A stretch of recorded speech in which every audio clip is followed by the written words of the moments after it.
Like I started off, family, it don't matter what your religion is, because it's not about that. We gotta come together no matter what. We gotta help each other no matter what.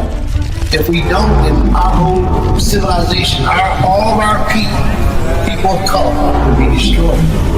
And that will be the first time in history that it ever happened. As we're about to read in the story of Exodus, it starts talking about how the oppressor had made a plan to destroy all the men in Israel. But we already know that they got a plan out here to destroy all the men. The story in the book of Exodus is very much like the story of today's time that we're going through today.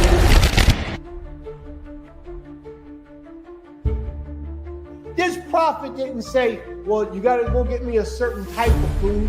He said, I'm not eating nothing in this place because y'all are idolatry. Shabbat Shalom, everyone. Shabbat Shalom. Shabbat Shalom. I'm not trusting nobody in this place because y'all are idolaters. That is a famous quote now. It has taken the internet by storm. My son, when he sees that, whenever we watching the videos in the home, he's walking around the house.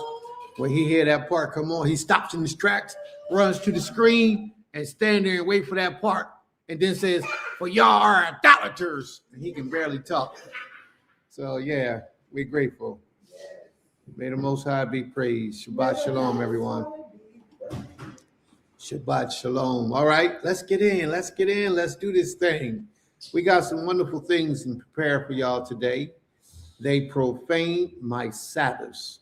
You know, so many people teach us today that the Shabbat cannot be kept while we're in captivity, that we should not be keeping the Shabbat while we're in captivity. This is something strange, but there's a lot of people who are doing this.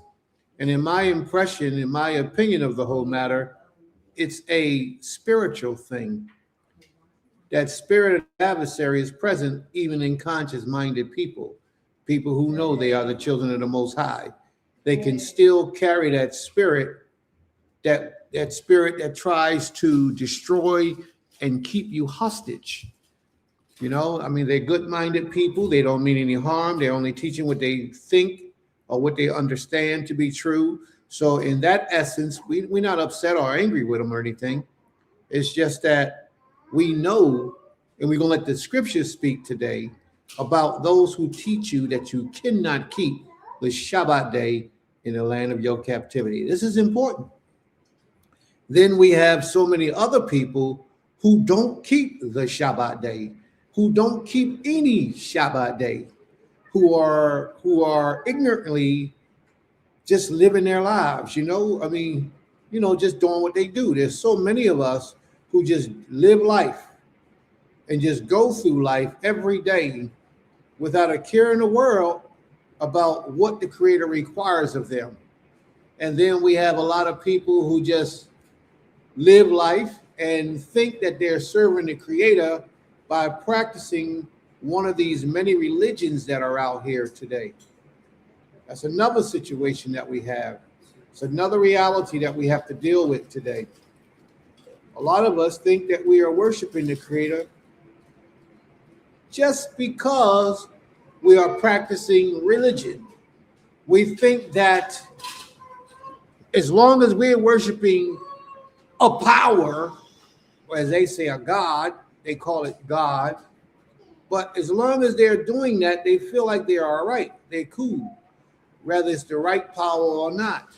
They believe in their minds that they are worshiping the right power just based on what society teaches today about God worship. Well, that's a mistake that we make. A lot of us make that mistake because God worship has nothing to do with the Creator. God worship has everything to do with you worshiping and practicing a religion and not worshiping and serving the Creator. There's a difference. And a lot of people don't know. So many of our people have went to Buddhism, Hinduism, Islam, Christianity. Well, that's usually where we start, in Christianity. But so many of our people have taken hold of these religions And then when the Most High reaches in and touches them in that religion and bring them out, they bring the teachings, the principles, and that deity from those religions into their worship, their newfound understanding of how to serve the Creator. And that's what they run with for a lot of people. It's not a good thing, but it's their minds, but they don't realize this. It's their minds refusing to let go of what they thought or believed once in their lives. It's like a man in a bad relationship with a female, or a female in a bad relationship with a man. And then when it comes to that point where that relationship is over and done with, like he might go to jail or she may go to jail or something happens, but they refuse to let him go. And they don't realize that what happens is the next man that they get going to be just like that man, because they have something in their spirit that attracts that type of individual to them. So are you when you practice idolatry for so many years. You have it in your spirit that this certain thing is supposed to fit because that's the understanding that you had. That's not how the Most High works. The Most High doesn't work anything like that. And that's why we have so many different religions and so much idolatry going on in the world today, because what we try to do is we try to make the Creator fit in our box rather than for allowing us to expand our minds and fit in the Creator's box. We don't do that. Like one, for example, what I mean, how religion has affected us severely, and we don't even know it. And this can be a point of controversy. If you have a question about it, bring your question up and let's address it when I bring it up. In religion, let's predominantly Christianity and Islam. In these two religions, they teach you that the Creator is a spirit. They teach you that the Creator is a spirit. Nowhere in the Tanakh will you ever find where the Most High says, I am a spirit. You find it and you bring it to me and let me know. Nowhere in the Tanakh will you ever find where the Most High says, I am a spirit. We get those teachings from religion. And then when we come into the reality of the Most High, we bring in, because we're emotionally attached to these things, we bring in that idolatry and we try to make the Most High fit in that box. And in reality, the Most High is not a spirit, never was a spirit, could not be a spirit. He owns spirits. Spirits serve him. Spirits work for him. They belong to him. And that's why when you see in the scriptures where they say the Spirit of the Most High came upon such and such, it doesn't mean that the Most High came upon an individual. It means a servant of the Most High came upon X and X and X and X. That's what it means. But because of our limited understanding of righteousness and truth, we take it to mean what they have taught us in these religions, that the Most High is a spirit. And we argue with anybody about that the Most High is a spirit. And you will never see anywhere you go where the Most High is a spirit in truth and in righteousness. You won't see it. So why are we teaching it? We're teaching it because we refuse to let these religions go. Their whole ideology has controlled our minds, and we think that we're free because we stopped going to their house of worship. But we're not truly free because they captivated us in our minds. You know, you have to be as a child and allow your mind to be influenced with righteousness in order for you to hear the truth of the Creator. Because as long as you keep bringing what you think you understand into this way of life and into this knowledge, the only thing that you're doing is preventing your growth, let's say proper growth and proper development by way of the Most High. You're preventing it. You're preventing it. But it's a lot for us to learn. May the Most High be praised. Shabbat shalom to you all. Shabbat shalom to everyone who is here today. May the Most High be with you all and continuously increase you all in his knowledge, wisdom, and understanding. But we have a beautiful lesson prepared for you all today. Beautiful lesson. They profane my Shabbat. Shabbat means Sabbaths. Shabbat is plural in Hebrew. Singular is Shabbat. Plural is Shabtot. They profaned the Most High Shabtot. So may the Most High be with us. All right, Ima, are you ready? She has a wonderful lesson prepared to y'all too. We got to get started a little early, get her some extra space today. So that's what we gonna do. Ima, you ready with your portion? Yeah, you gotta start your portion. You know, we got a little bit of countdown to do when we go through the procedures. So I just wanted to make that clear to everybody that although you may have separated physically by not going to that house of worship where they practice idolatry because the Most High elevated your mind, you're still mentally enslaved. That's why a lot of people who leave Christianity still bring JC and say he's this or he's that. He has to fit somewhere in their life or in their cycle of understanding. He has to fit somewhere. They can't completely let him go because they are captivated in their minds.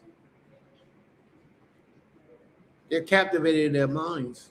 The psychology of being without what your oppressors have given you is a horrible thing for a lot of our people. It's a horrible thing. Well, my oppressors didn't give me Islam, but they did. They did. They sure did. But you don't understand that. You don't realize that. But your oppressors also gave you Islam. And that's what you don't know.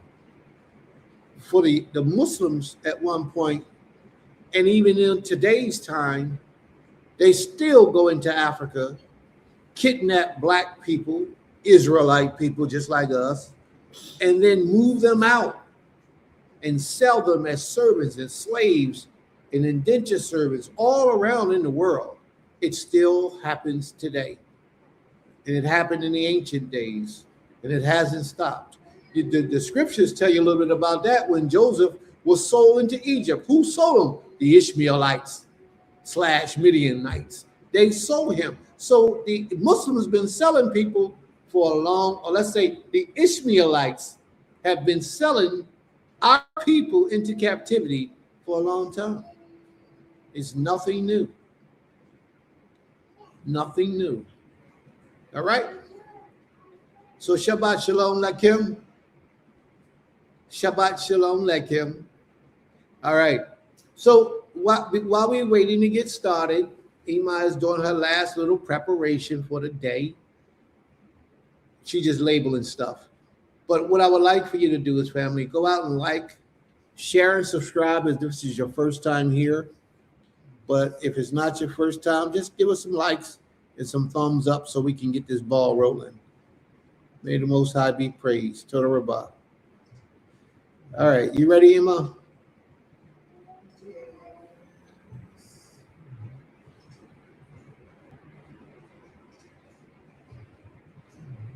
She says she's ready. Yeah, ready. All right. Yes. Shabbat Shalom. Shabbat Shalom, everyone. All praises, all glory unto our Creator for this day. Thankful to the Most High for allowing each and every one of us to be here this rising. There's a small echo. For being here this rising. Thankful to the Creator for everyone's thanks. I'm going to read them shortly. Catch up. So I will begin with Malka Higdalia, and then we'll move forward. Toda Rabbi, everyone, for placing your thank yous in the comments. Malka Higdalia says, every week I grow more and more thankful for the school GHA at Tibuki Farim. They constantly work to ensure that our children learn without all the silly pagan extras, but also in a way that they will excel as brilliant servants of the Most High, able to compete intellectually in any arena. Hallelujah. Hallelujah. Yes. I am thankful that the Most High put in the heart of Prince Kez and Maka Hagadola, Princess Brindaya, to take on the endeavor of starting and funding the school for all the youth. Toda Rabba, humbled indeed. It's definitely a process. I am thankful to the Most High for allowing me to have an impact on my mentees at school. It feels great to know that they feel comfortable to call on me and that they trust me to get them the help they need. I love that for you, Maka Dahlia, because your spirit is so full of making sure people feel loved and acknowledged. So, Total Rabah for the Most High putting that spirit inside of you and allowing you to have an impact on them. So, Total Rabah. I am thankful to the Most High that when I need, I'm kind of talking louder, y'all, because the rain is coming down. It makes me feel like I can't hear. But I am thankful to the Most High that when I need some understanding in something, the Most High always makes a way for it to come about. Hallelujah. Hallelujah. I am thankful that the Most High has made my taste buds slowly begin to reject things that are not good for me. Woo, a good one. I used to love Minute Maid, and now it tastes nasty to me. I credit the Most High. Oh my gosh. I've never liked that Minute Maid. It always had a weird taste. But I'm glad that the Most High has, made your taste buds, elevated them to get the natural system. And it says, I am thankful to the Most High that he has given me the wherewithal to control my spirit and how I respond to others. Feels like a superpower. It is. It is. It's a very humbling superpower. Awesome. Margaret Dali also says, I am thankful to the Most High for allowing and facilitating my growth in his law. I see it as a blessing to recognize something as bad and leave it alone. Hallelujah. Even if we once thought it was fine. Absolutely. Total Rabah for that. I am thankful to the Most High that he has put in my heart to continually study his law and not just read and contemplate them on Shabbat. All praises, all praises. This. All right, Malka Dali also is thankful. I am thankful to the Most High that he caused so many scenarios to be put in the Tanakh that shows us ways to behave even today to be good in his sight. Hallelujah. Malka Dali also says, I am thankful that even though the Most High distinguishes genuine mistakes from high-handed errors, and this time it seems he has made a way for all to be able to return to him. Hallelujah. She also says, I am thankful that the Most High has given me a heart that is constantly appreciative of all he does, everything. Hallelujah. Malcolm Higdali also says, I am thankful for the dedicated people the Most High has put in my life, past and present. I have learned so much and continue to learn. Then she says, I am thankful to the Most High for the crappy people too. Every experience can be one for growth, and I am thankful to recognize that. Hallelujah. That is so true.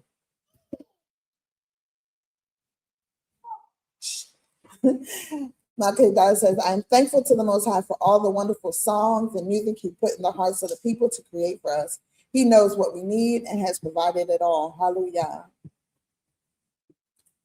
And then she also says, I am thankful to the Most High that this class, as well as others, are consistently giving the Most High's people a place to learn, fellowship, and grow closer to him. Hallelujah. Hallelujah. Total Rabbah. I'm just scrolling to see if anybody else has any thank yous. I'm sure. Bless you.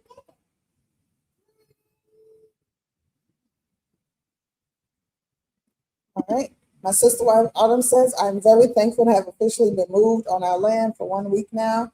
This is me and BK's Shabbat as residents. BK is loving the wide open space. Hallelujah.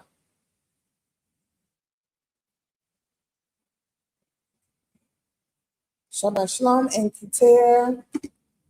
Sister wife also says, Total Rabbah, thankfulness to my husband for having the willingness and ability to move us down here. Hallelujah. All right. Saquena Opal says, Shabbat Shalom, family. Thank the Most High for tape. She may add something else for that. Total Rabbah. And then Saquena Kimya Says, Shalom Shabbat, family. I am thankful to be on the land of the living. This cycle has been interesting. The Most High is awesome. Thankful for safety, guidance, and protection, families and friends. Todah Most High. All right. All right. Zaquina Laurel. All right. Sister Opal, she did send it again. Todah, Sister Opal, she says, Shabbat Shalom, family. Thank the Most High to take through another week for keeping me and for strengthening me. Hallelujah. All praises. Pray that you are healing well, Sister Opal. And then Lost but Found, Sister Hadassah says, I am thankful for my family and the body that Yah has made. The immune response system that he set in place is amazing. Yeah, she says she prefers Hadassah. That he set in place is amazing. Hallelujah. She says, always thankful for GHA TK. Shalom. Toda Rabbah, I am thankful that the Banim are healing and feeling better. The Most High is amazing with how he, like you said, the immune system response that he sets in place. It is amazing. So all praises, all glory. If anybody else places a thank you there, I will read it. I guess I will go with mine. All praises, all glory. Did you want to say anything before I move on? Did you want to? Okay. All praises, all glory to our Creator, our power, for allowing each and every one of us to be here this day. And to always say, the Shabbat is my favorite day, honestly, because it allows us to really kind of like rejuvenate, reboot. It's so many different. I didn't see your thankful at Chief Malak. Could you please repost it? I didn't see it. I scrolled down. Huh? I didn't see it. My apologies. I'm thankful to the Creator for all things that He has blessed us with. Let me try to find Chief Malak's post. You said it was right after Dolly?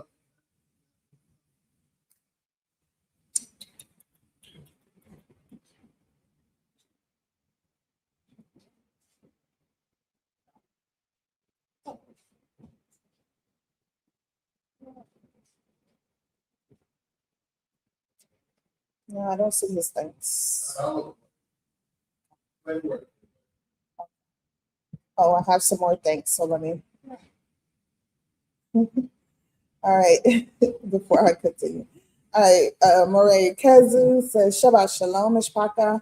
Thank you the Most High for strength and courage to preserve through everyday struggle and strength to endure the unknown, even through the pain. Okay, hallelujah, all praises.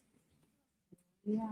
And Sister Hadassah also says, I am thankful for all the backyard herbs that my grandparents taught us about while we were young for healing in times of sickness. The Most High is infinitely wise. Hallelujah. All praises. Shabbat Shalom, Sister Siloe, Sister Chelsea. And then she says, the Most High is infinitely wise. Moving away from pharma meds, our best to our ability is a gift. Hallelujah. All right.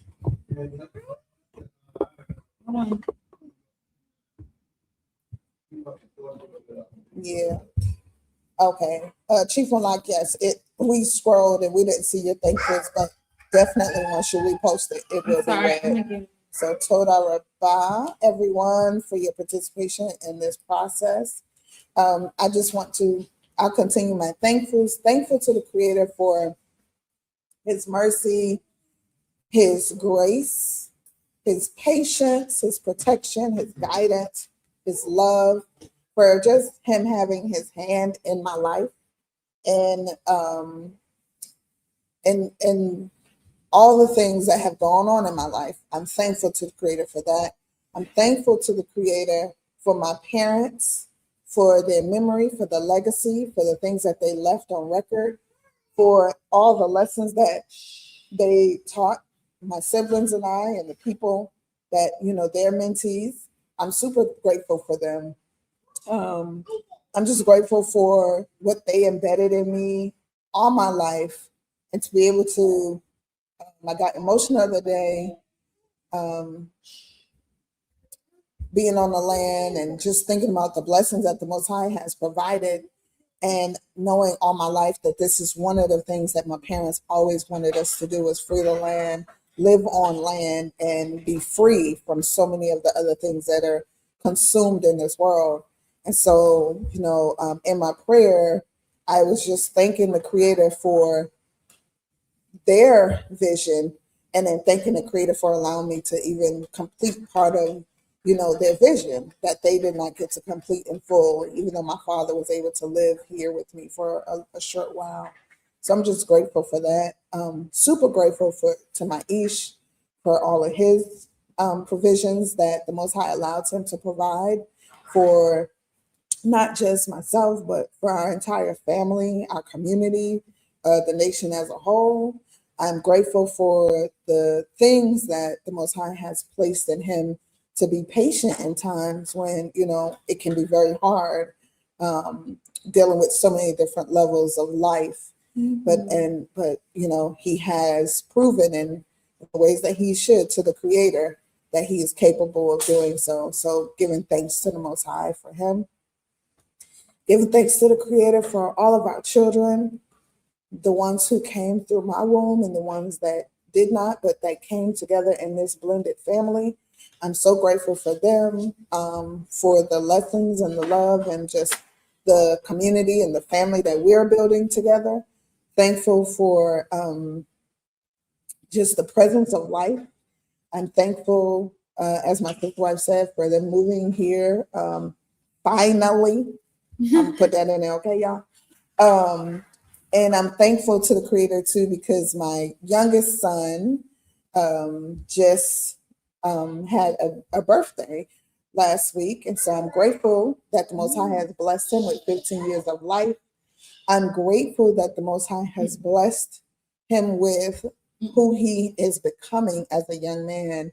And through all his trials and tribulations, I'm grateful that the Most High has allowed him to be in the midst of us, to be able to talk about, the things that are troubling him as a young man, and for him to be able to come to us as a family so that we can, build and figure it out together. So I'm super grateful for that. And I'm grateful for the Most High for allowing me to be a mother, to be able to be open to hear the concerns, whether they're good or bad, and figuring out a way, the best way for us to come together as a village to be able to help him out of his different trials and tribulations. So, grateful for that, and I say that because so many people don't, their children don't feel comfortable to be able to talk to them, to be able to bring them their problems, and to feel like their family is going to help them find resolution. And, we talked about this before about suicide and, depression. And this is why so many youth, the rates are going up, because children are not feeling comfortable. And so, just thinking about that, I'm grateful, because the Most High could have gave him a different type of mind where he just wanted to leave this world, and he could have, taken himself out of here. So I'm super grateful to the Most High for, for allowing him to feel comfortable and blessed enough to be able to come and talk to us. I'm grateful to the Creator for our school. I'm more grateful to hear it's the praise, right? And, the accolades coming from our parents and our educators and our students.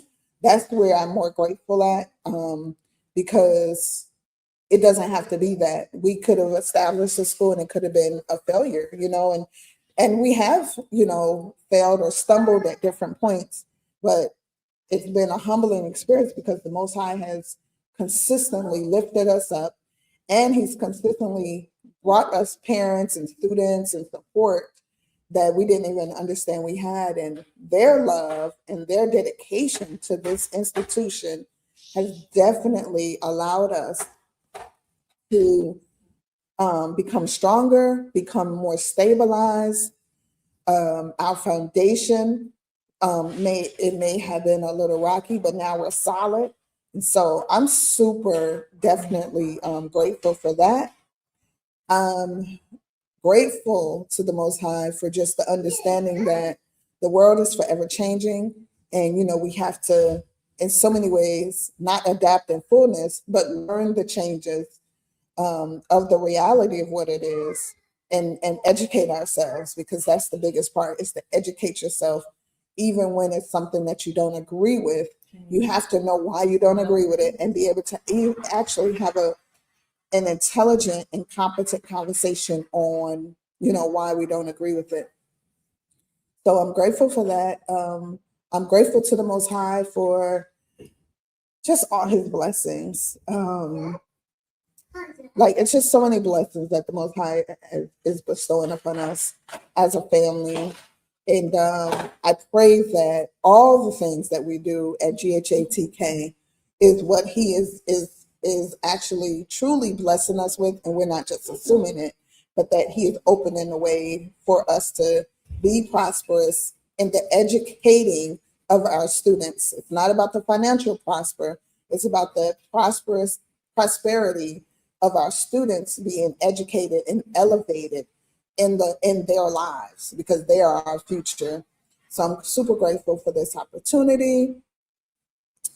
And just grateful for my family, for the love that we all show each other, for our ability to connect and love on each other despite the things that are going on. I'm grateful, for life. I have a friend right now who is battling terminal cancer, and she's in her early 50s. And I've known her since my teenage years. And so it's really sad to, see people struggle and go through this process in a painful manner. But I just, continuously pray for her spirit, if it be the Most High's will, to allow her to be at peace, in this process, and to feel no more pain. And yeah, I'm just grateful for life. And so I'm going to read some more gratefuls. And then I'll talk about what Maury Kezu posted, because that's very important too. All right, Chief Malak, I see your gratefulness. Toda Rabbah. Chief Malak says, thankful to Creator for the life and memories of Abi, Chief Elazar, and for the laws he taught us diligently, which makes us who we are today concerning Creator. Hallelujah. All praises to Chief Elazar. Let me make that clear. And for his presence as a leader and a father and a husband. Toda Rabbah for him, to the Creator. Toda Rabbah. Malcolm Dolly says protection. We are protected from things we do not even know exist. Hallelujah. All praises. So true. Malcolm Dolly also said that it's such a blessing, Chief Malak, and knowing that you are keeping it, making him proud, and displaying his efforts were not in vain is something every parent hopes for. Toda Yehovah. Hallelujah. So true.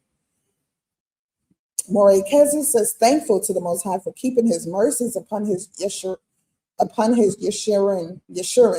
and to know he is one, and his glory shall not be given to any. Hallelujah. And Yeshurun, I believe in Hebrew, is consistent with saying children or sons and daughters. Yisrael. Toda Rabbah.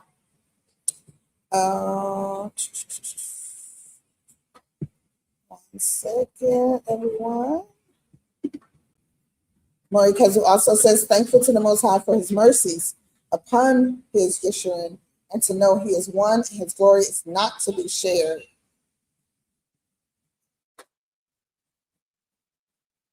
Nope.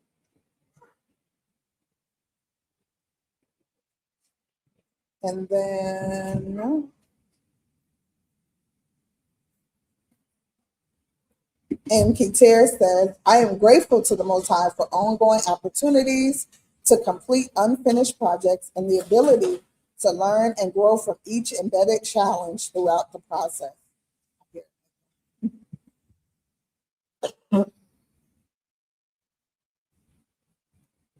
And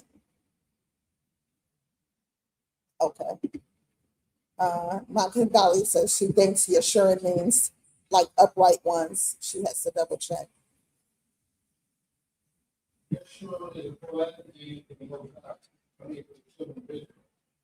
Okay. He said Yeshurun is a poetic name for the children of Israel. Okay. So I think that was all the thankfuls. Abba, did you want to come back on before I begin? Shalom, peace and blessings, Brother Ron. Oh, Maury Kezi says, beloved upright. Maybe it's multiples. I can hear myself talking. Oh, I can't do it. I don't have any headphones. Oh, yeah. And he said, yes, Cain is like a nickname. Yeah, it is pouring down here, you guys. However, we're going to keep going. Hopefully, it won't interrupt our internet because it does happen sometimes. Brother Ross says, thank the Most High for life and all the trials and tribulations, which can be a learning experience. The Creator is good. Hallelujah. Okay, Dahlia says, do you want to get? Oh, okay. Brother Rod will definitely continuously, like just let us know, praying for your healing continually. If you have just recently been released from the hospital, may your healing continue. And if you're still there, may your healing continue so that you may go home very soon. Toda Rabah for your presence. Malcolm Dali says regarding the word Yeshurun, it was used as a name for us. I was talking about the meaning. Okay. Toda Rabah. And then my sister wife also says, thankful that the earth is receiving a drink. Yes, absolutely. Right. We need it. We always need this refreshing water to rinse away, wash away certain energies and add liquids to our grounds, allowing it to flourish. So to our gardens, our foods, all those we need at this time. All righty, we are done with our thank yous. I'll be coming on. All right. Hold on. Hold on. Shabbat shalom, Shabbat shalom again, Shabbat shalom again. Brother Ra, yeah, I'm good, babe, I'm good. You know, you've been like a son to me for many years, man. You used to live with us many years ago when you was a little boy. I don't know if you remember that, but yes, I remember. Coming in class, sitting in class. So you know you always have a special place in my heart. I want you to know that. And we do pray for your recovery because it's very important, and you're very instrumental to the development of our young black men out here in the streets today. You have a lot to offer. May the Most High continue to bless you. All right. All right. What's next? What's next? Ima, you ready with your portion? I was just bringing this up because this did just happen.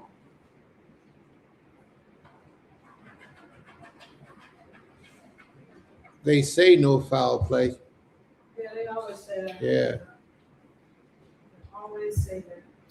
that's what they say. We don't know if that's true, but it is what it is. Most High gonna let the truth be known. Most High gonna let the truth be known. I remember and thank you for all you've done for me. Yeah, well, it is what it is. That's what we're supposed to do for each other. And tell your wife we say shalom as well. All right, let's move forward. Okay. I'm ready. All right. All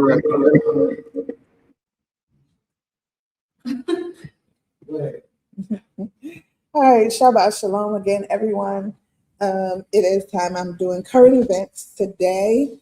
I have chosen, or actually, I really honestly realize that I don't choose these topics. I wake up, sometimes I can think about something during the week to do, but then on the Shabbat day, a word just comes into my head, and then I just go with that as what needs to be presented. And this morning when I arose, my mind, the word literacy just jumped into my head. And so I said, okay, maybe that's what we need to discuss today. And of course, literacy in the education system, more importantly, from, just my background right now, as an educator, how important literacy is for our children. And, as discussing this with my Ish and my sister wife that's rising, literacy is beyond just the methods of reading, even though that's the foundation of it, but it, expands to penmanship, to writing, papers, and even discussing with Maury Kez, Malcolm Higdali the other day, the significance of our students, our children, not just our students at GHATK, but our children worldwide, not being able to write a proper paragraph begins with literacy. It begins with the understanding of what it is, what's to be expected in that paragraph. And a lot of times it comes with what they read and how they comprehended it, or lack of comprehension. And so I found a video was presented to our school a couple of weeks ago by one of my admins. And as I was rewatching it, I was like, oh, this is perfect as a presentation. It is about 25 minutes long, but I will pause in between to kind of like address certain things that are spoken about. And it's a presentation with a young Black sister, a doctor, and another educator and counselor in the system of literacy. And I agreed with a lot of what they said based off of their own research experience and just working in the field and not just here in the United States, but working around the world. And so that's important too, to kind of hear the voice of others and to see how literacy is not just a us issue, but it's a world issue, right? And so I'm going to share the video, and then I will go into, like I said, stopping it at different times. Shabbat Shalom, Ima Sukari, Shabbat Shalom. Let me share.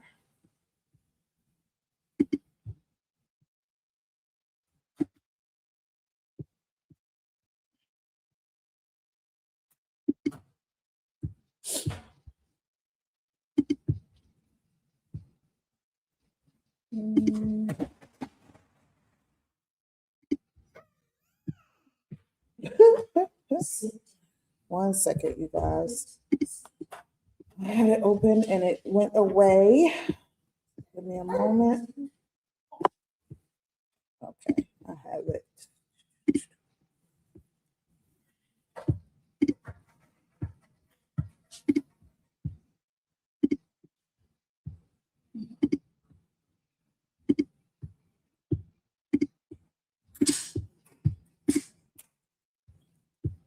Please let me know if you can hear it.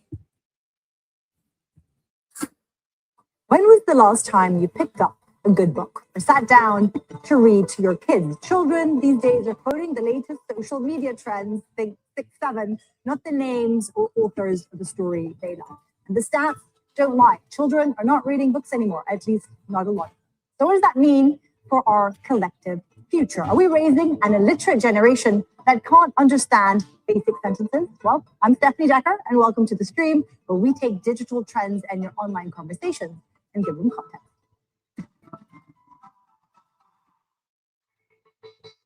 Apparently, in a lot of school systems, teachers are being told to specifically teach excerpts, not entire text. And now high schoolers are graduating high school having never fully read an entire book. For high schoolers, like, one of their biggest problems is that they can't hold a pencil for a long period of time. Not only are they behind on academics and reading, but they seem to be behind on like things that require core strength. 54% of adults are reading below a 6th grade level.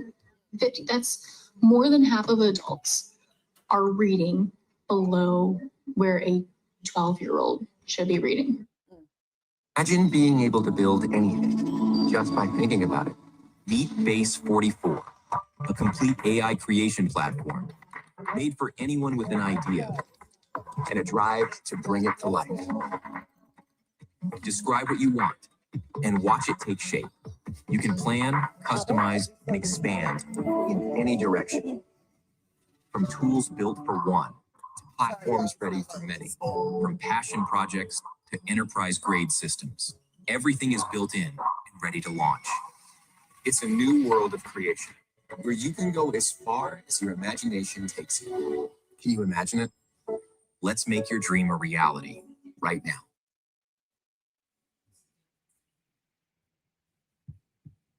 I don't know why it won't let me skip.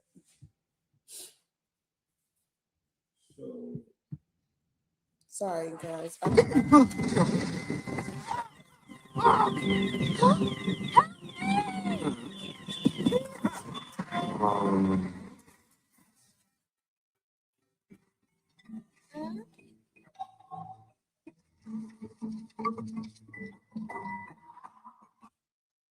Now, in the US, a third of 13 to 14-year-olds have below basic reading skills. And that's just one of many stats you can find about the global literacy crisis. Parents and teachers say children are struggling to read and understand texts that should be at their level. As the world goes digital, are books being left behind?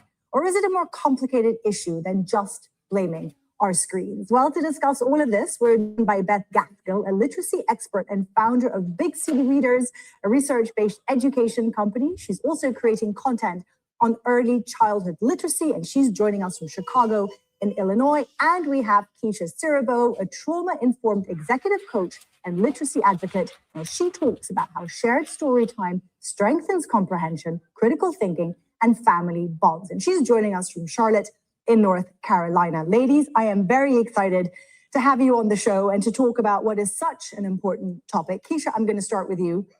The statistics don't lie.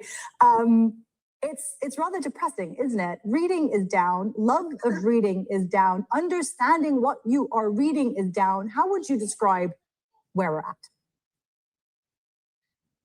Humbly, I have to say, this is such a hard conversation to have, because when I did my doctoral research on this very topic in Hong Kong, and I have a TEDx talk from 2018 advocating for these things. And I hate to be the person to be like, called it, told you so, but I was advocating for reading aloud and highlighting the importance of the adult-child, parent-child bond as a mechanism to foster a love of reading. Because if we can establish a love of reading early on, we can leverage that for these deeper skills we're talking about now. And unfortunately, as I listen to this story and I'm excited about this conversation, I have to also think about the very painful realities of trying to push this message, trying to get this message out there, and a lot of the things that stopped me from really promoting this the way it needed to be promoted. And now here we are.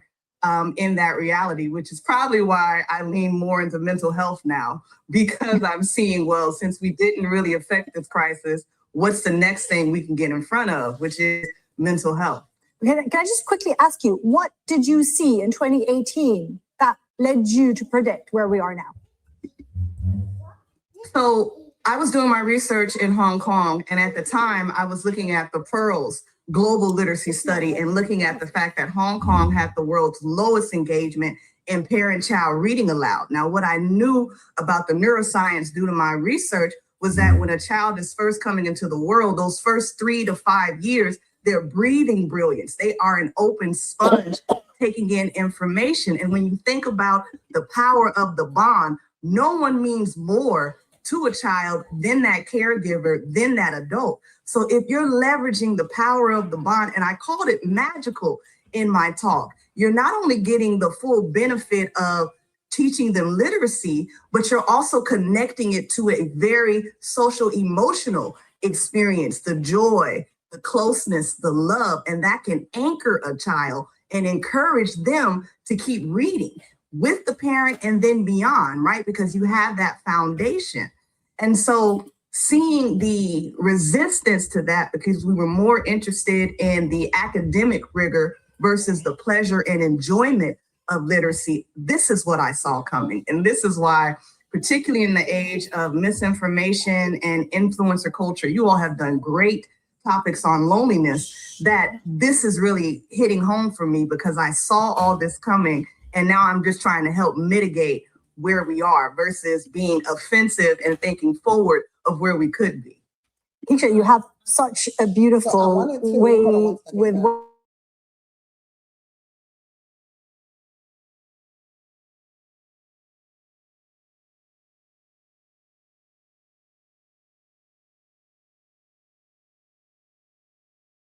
So luckily, I don't know why it's not allowing me to pause in mid while I'm watching it, but I wanted to pause it there to kind of like just open up that conversation. And then the beginning where she said 54% of adults are reading on a 6th grade level. And so I thought that was important to point out because I have come into contact with so many adults who are having, reading literacy issues where they can't read. And then when their children, they're having children, and then they're having children, their children are needing assistance with reading or explaining their homework, the parents can't help them because they have literacy issues. And in the same essence, the parents are too embarrassed in some ways, I won't say everyone, to even ask for assistance or say, hey, I don't understand that because I cannot read. I have seen and heard of different adult classes that have been happening for years to help adults learn how to read. Because a lot of times, especially in our community, and now with this new system in the educational system where it's a No Child Left Behind, you have children that will be pushed to the next level of their grade, supposedly, right? If they're in the 2nd grade, but they cannot read, right, to the degree that they should to be able to pass reading, they don't even acknowledge that anymore. They say No Child Left Behind, and they mean like you cannot leave a child behind. You cannot keep them back in their grade. And so instead of the teachers battling, or actually not even battling, but challenging those systems and saying, but we need to make sure the children aren't just for it because we have this No Child Left Behind law now, but we want to make sure that they can read. I remember being in school, we used to have to take reading exams, spelling exams. We used to have to write out our understanding or our comprehension of something that we just read. I was talking with my sister wife earlier how, and this happened in both of our households, during the summer, we had reading logs where our parents would say, okay, I want you to read this book, read a chapter, read 2 chapters. You're going to write on the paper a log of the book you read, what chapter you read, and then you're going to come and give me a synopsis, an oral synopsis of what you just read, so that they could understand that you not only did you read, but you understood what you read. And so that's where, those things come hand in hand, literacy and then comprehension, because in order for you to comprehend it and put it on paper, you have to be able to break it down. After you read it, you have to be able to talk about what you read and then break it down. And then, of course, if your parent has literacy issues, they can't help you with that because they have no idea what you read either because they can't read it.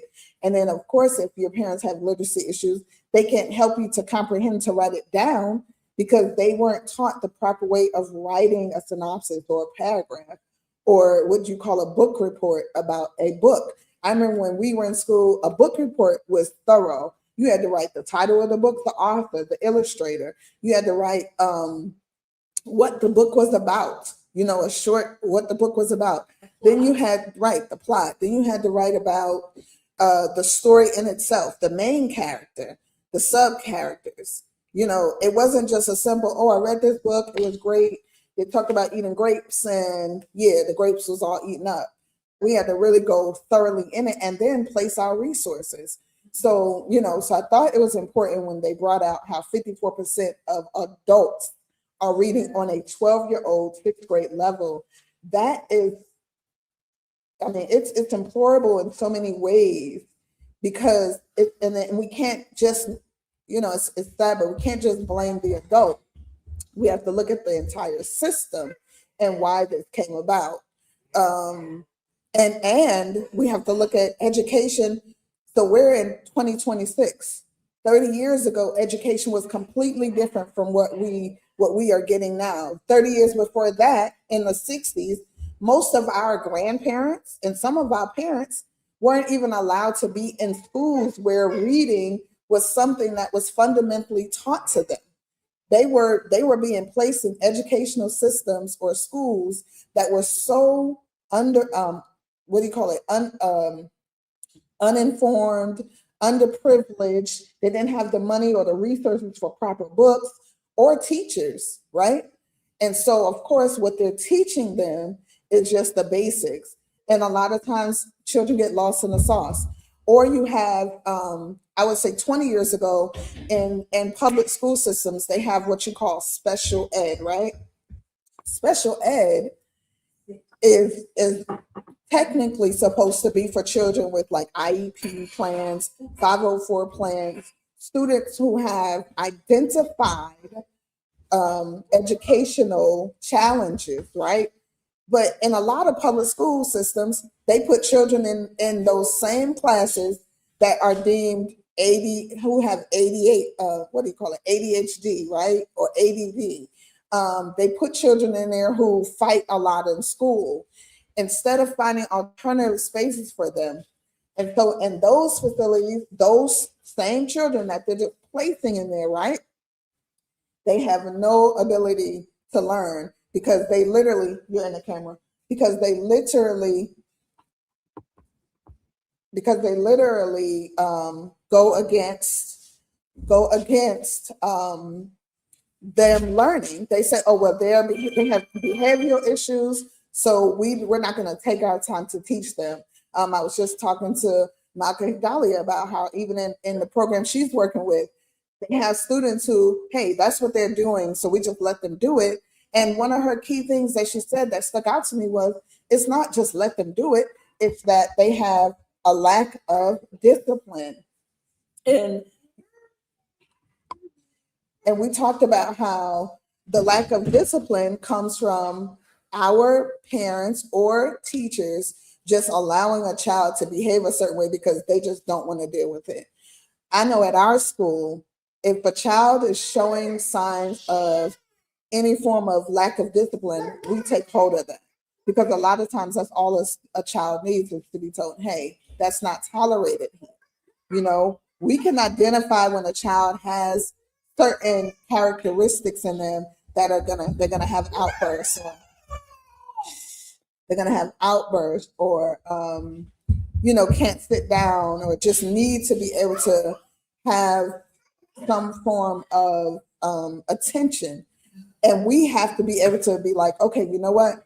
How do we combat this? How do we help them with this so that later on in life, it's not seen as a problem? Thank you, Marie, because there's no structure. And so discipline, structure, all these different things, right? Help students become better adults, help children become better adults, because they have been, and it's not even about punished, but they've been helped to kind of like, okay, this is the time to utilize that. This is the time where I have to sit here, I have to listen. And then we also, as adults or teachers, educators, have to say, you know what?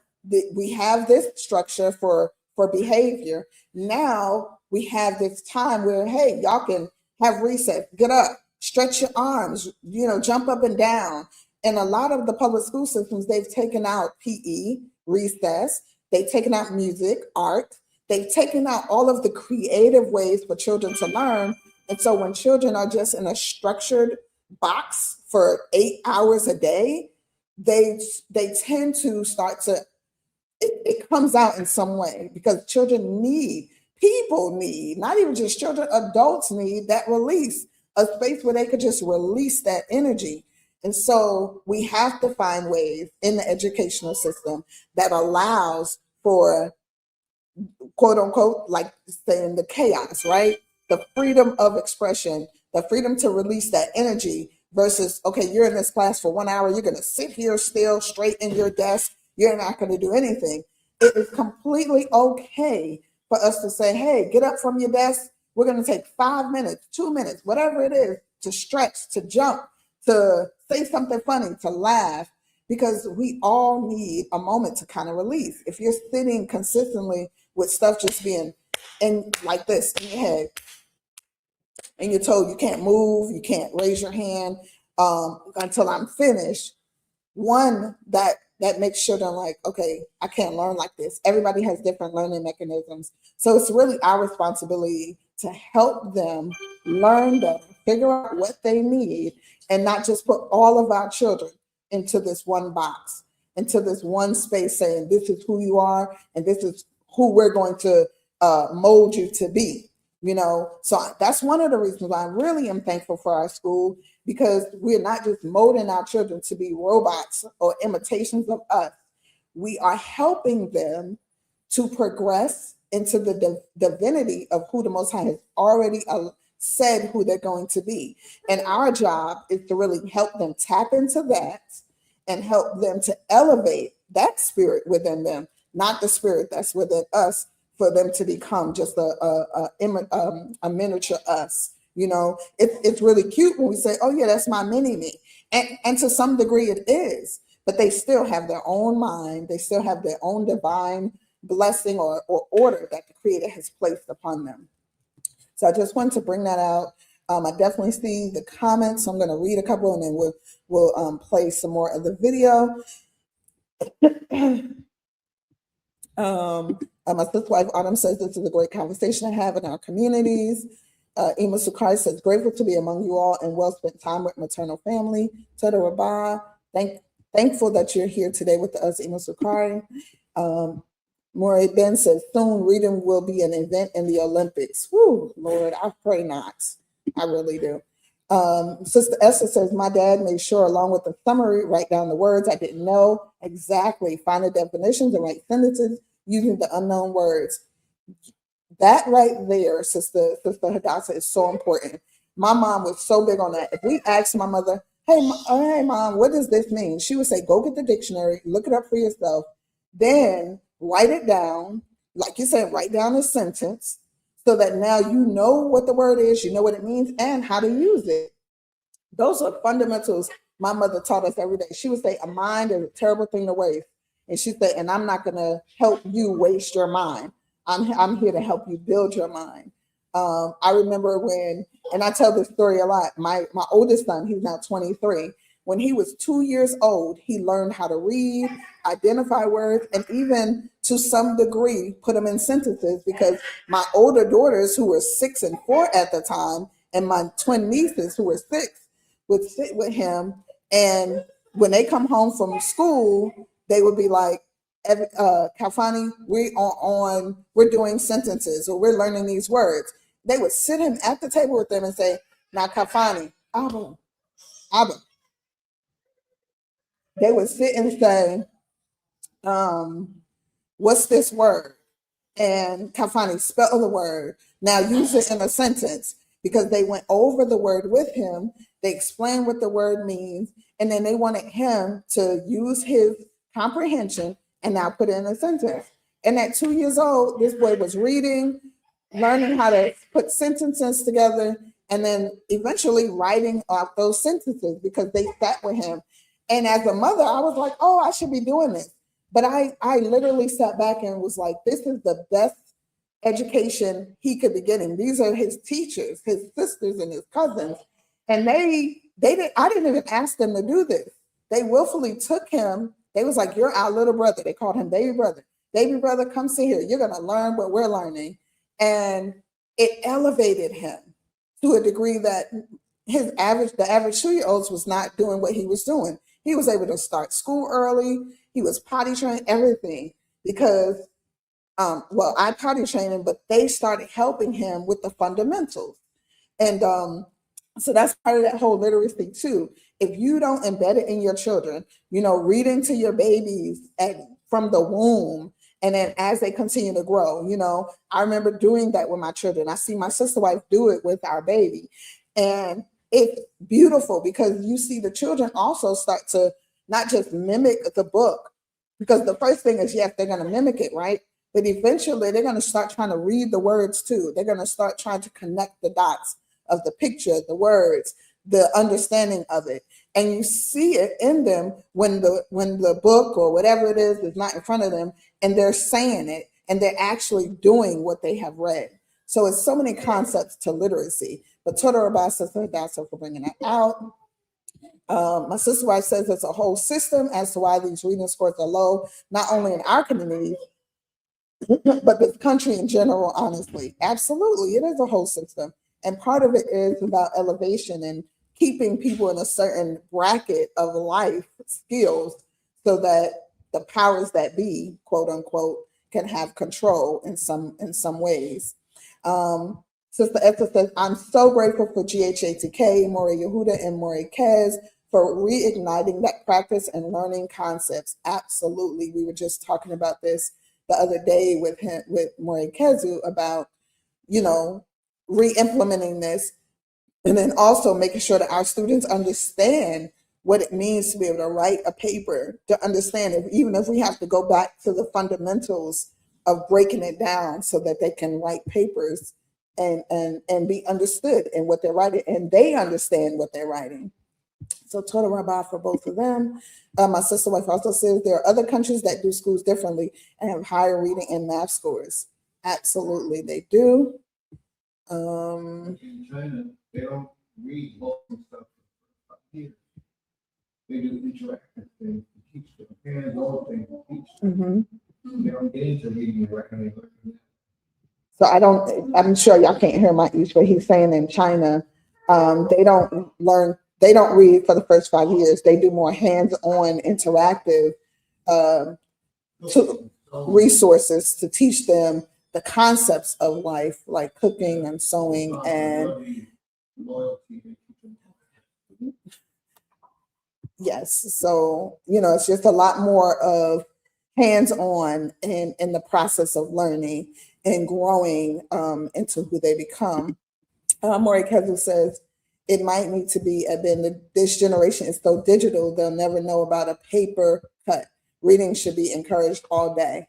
Absolutely. And just on what you just said, Maury Kezu, we even have every day in the school, even though we have recess, we have music, art, everything. And even though they have ELA class, we also have what we call Reading Rockstar Break. Every day, every student has to grab a book, and then they have to read that book for 10 minutes, and they have to come in the screen and show me their book. And that's just a small fraction of us making sure that our children are understanding the importance of reading a book. And I do know, like, I do have a couple of students who, like, I don't have a book physically, but I do have a digital book, and they'll show me the title. And because I can't control that they don't have a physical book, I allow them to have that digital book because it is still reading, right? But we definitely encourage our students and our parents, buy books for your students, because the importance of them holding that book versus holding their phone or putting their phone in front of them, and that interaction with radiation and just the constant being on screen is a lot. So that's also another way that we allow our children to break away from being sitting on the screen doing something, but actually taking a moment, 10 minutes, and we call it Reading Rockstar Break. And so we have to find fun ways to make it engaging for them, and they love it. As soon as they know it's time, they're like, Reading Rockstar, and some already have their book waiting, and they're just ready to show it to me or show the other teachers. And so I'm so excited for them for that. Enki Ter says, retention carries negative stigma and isolation from age-level peers, which leads to lowered self-esteem. That's why I'm all for learning according to ability. One-size learning does not fit all. Oh my gosh, absolutely. I'm sorry, Enki Ter. She says, thankful to Most High for schools like GHATK. And I loved what she just said, where she says retention carries negative stigma and isolation from age-level peers. Just a true story. We have students in our school who, yes, are reading at a very low rate because of just, they have not been challenged. They haven't been taught the proper way to read. or they came from a system that didn't even care if they read to the degree that they needed to. And I have watched, literally been in tears, as I've seen students come into our school who could barely read and now are volunteering to read every day. They're volunteering in every class. Like, I can go into every class and I can see about 5 hands raised because they want to read what the teacher has presented on the screen. And I love it even more when the teacher says, yes, you can read, and she'll give everybody a portion to read. That is so powerful, you know, because then the student, like she said, which leads to lower self-esteem, when a teacher gives them that power, it builds their self-esteem. But, and, you know, we still see some students who are still kind of scared back from reading, but we can say, you know, we call on them and say, okay, I will help you read this. I remember I had a student say, no, I don't want to read it. I'm uncomfortable. And I said, but you know, if you read it, I'll sit right here and help you read the words that you don't recognize. And when she read that, I only had to help her with 3 words. And she felt so proud. She messaged me and said, I'm going to read every day now. Like that made me feel good. Because one thing I always say too is children, when they have low self-esteem or they feel like they're less than another student, and we allow them to feel that way by ignoring them, not, you know, helping them, because it's not, I'm not trying to challenge her to read, but I want her to feel confident. And then by saying, I'm going to help you do this, that gives them the confidence that, okay, I can do this because someone's helping me and they're not going to make fun of me. And I've seen, even in the class setting, where the students, like I said, who were struggling a little more than the others, have now gained a lot of self-esteem because the other students, after they read, the comments are, you read that so well. I'm so proud of you. You're doing so great. Like, just even talking about it, I'm getting all, you know, chills, because that's so empowering. You know, I can recall being in public school system, they would laugh at you. You know, I could hear the children laughing. And I remember being one of those students looking at them like, why are you laughing? Like, there's nothing funny about that. And I remember I would say stuff and people be like, I'm like, it's not funny. We need to help them. And so I'm full of pride when I hear our students just kick in and help each other, or say, you know, positive affirmations and reconfirming and reaffirming to them that they're doing awesome. We have a student in our school who is labeled autistic. And the other day, in Torah and culture class with Maury Kazu, he was asking different students who wants to volunteer to read the prayer, because we read our prayer in the rising of the day and then before school is out. And some of the students like, oh, I'm not ready. And then our student, who they label autistic, turned on his mic and read the prayer. And when I talk about tears and pride coming, because he didn't read the prayer because, you know, we had been calling on him. This was something we practice this every day. We read it every day. And I will say, I even felt bad, like, dang, we you know, we didn't call on Noah often, but he came and read that prayer so strong and beautifully. And you can understand everything he said. And so that also showed me the importance of repetitiveness, the importance of giving these children confidence. Because as Anki said, though, we can't keep them all, everybody doesn't read alike, everybody's not on the same level. And that's another reason why I love the school, because we do help to identify the different levels, you know, and that's one of the beautiful things, that even the educators like, well, this student isn't on this level, but we still make sure that they're still acknowledged, not made feel ashamed of, and promoted in the process of helping them to read. So, you know, I'm grateful for that experience alone. And I can say, I'm sure in other educational systems as ours, some of these same amazing developments are being made and seen and experienced across the board. So I'm thankful for institutions that are independent of the system, who we are in control of the process of how our children learn, how our children gain education through literacy, through math, through foreign language, through art. And when I say art, that's creative arts, music, drama, you know, all those different elements of art. So I know I have gone on.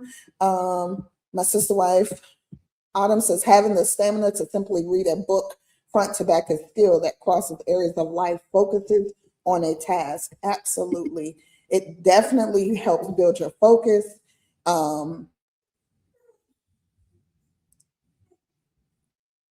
It definitely helps build your focus in who you are, and maintaining, like, if I'm going to do this, I got to focus on this, and helping you to, build that focus and that ability to stay on task. Ernie says, I read to Lael. I read to Lael or Liel since he was a baby, and my nieces too. Then I would put sight words all around my house and teach them sight words. Now every month we go to the library and pick out a book and read it. Awesome. That is simply and truly amazing. Maury Cousin says, I was truly amazed and pleasantly surprised. And he's speaking of our student that I just spoke about. And then Sister Annie says, I'll have them read it out loud, a chapter or two. And then after each chapter, I ask them what they got out of the chapter we read together. Hallelujah. That's what we need. Amazing. Total about says, he said, that made my day. Little Noah saved the day, like his predecessor saved the world. Thank the Creator. Thank the Most High. All praises. And so I know I've kind of gone on. I don't. Do you want me to finish playing the? Okay. So I'm not going to finish. I'm not going to finish playing the video, but it's kind of, wanted us to get a gist of it. I can put the link to the video in for those who may want to watch it in fullness.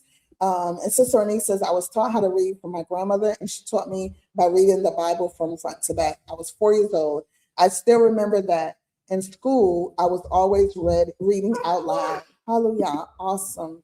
That is so true. And so I wanted to kind of just close out this segment. Literacy, just, reiterating the importance of reading. I can tell you, I remember reading was one of my favorite hobbies to do, especially as a teenager. I would just sit in my room and I would start in the morning and be done in a few hours reading a book, because I would just lay there and read it consistently. Some books were fun to read, some were, non-fictional. It just depended on what I read.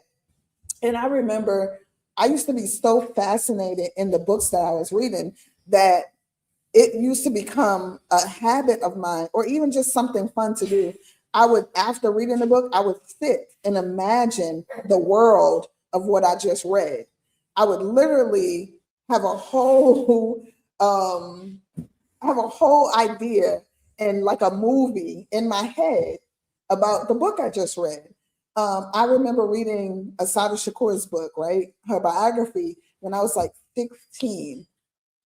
And I of course was taught about who she was all my life, understood her mission, understood who she was, but reading her words, reading from her perspective, it opened my eyes to so much more, because she was able to give us firsthand experience. And a lot of times reading gives you that. Reading the autobiography of Malcolm X, all these different books that, of course, are not placed in a lot of public libraries or even in the public school systems, because it's empowering to read these stories, because they're real life stories.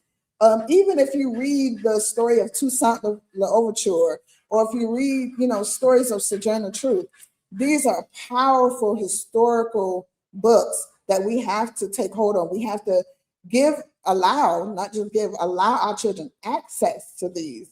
When my sons, my oldest son was about 15, my youngest son had to be like, he was 18, the other one was like 9. I gave them both the book, Malcolm X, the autobiography. Of course, my 9-year-old didn't really understand what he was reading, but my son told me how reading that book changed his life. It helped change the trajectory of his life. And what I see from him now, I am proud that I was able to give him a part of that, in a reading of a leader's life, a reading of someone who he didn't start off where he ended. He started in a space that a lot of us will never experience. And, understanding who he was and who his father was, and just all those fundamentals in El Hajj Malik Shabazz' life. And so for my son to say that it helped him with the trajectory of his life now, and he's 23, you know, that's phenomenal to hear. I'm just going to read a few more comments.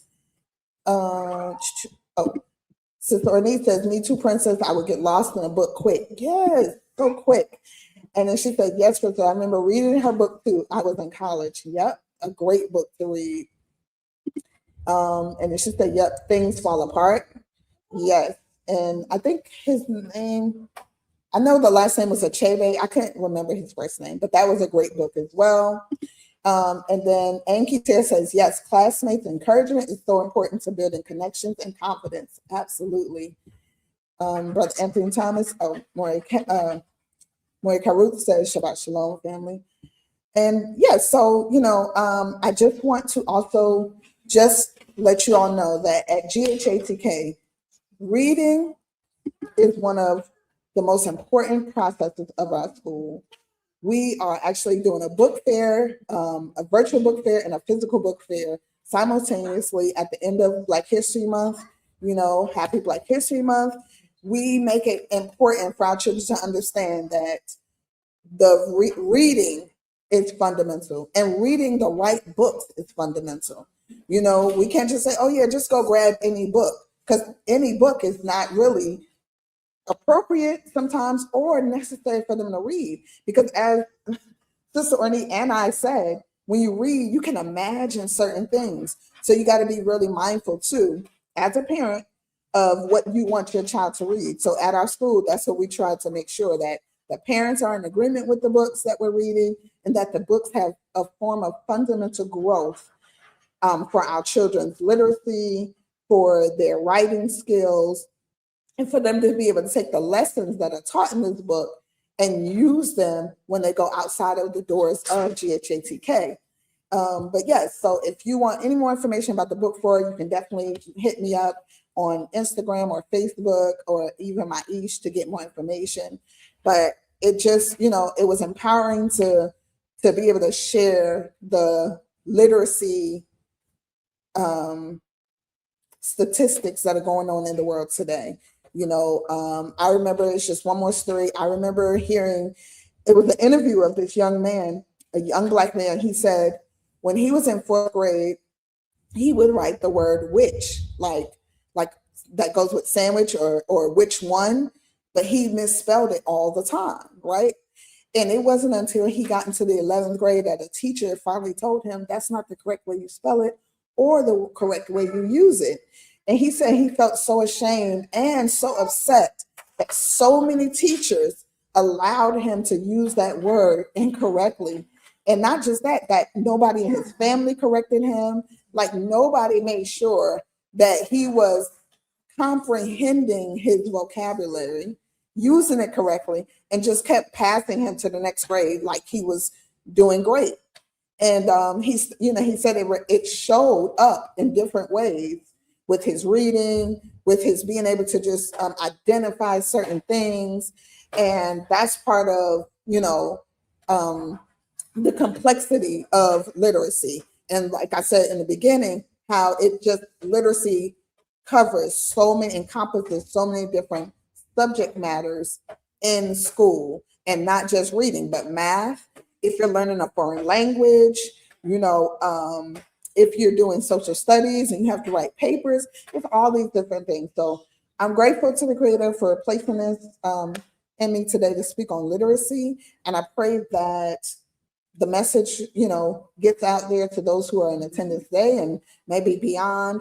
And that, you know, we as a nation, you know, encourage our children to read fundamental books, to pick up a book, take them to the library, go to a bookstore. The book fair we're doing is a Black-owned bookstore that is in Atlanta. And it's important for us also to read books about ourselves, about our ancestors, about us, because they're more relatable to us than reading Shakespeare. That's not a book that we're going to be reading at GHATK. We're not going to be reading The Tale of Two Cities. You know, these books that I read in school that I still, honestly, at 48 years old, can't tell you how it helped me in my life, because it hasn't, right? It was not relatable. It did not tell me my story or history or give me an example of perseverance for me as who I am as a Black woman in the United States of America. So yes, literacy is very important, and I pray that each and every one of us got something great out of this. Toda Rabah for this segment, Ishi, and Toda Rabah to everyone for your participation. All right. Hold on, I think you're still on mute.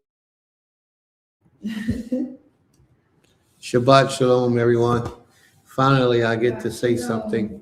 I know, I actually sometimes. That was a long time, but very important information. Long time, very important information. A lot of people probably didn't even make it through. But the reason I'm going to say that is because that shows you how interested they are in education.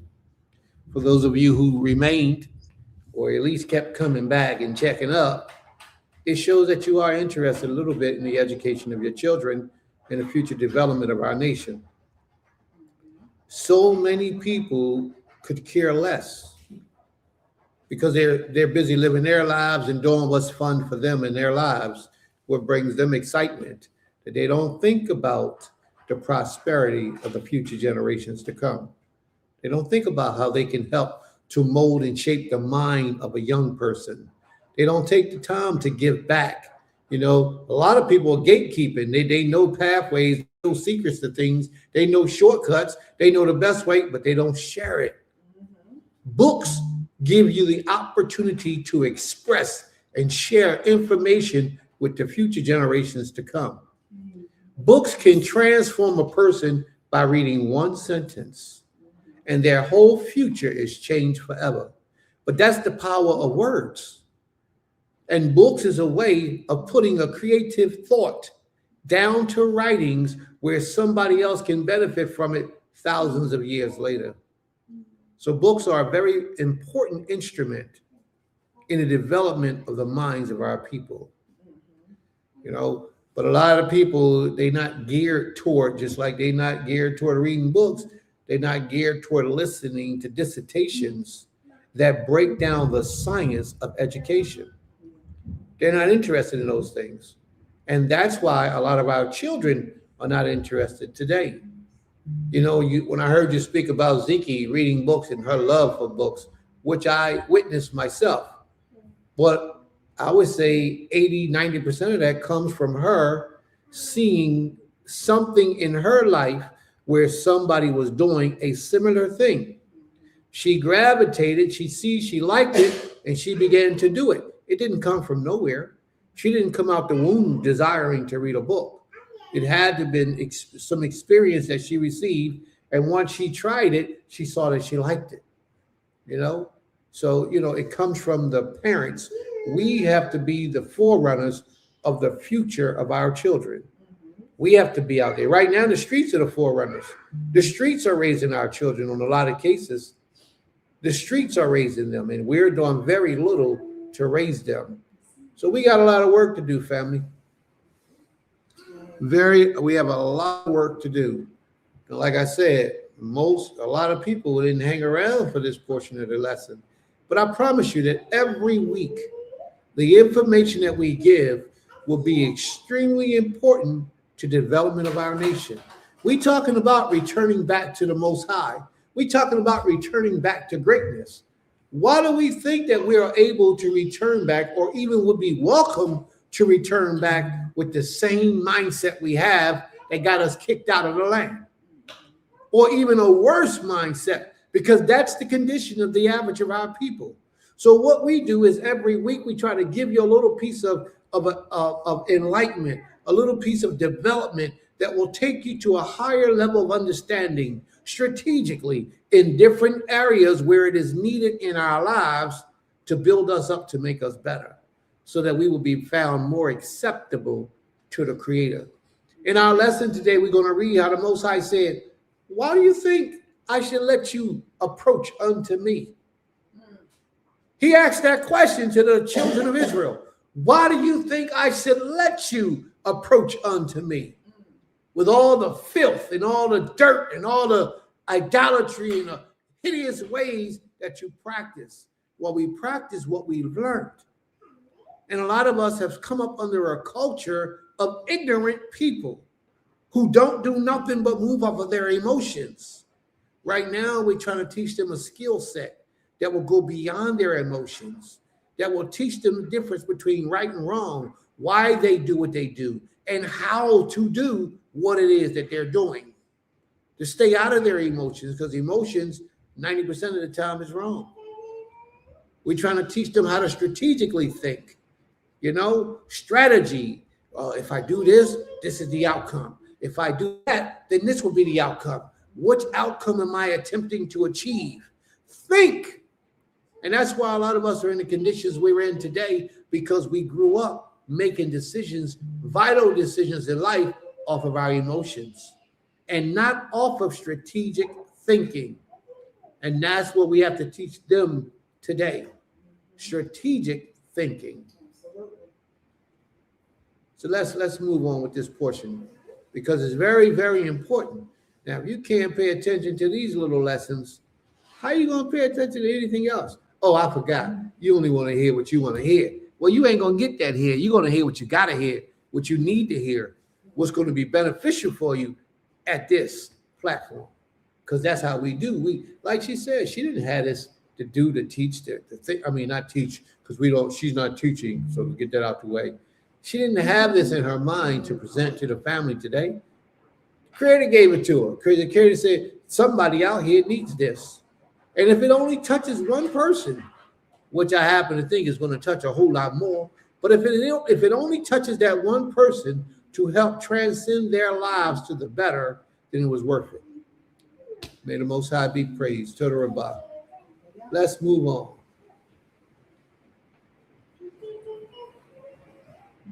Yeah, we might get into, that's it, sis. We might get into 20. If time allows, we will. May the Most High be praised. Toda Rabbah. All right. All right, so we're going to get into our commandments now? Yes. Yeah, I see Sister Kedalia was quick to get her commandment up. She got her commandment up quick, early in the morning. Boy, as soon as I post a lesson, 5 minutes later, here it is. Bang! Now, I went to sleep 5 minutes later after I finished the lesson. After I finished posting it, I went to sleep, and then I woke up. But let me say this, because I do want to say this. I didn't thank the Creator for the things that I wanted to thank the Most High for. So if y'all would allow me the opportunity just once, I don't have a whole lot to say, but I got a little bit to say. I am so thankful to the Most High for his provisions and the way that he cares for us, the way he provides for us and make things happen. You know, we think we know by plotting out, planning a situation and figuring out how we want to make a thing happen. But the Most High got the final say. He has the final say. I had a whole situation set up and arranged of moving furniture down here in Georgia. I had the whole situation already set up and planned. I was waiting for that particular day. I had to keep making adjustments in my day, in my week, because of certain individuals that wasn't falling in play. Uncle Raheem was supposed to drive. My nephew, Uncle Raheem, and KJ was supposed to help, and Boo Boo, Jabal was supposed to help me load up the truck. And Uncle Raheem was going to drive that, and I was going to drive in my truck, and we was going to come down. Well, along the way, things changed. And you often ask yourself, why is things going the way that they're going? And you don't see the Most High's plan. When the Most High moves, you just feel uncomfortable because it's not the way you planned it to be. Well, just so happens that 4 of my nephews got together. 1 drove and 1 accompanied him. I drove and the other one accompanied me. And it was a beautiful thing. We loaded up the truck. We got all the furniture on the truck and we drove down and we came down, and they've been with me since. Some of the things that we put in motion didn't happen. Things was altered, probably because the Creator didn't want it to happen. Things was shifted around, things was moved. But I'm telling you, the Most High put me in the hands of the right crew. But them guys came down, showed out, did their thing, and made it happen. Made it happen. Made it happen. And you know what I was so proud of? And this is what I kept telling them over and over throughout the time that we spent together on this the longest we've ever been together. I mean, together in each other's company and no breaking. I like the fact that we were all family.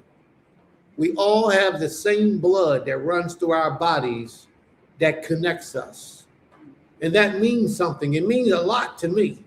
It means a lot because it's very rare that you can find Black people to work together on one project for any significant amount of time. Now, this is a lot of time for us because they each have their own individual lives. One of them works with me through the week, but we don't spend this kind of time together.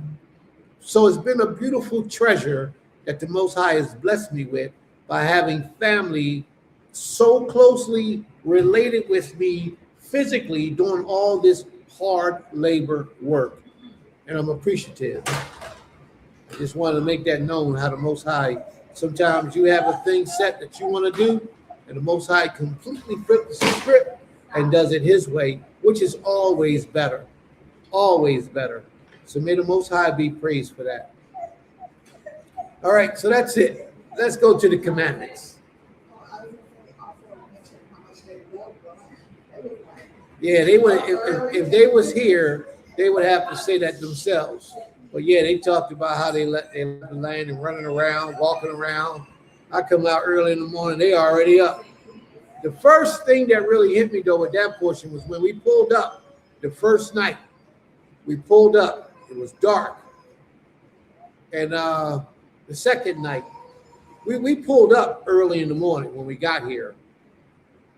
But when the next day, when we pulled up at night, one of my nephews got out the car and first thing he said out of his mouth, "Gosh, look at them stars all over the sky." Up here in Georgia, the stars are closer to the earth for some reason. You know, you don't have all that fog, all that smoke, all them clouds in the air. Yeah, the stars are so close. They look like little lights in the sky. And he was so amazed by that. And then the other ones looked up, wow. And I understood because when I first saw it, it amazed me too.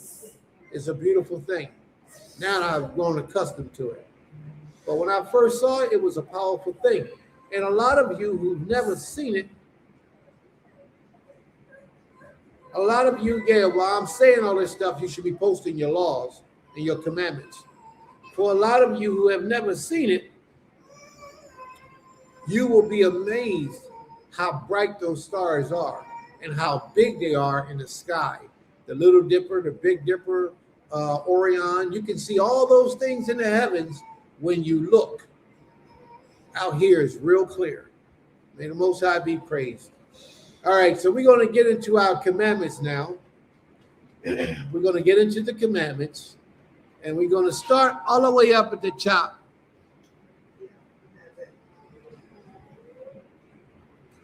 She says, "My children and I were floored also. It's like a whole different sky." And she's right. It looks unbelievably clear. Unbelievably clear. So we're grateful. Less man-made light pollution enhances the night sky. Absolutely. May the Most High be praised. And then we got so many trees around us.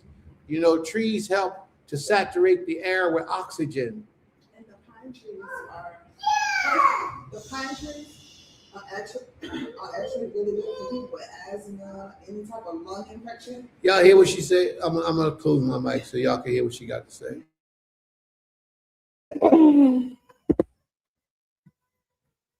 Shalom, everyone. I was just also adding.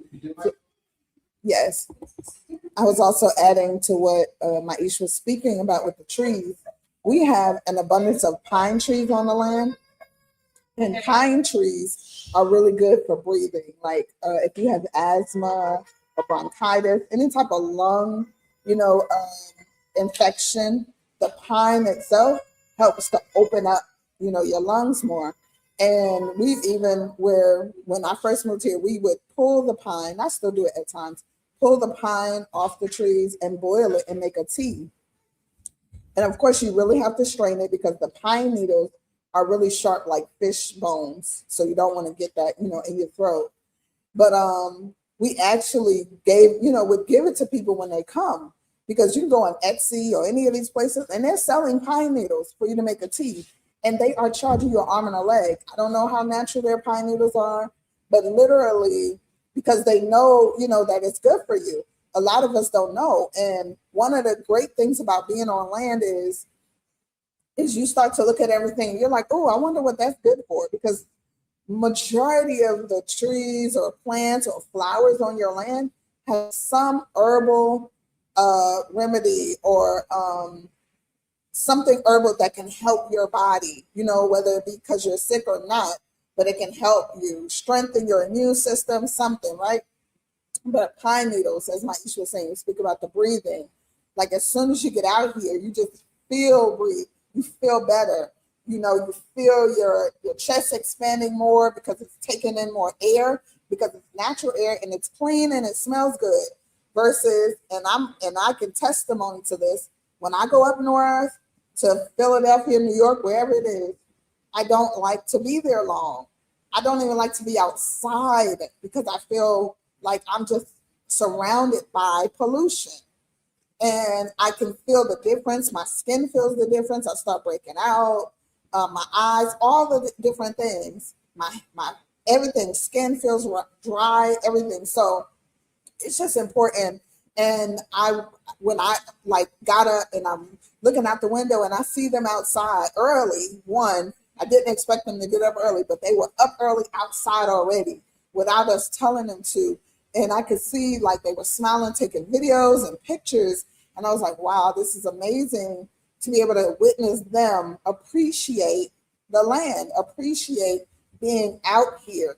Because a lot of times, and this is true, so many people in the city never get to experience being out in an open field of land, away from pollution, away from all the toxins in the world, trash, whatever it may be. And to be able to come into another space, it definitely gives them a different appreciation for, life itself. So I just wanted to, say that part. But Toda, I'll be bringing that up. Do you want me to, I'm sorry, do you want me to go ahead? I want to say. So one of my nephews was playing with my dog. Now my dog don't like nobody. My dog is vicious. Rottweiler, he just vicious. So we in the car coming back last night, my nephew says, I was playing with your dog, man. I said, what? He said, yeah, I rubbed him. I said, man, don't trust that dog, because that dog is crazy, and he is. Those of y'all who've been here on the land, my dog is it's nutcase. He says, your dog, I told him to sit down, and your dog sat down. I said, my dog don't even know English. I teach my dog Hebrew. I don't teach him in English. He said, yeah, I told him to sit down, and the dog sat down. I said, man, get out of here. He said, you want to see me do it? I said, go ahead, let me watch you. He went over to the dog cage and told the dog to sit down, and guess what? The dog sat down. I looked. I said, what? He comes, get back in the car. I looked out the car, and I talked to my dog. I said, shave. My dog just looked at me. I said, shave. He just looked at me. I said it again. He just looked at me. And I said, all right, never mind. And I pulled off. Now, what does that mean? That means stop letting people, not my nephew, but the people I got helping me to feed the dog when I'm not here and stuff like that, they talk English to the dog. And they're around him more than I am. They don't talk Hebrew. They talk English. So my dog learned English and forgot the Hebrew. I couldn't believe it. Now, if I'd have been in his presence, like up on him, it might have been different. But they was talking English to my dog, and my dog kept listening to the English. Now, somebody can come up here and tell him anything now. And I don't like that. But my nephew brought that out to me last night, and I'm so grateful that he did, because now I know I got to get my dog off of that foolishness. I fed him too much gunpowder. May the Most High be praised. To the Rabbi. Yeah. Pine trees are medicinal. Medicinal. Medicinal, like I said. Always trying to correct the good brother. Medicinal. What did I say? It's medicinal. During the COVID situation, a lot of doctors that are involved in the hospitals came up with home remedies. Pine trees as a whole can be used totally. It's medicinal. Thank you, sis. May the Most High be praised. To the Rabbi. Yeah, go ahead and sit down, little man. You can't be up here right now. We teach you. Yeah. All right. Shabbat Shalom again, everyone. We are going to go into our laws.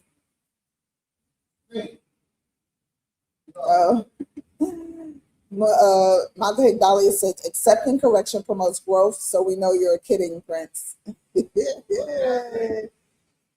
Medicinal instead of medicinal. No thanks. Medicinal. Oh, gosh.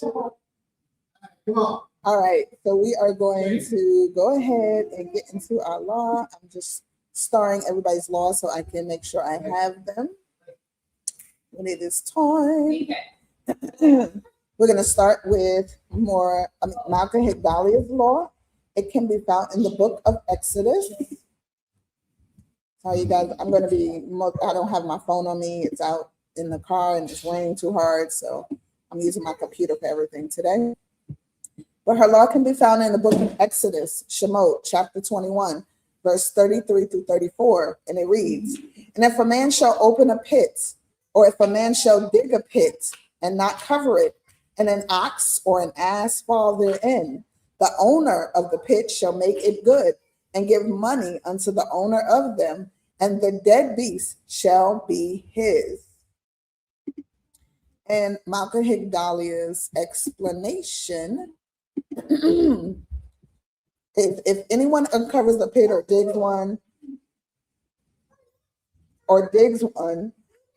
and fails to cover it, and an ox or a donkey falls into it, the one who opened the pit must pay the owner for the loss and take the dead animal in exchange.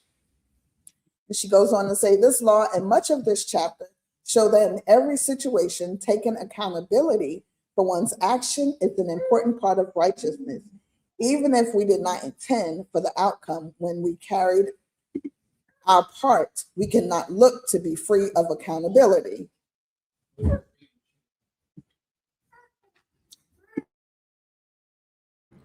All right. Now, she brought up a very important part. What did you say, Emma? I was on mute, so I hope they heard me. Well, they couldn't have heard you because I was on mute too. Okay, can you ask them if they heard me? Did y'all hear the commandment that she just read? She just read a commandment, but she thinks she was on mute. So she don't know if y'all heard her or not when she read the commandment that Sister Higdalia put up.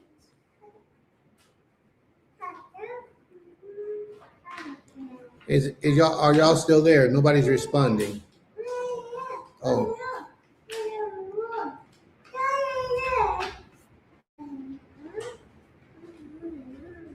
Said I didn't hear it.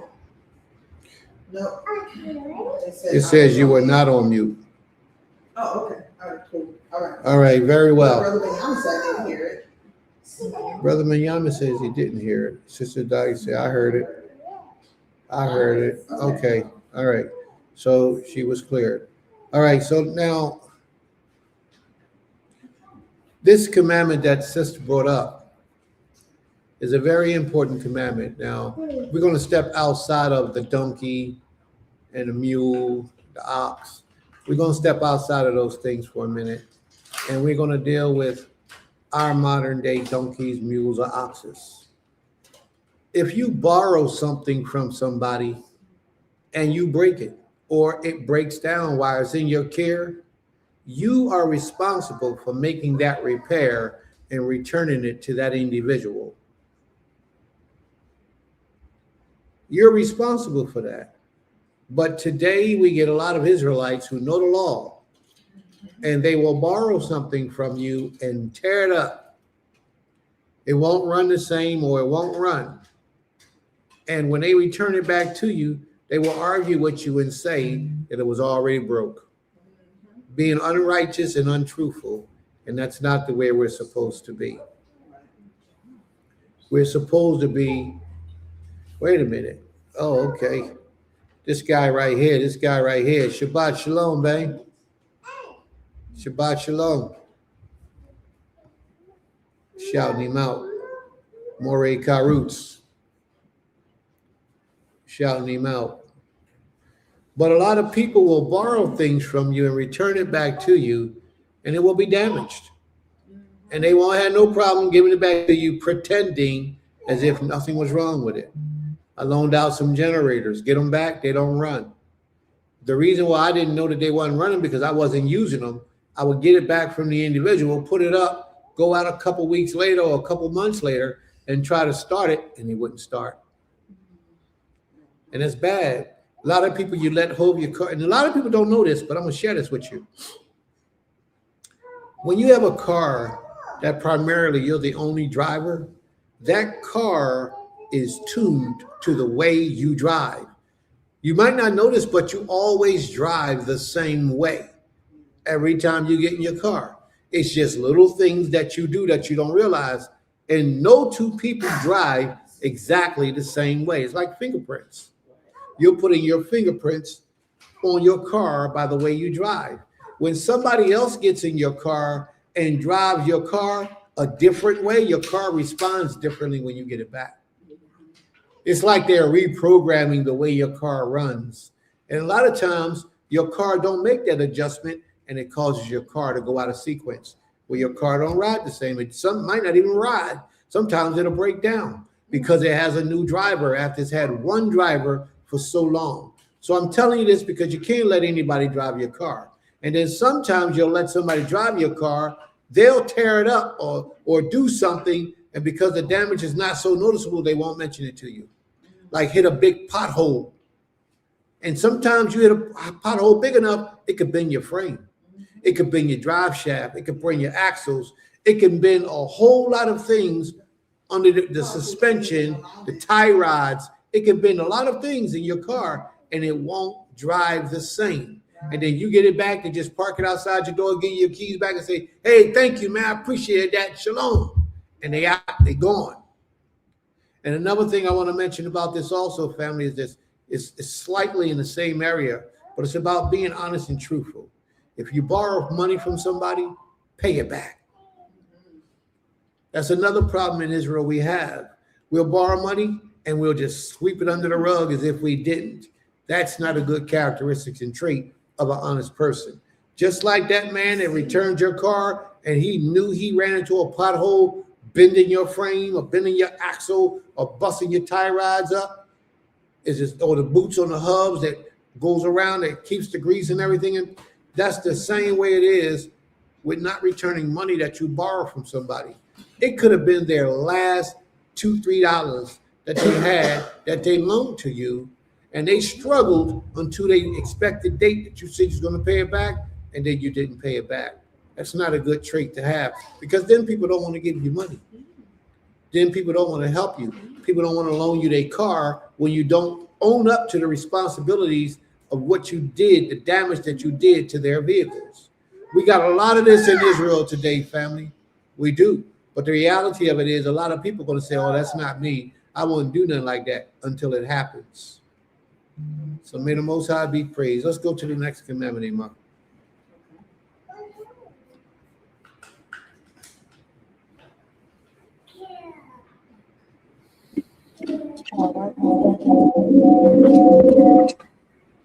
All right, Shabbat Shalom.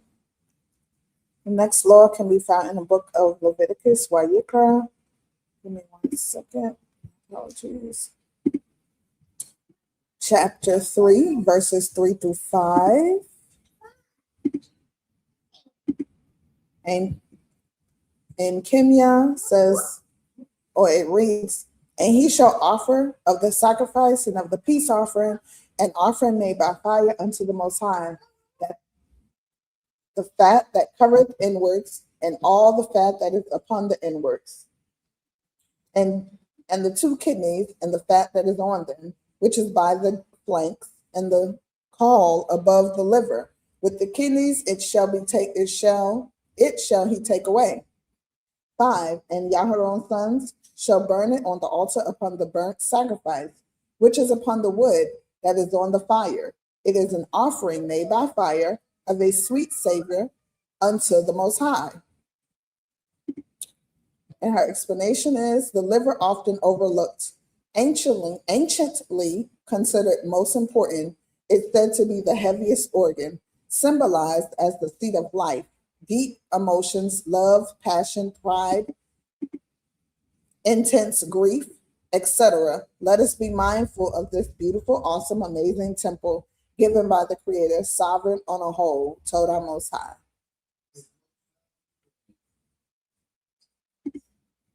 All right. And the second, my sister wife Autumn, I think she has 2 on here, but I'm going to read this first one, 1 Chronicles 16 and 22. Give me a second to get there.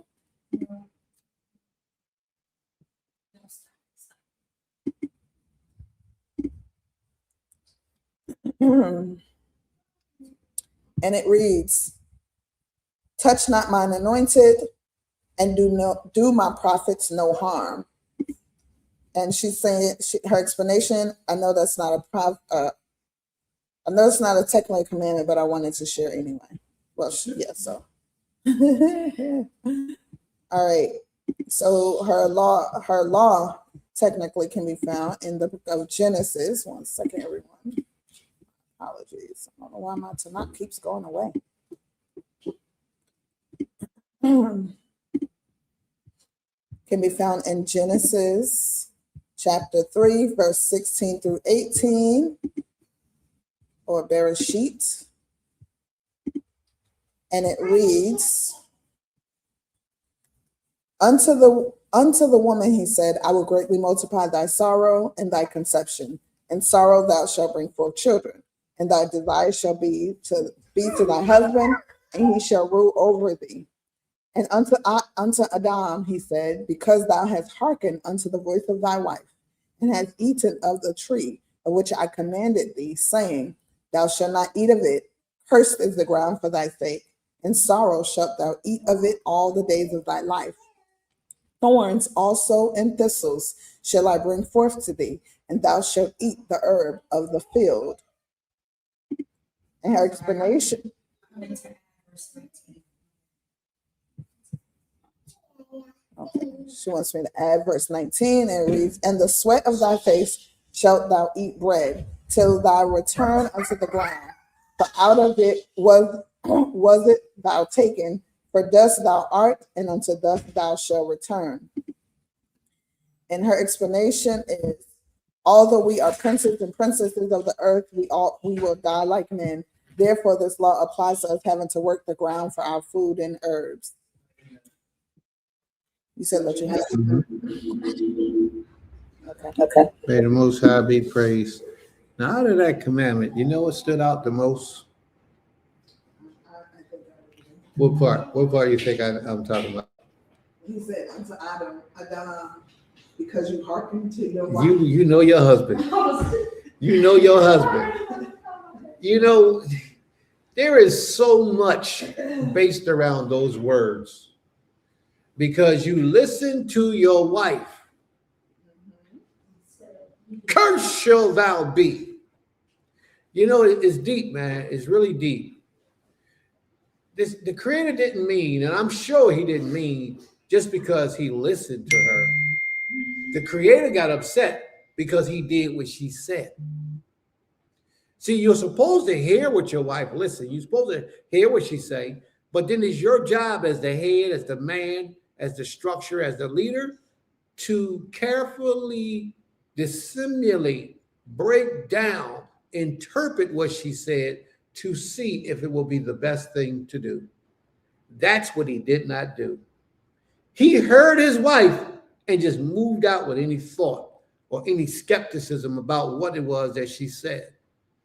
And that caused him a whole world of hell. Because of that, now the principle that my other wife is bringing out in this commandment, you had to work the ground and sweat and toil, and the earth will not give unto you its increase. You're going to have to sweat and bleed and everything to get that food from the earth. That was the punishment. And that punishment back then did not stop what Adam is still here in the earth today. We got to do all that work to get food to come up from the ground. That's deep. And you can. Sometimes it might not come up. She's absolutely right. So, brothers, what I would suggest you to do is always hear your wife, but don't always do what your wife say. Carefully weigh it out. See if what she's saying makes sense, if it's the best thing to do. And leave your desires at home when you make that decision. Leave your emotions at home when you make that decision. Let that decision be because of logic and reason. You carefully weighed it out, you thought it out, the pros and the cons. And then that will help you to make a decision how to move forward. All right? Because ultimately, you being the head will hold all the weight for the destruction that takes place or the blessings that take place after you move on a matter. Like, for example, we really can't get mad at Hawa for what she did by eating from the serpent, because when she ate from the serpent, nothing changed. Nothing took place until after the man did what he did. So what I'm saying is, we can't really get mad at her for doing what she do.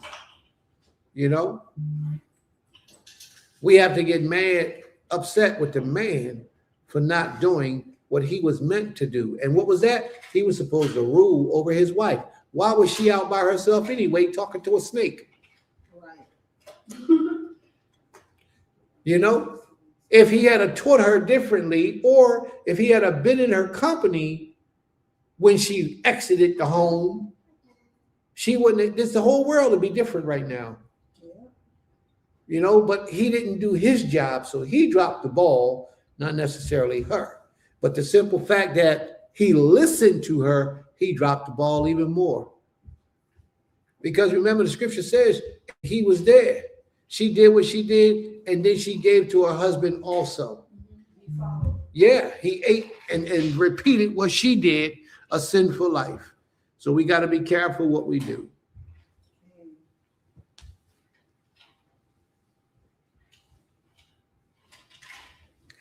There you go. May the Most High be praised. Toda Rabbah. Sister Igdalia say, yeah, I'm mad at her too. All right. So where we at with that commandment? You done with that commandment, Amy? Yes.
I'm sorry.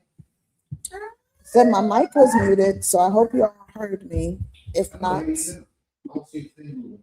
okay. They said we heard nothing after Prince. All right. My apologies, everyone. I'm not sure why it did not. I pressed unmute. All right. So I was reading Moreh Karuta's law, which can be found in the book of Deuteronomy, chapter 16, verse 16. And his law reads, 3 times in a year shall all thy males appear before the Most High thy power in the place which he shall choose, in the feast of unleavened bread, and in the feast of weeks, and in the feast of tabernacles, and they shall not appear before the Most High empty. And of course, he put it, he didn't get a whole explanation, but he did say, 3 times a year shall all males appear before the Creator our King. And it says, Kag Matzot, Kag Shavuot, and Kag Sukkot. And he put them in the Hebrew or Ivrit for us to understand. So if he comes with another explanation or more of an explanation, I will share that as well. Salakli again for being on mute. Oh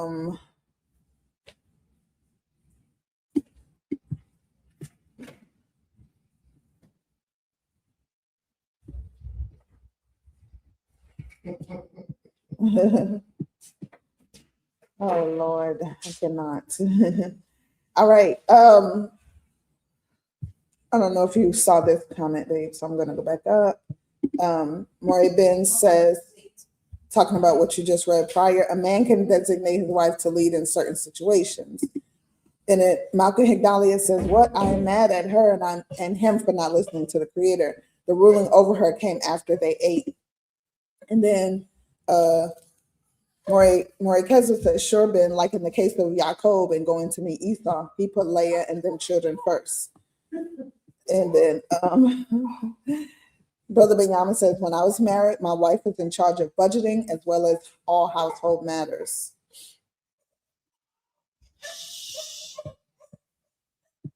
You want me to speak now? Oh, sure, if you want. Would you? All right, listen. Leave that right there on the screen.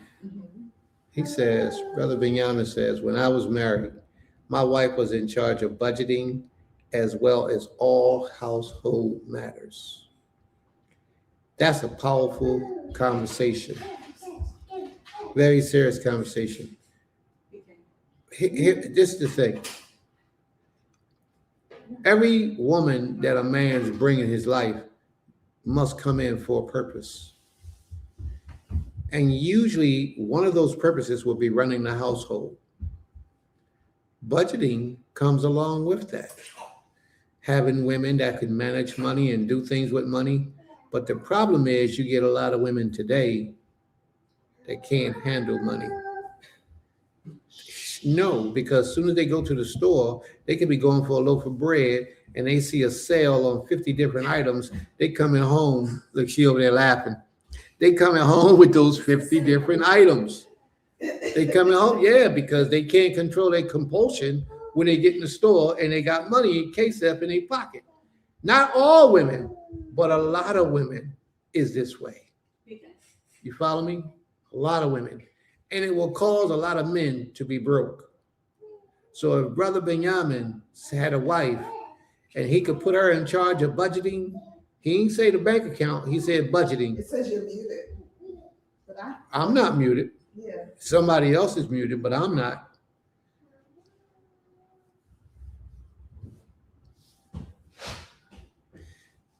Okay, let me try it again. Yeah, you're not muted. You're not muted, babe. Go ahead and say it again. Yeah, I'm just rounding up. That's all. I'm rounding up. You have to have women in charge of certain things to ease the stress out of your life. You can't do everything. You can be responsible for everything, but you can't do everything. Therefore, you have to have good people in place to do these things, these services that you need. Now, if he had his women in charge of budgeting, that was a good thing, as well as the household matters. That's a good thing, positive thing. That means that he had the understanding that these women had to have a purpose and a need and a service in his life. And that's a good thing. You just got to be careful and you got to search out what the woman is good at. And that's what you let her do. And don't be ashamed or afraid to let her flow with the decisions that she think is a good decision, as long as she bring it back to you and clear it with you before she make those major decisions. I ain't talking about little stuff. I'm not talking about you got to look over everything, because once you open the reins and give her that authority, you allow her to do certain things. But then you get major things. You got to make sure that she brings that back to you and say, hey, I'm ready to do X, Y, and Z. What do you think? And then you make that final decision, because if she does something and it's not a good thing, you can't get upset with her because she's only doing what you taught her to do and what you allow her to do. So that's how things should go. You know, it would be nice to have somebody to handle certain areas of life. It will alleviate you off that stress so that you can do other things. So it's good to do that, you know. But when you got a woman that's bad at managing, why would you have her doing the money? Why would you have her managing money? If she's bad at it, you already know she's going to take you in the poorhouse. If you got a woman that can control her impulses, she goes shopping, you send her shopping, she got a checkbook or a debit card, and the majority of the money is in that account, you in trouble. She going to bring back things for the baby that the baby need when he turned 5 years later. He ain't even but 2. Well, I brought this when he turned 7. Why? It was on sale.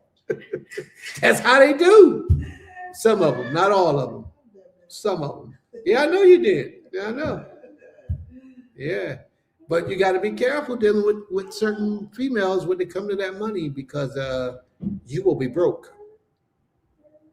You will be broke. And if you're a male and you haven't controlled you still are buying what you want versus what you need, you in trouble. You living from check to check, week to week, you in trouble.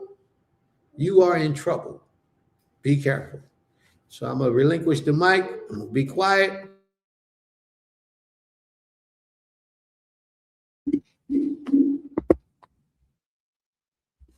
All right, Shabbat Shalom again, everyone.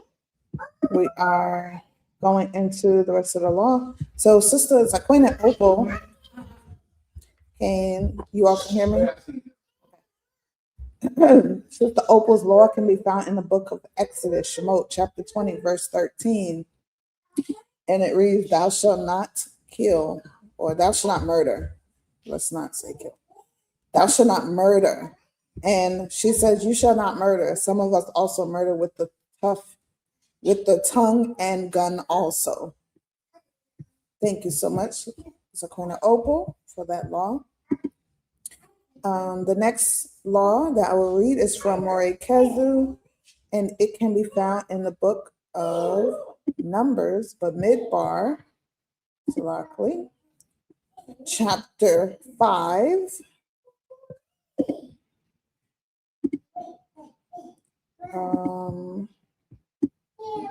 Let me see. I'm trying to figure out. Yeah, I'm trying to. Yeah. Yes, Moreh Kezu, if you can tell us. Wait, 7 chapter, Numbers chapter. Hey, move on. Let him figure. Oh yeah, because it's not the chapter. He put the verses in there. All right, so I'm gonna go to. Okay, Moreh Kezu, can you put the correct chapter and verses so I can read those, please? Total about. All right, I'm gonna come back to you, but we're gonna go to Aim Sukari's law. It can be found in the book of Exodus, Shemot, chapter 29, verse 43. And it reads, and there I will meet with thee, and there I will meet with the children of Israel, and the tabernacle shall be sanctified to my glory. Exodus 29 and 43. And so she says in her explanation, well, she wrote it out again, and there I will meet with the children of Israel, and the tabernacle shall be sanctified by my glory. And she says, the Most High will be present with us in the tabernacle, gracing us with his glory. Hallelujah. Oh, he says, he says verse 6 and 7. Okay, chapter 5, verse 6 and 7. Going back to Moreh Kezu's law, which can be found in the book of Numbers by Midbar, chapter 5, verses 6 and 7.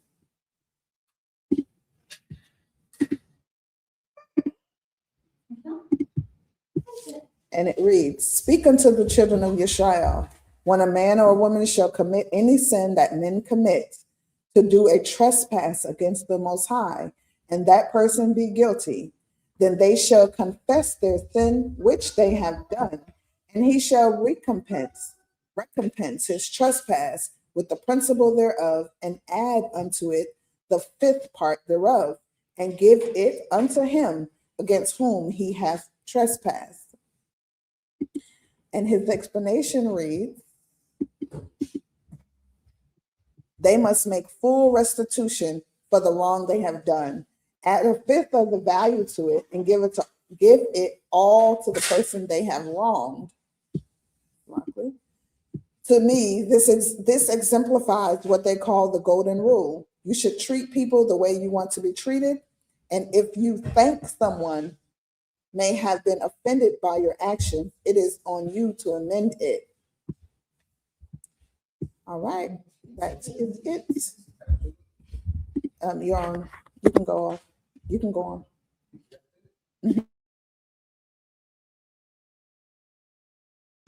All right, that's it for the commandments? No, Sister Hadassah is supposed to be reposting her commandment.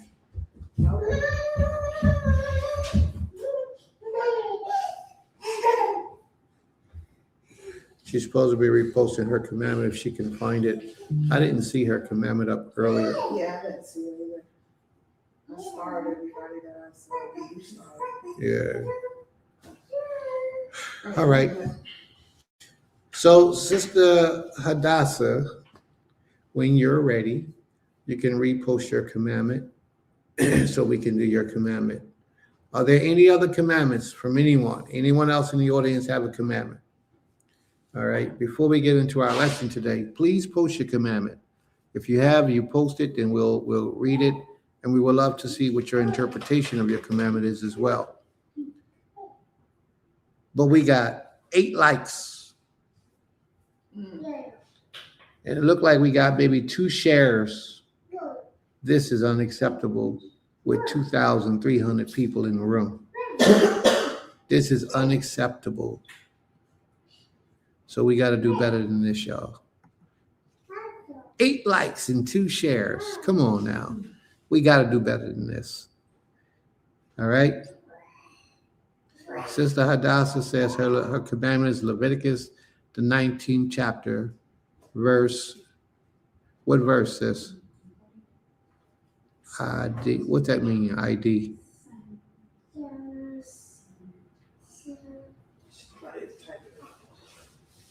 Typo. All right. So Leviticus, the 19th chapter. Ima, you got that already?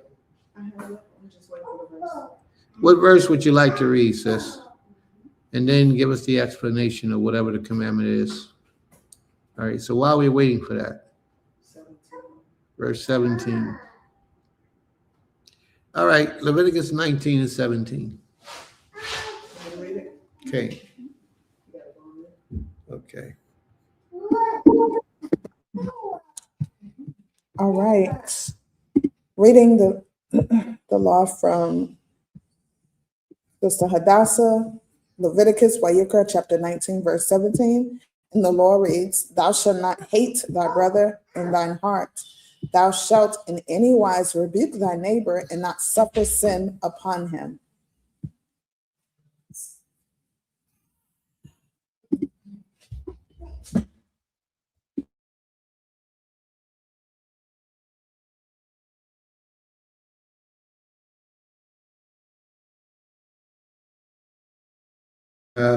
I would like to see what her explanation is for that, but she would be correct.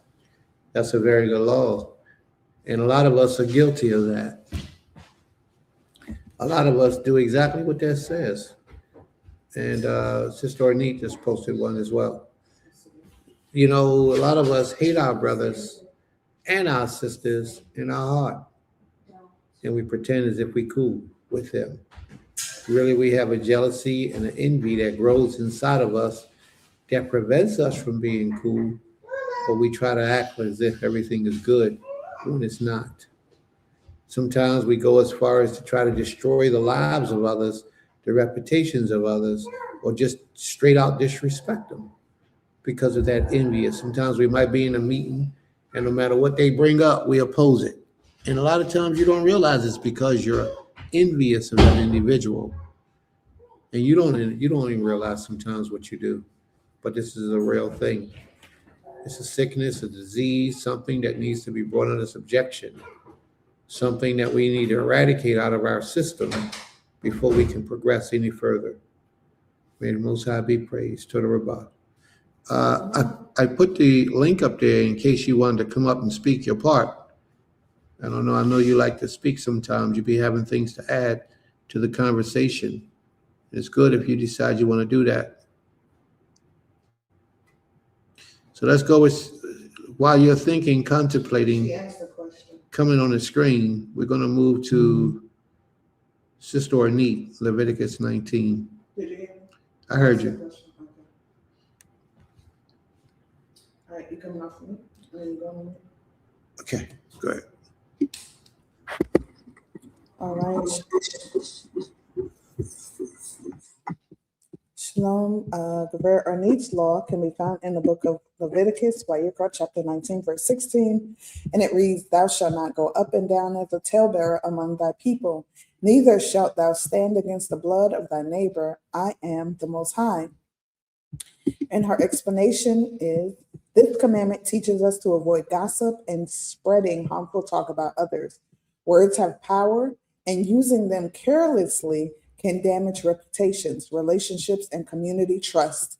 Guarding the tongue helps build unity, peace, and integrity among people.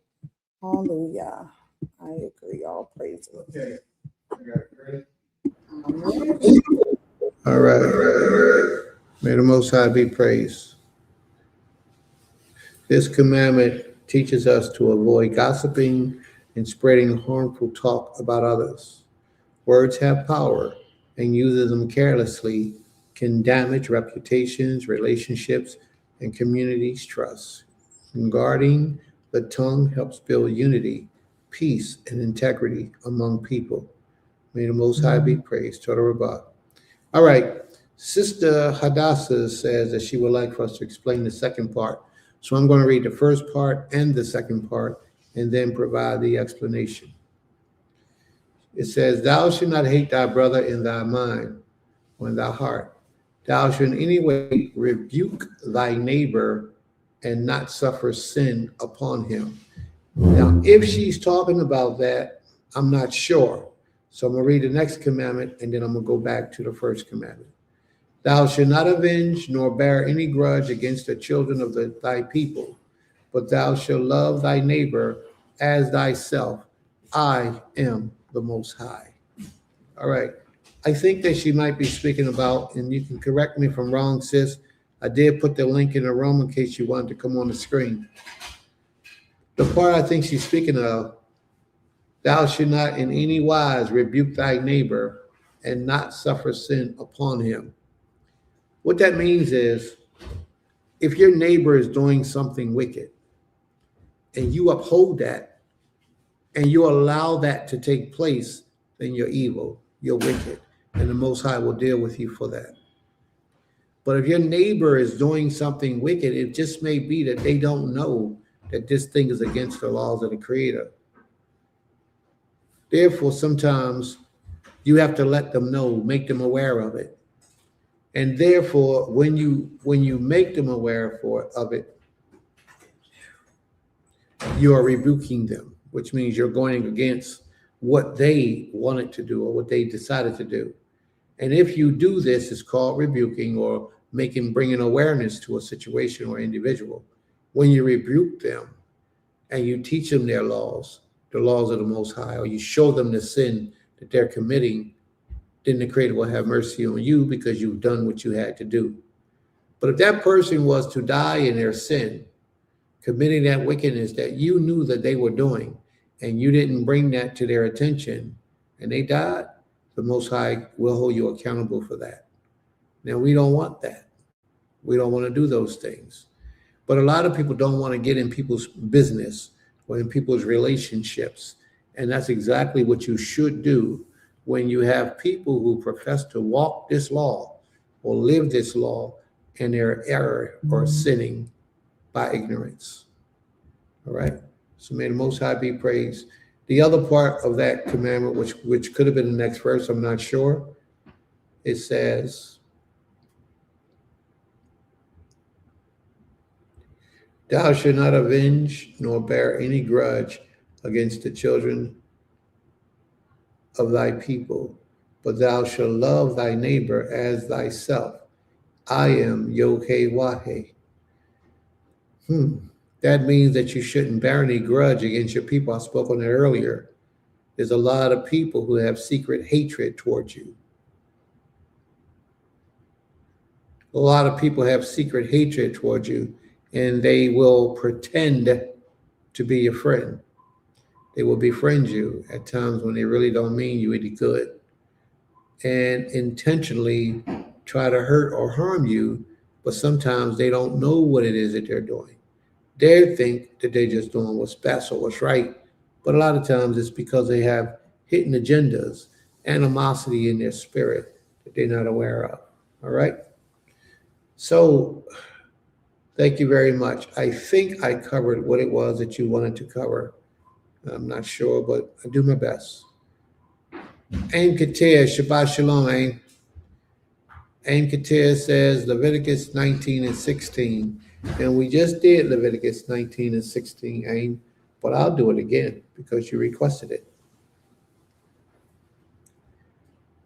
Leviticus 19 and 16.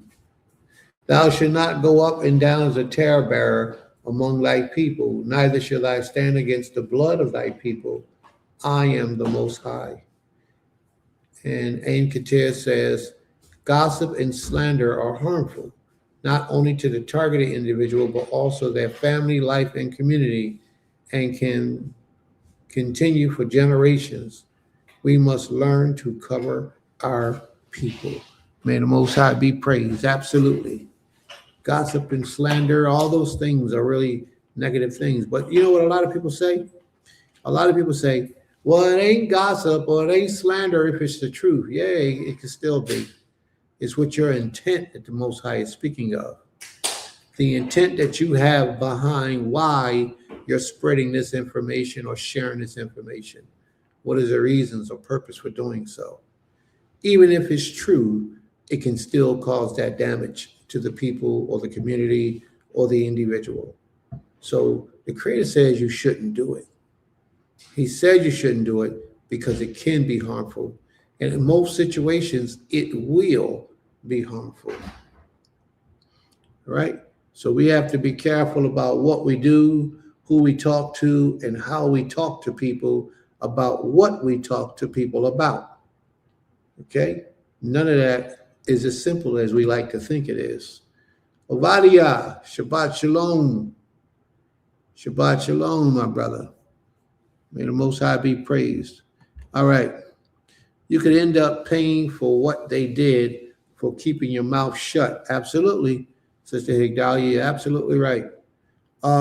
Sister Hadassah, I've interacted with people in the past that were in the wrong and wanted to speak to them according to the law. But others say no, just pray for them. And Yah, I guess that's the Most High, will recompense, especially family. Well, this is what I'll say to you. Here's some of the violations in that chat, in that what you just wrote. One thing is, if somebody does something wrong, you should bring it to their attention immediately. Don't even let it wait till overnight. Second thing is, you don't have the right to pray for anybody if they don't ask you to. If people don't give you permission to pray for them, then don't pray for them. That's just like stealing. You know, you're taking something that doesn't belong to you. But in this case, you're putting something on someone that they didn't ask for. So if you want to pray for somebody, always ask them for permission to allow you to pray for them. and that would be wrong. So no, I disagree with the instructions that the people have given you. I've interacted with people in the past that were in the wrong. You should have spoke to them then. And I wanted to speak to them according to the law, but others, other naysayers, other people, well, they ain't even, might probably ain't even worshiping the Most High. They will say, no, I don't do that. All right, so there we go.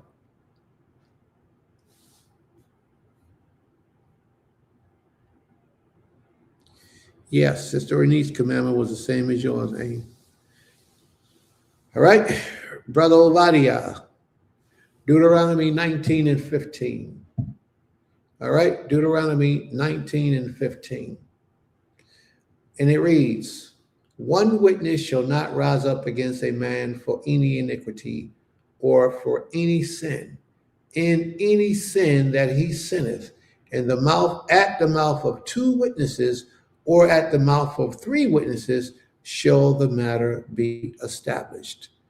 All right, Brother Obadiah, very good commandment. Very good commandment. It says, this established justice. One person was not enough. Divine standard of justice required two or three witnesses. May the Most High be praised. Absolutely. Two or three witnesses.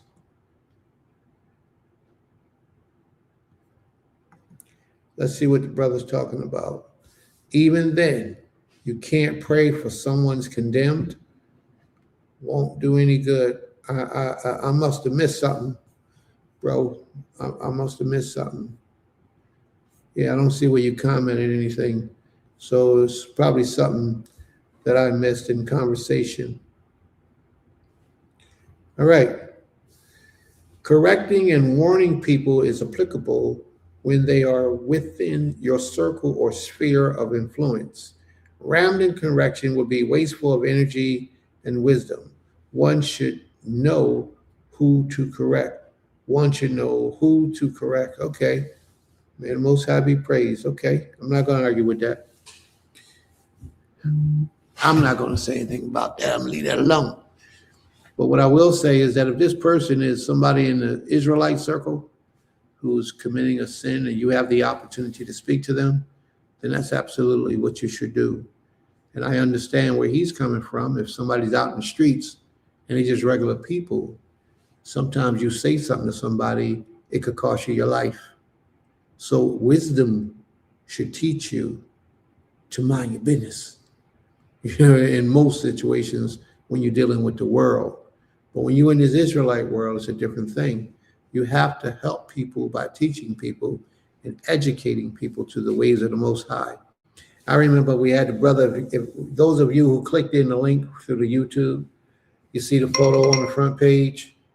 That was Morey Baruch, Morey Samak, and brother Habak on the front page of the cover. One of the good brothers. I forget what state he's from. But I remember having a conversation with him one time. And when we first met, we only met once. We spent a lot of time together, very knowledgeable brother. And one of the things that he brought to my attention was that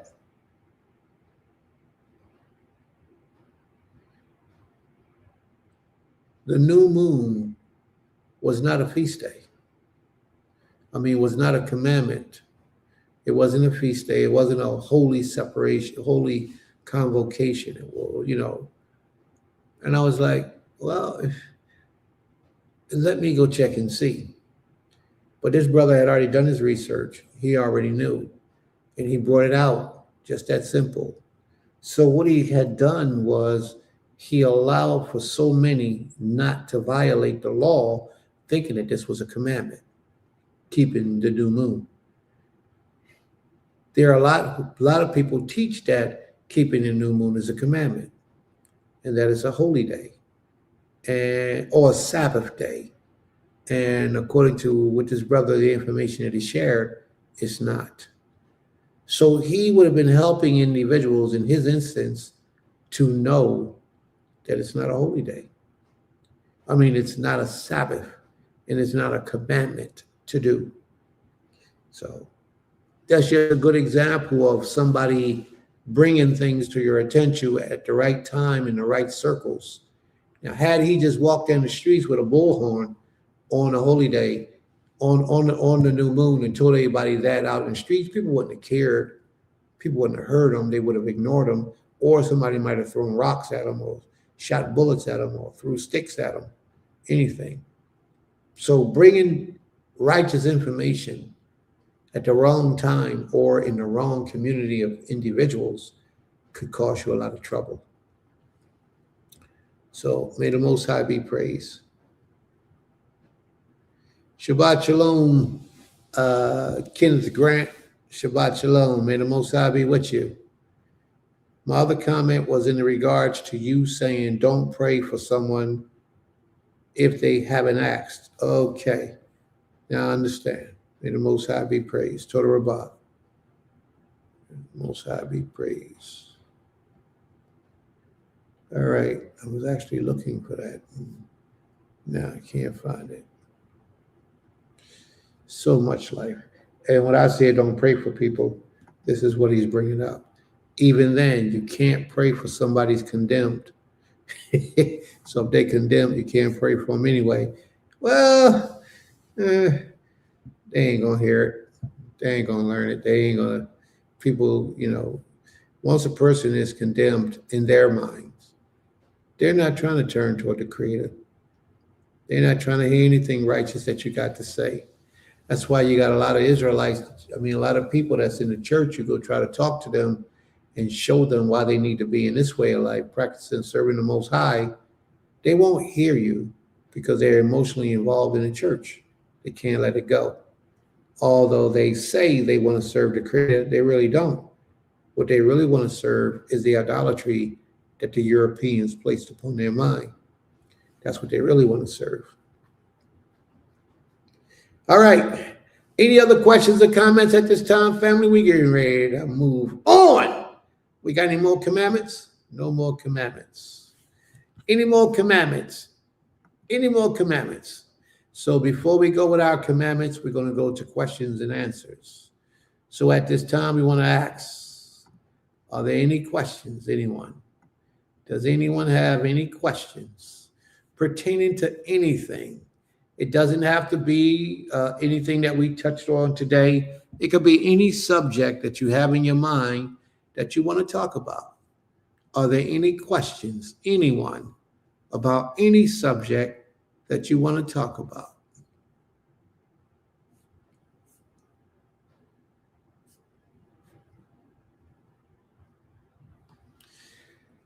Does anyone have any questions? What does Yeshayahu 66? What about Yeshayahu 66? What's the question?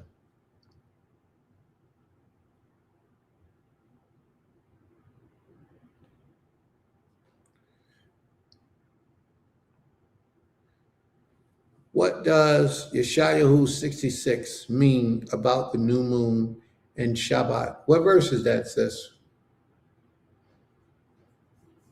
From one new moon to another? Even before we read that, you have to know that Yeshayahu is not a book of commandments. Okay? It's not a book of commandments. But what verse in 66? Or do you want me to read the whole 66? Huh? Which one? The whole 66 goes down to 24 verses. What's in 66 that you would like for me to read without me even having to look on?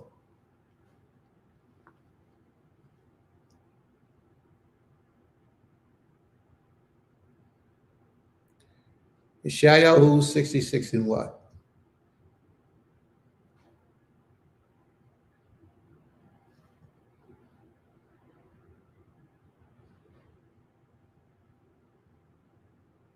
Sister Hadassah. All right. So we don't apply what the prophets say, the Most High said. No, hear me out for a second. I would like for you to find the verse, or do you want me to read the whole Yeshayahu 66? If you want me to read the whole thing, let me know. If there's a particular verse you want me to read, bring out that particular verse so we can read it. This is what you have to understand. This is what our people need to understand. The last verse, okay, the last verse. This is what our people need to understand. We have the books of the law.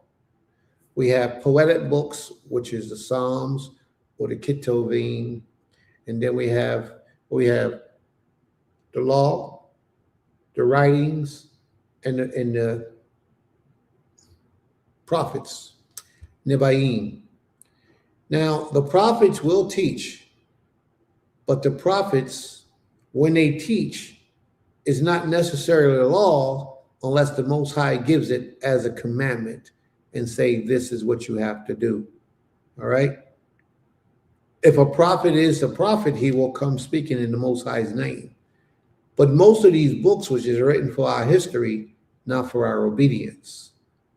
So let's see what it says. And they shall go forth and look upon the carcasses of the men that have transgressed against me. For their worm shall not die, neither shall their fire be quenched, and they shall be an abhorrence unto all flesh. Okay, I think you want the one right before that, maybe. And it shall come to pass that from one new moon, that was the one that I quoted, from one new moon to the next. And it shall come to pass that from one new moon to another, and from one Shabbat to another, shall all flesh come to worship before me, saith the Most High. But the new moon was never commanded of us to worship the Most High. And the Most High is also speaking in future tense. So if he's going to give us another commandment, then he'll give it. But there's nowhere stated that we have to do that. All right? So there's nowhere stated where we have to keep the new moon as a commandment to come and worship. A lot of us do it, but we do it because it's a custom to do, not because it's law. Now, the Shabbat, that's a law. And we have laws, plenty of laws. Matter of fact, we're going to cover some today in our class. We have plenty of laws covering the Shabbat, but we don't have any covering the new moon, that we must do the new moon and keep it holy. We do have in writings where our people kept the new moon, but it's never a commandment for us to do so. And you know, I felt so strongly about it. I was having that conversation with my brother Barak, and he allowed me to understand that. So now I have to teach what it is that I understand. All right?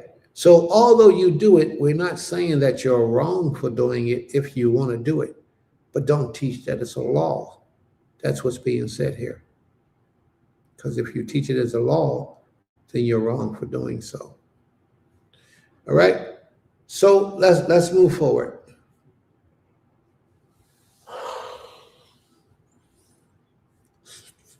And if anyone can find the law that says we have to keep the new moon as a Sabbath day, we have to keep the new moon, then just present that information.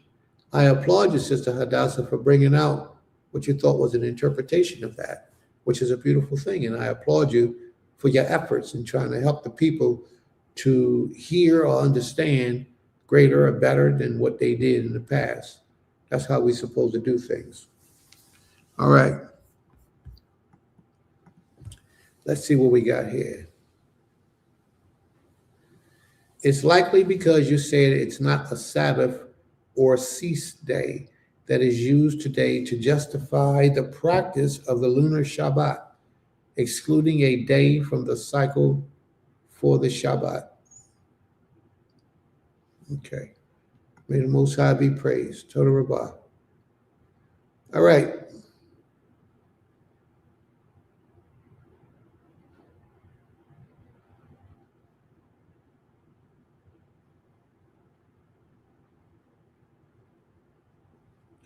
Let's get busy.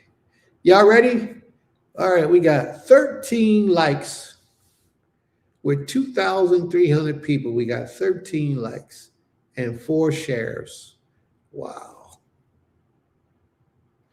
We got 4 shares. Is that the best we can do, family? No, it's not the best we can do. We can do better than that. We Israel. Come on, y'all. We can do better than that. Come on, y'all, take a second.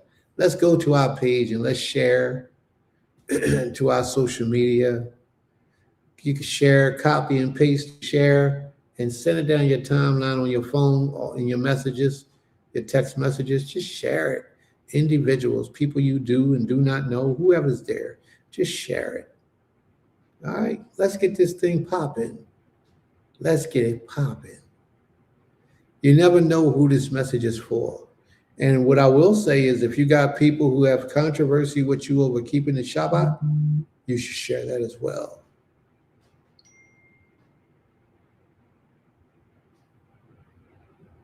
Yeah, you don't see what I see, Brother Benjamin.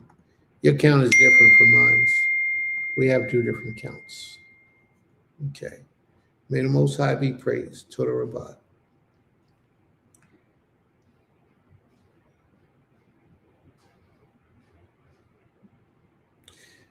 If you see 200 viewers, if you see 24 viewers, that's really 2,400. And if you see 12 likes, it's only 12 likes. That's 50%. That's still not good enough. All right, there you go. If you see 24 views mean 2,400 views. What is wrong with you, bro? Come on now. We projecting what we want. We don't just accept what they say. We project what we want. Ezekiel 22 and 25. Let's see what Ezekiel 22 and 25 is. And you got to also know that Ezekiel's talking future tense as well. Ezekiel prophesies about the temple in the future and what it will be and what the laws will be done. All right. If I'm in the right place. There you go. That's what I'm saying. Ezekiel 22, verse 25 to 31. All right. There is conspiracy of her prophets in the midst thereof, like a roaring lion raving the prey. They have devoured souls. They have taken the treasures and precious things. They have made her many windows or widows in the midst thereof. Her priests have violated my laws and have profaned my holy things. They have put no difference between the holy and the profane. Neither have they showed difference between the unclean and the clean. We have hid their eyes from my Sabbaths and profaned among them. Her princes in the midst thereof are like wolves raving the prey, to shed blood and to destroy the soul, to destroy souls, to get dishonest gain. And her prophets have daubed them with untempered mortar, seeing vanity and divine lies unto them, saying, Thus saith Yahweh Adonai Yahweh. Then the Most High has not spoken. When the Most High have not spoken. They're saying this is what the Creator is saying, and the Most High ain't said nothing.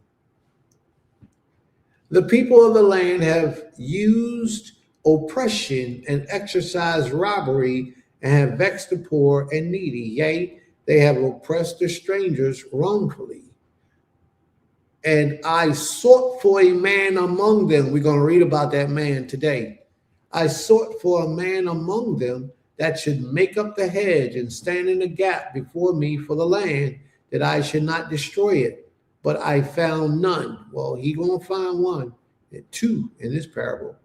Therefore have I poured out my indignation upon them. I have consumed them with the fire of my wrath. Their own ways have I recompressed upon their head, saith the Most High. All right, sis, I don't understand why you had me read that. So I'm going to see if you explain that. So is that past or future? I just want to make sure that's still going on till this day. Well, that's both past, present, and future. That's just talking about wicked people. And again, a lot of that stuff is going to happen in the future when we get here.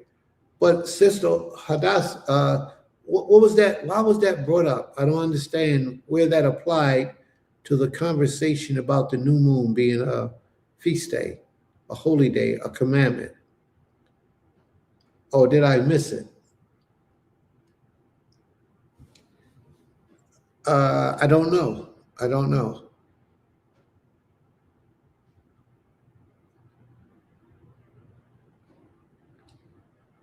Must be something I miss.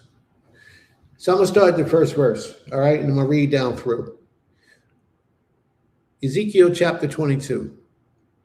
Moreover, the word of the Most High, the statement about what was being said was for the future.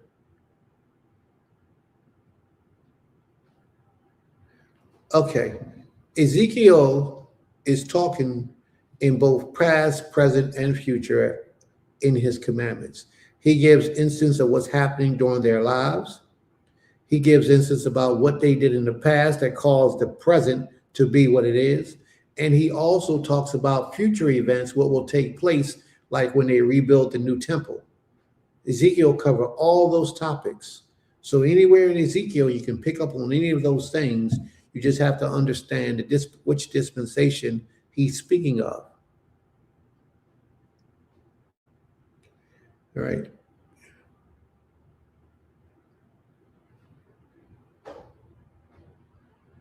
Yes. Isaiah 66 it wasn't a commandment for us to keep the Shabbat, the new moon. It was not a commandment. There's never been in the laws of the Most High for us to keep the commandments of keeping the new moon sacred. It wasn't a commandment. We observed it as a custom, as a tradition, but it was never a commandment for us to do. So what I'm saying is you would not be in violation of the Most High's laws if you did not keep the new moon sacred.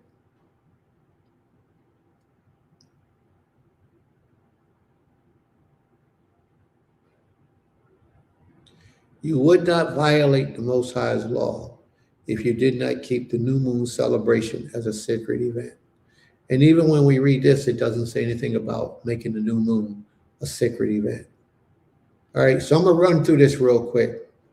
And then Sister Hadassah, please, if you're not fully understanding this, it's okay. You can keep asking your questions, because by you asking your questions, someone else may be in the audience really wanting to ask these questions, but are not doing so. So please, if you're not fully convinced, please don't give up. Please continue to ask your questions so that you'll receive the answers that truly justify your essence, and so that you can have a proper understanding. I want to read this because I think it's important, and I want to make sure it's nothing that I'm missing. Moreover, the word of the Most High came unto me, saying, Now thou son of man, wilt thou judge, will thou people the bloody city? Yea, thou shalt show her all her abominations. I think this is where I stopped reading when I was preparing for class. Then say thou, thus saith the Most High, the city sheddeth blood in the midst of it, and her times may come, and maketh idols against herself to defile herself. Thou art become guilty in the blood that thou hast shed, and hast defiled thyself in thy idols which thou hast made, and thou hast cast thy days to draw near, and art even cast unto thy years. Therefore have I made thee a reproach unto the heathens, and a mocking to all countries. Yes, this is going to cover a lot of the stuff. I don't think we're going to read 22 today. We start at 19, 20, and 21, but you're going to hear a lot of this same spirit being mentioned in those chapters that we're about to read. So I don't think this is going to speak about the new moon at all. But you will see how everything properly aligns with past. They speaking about the past, the present, where they speak about their time where they are, and then the future, where they talked about where we are today. All that's going to be covered in this chapter, these chapters that we're about to read. All right?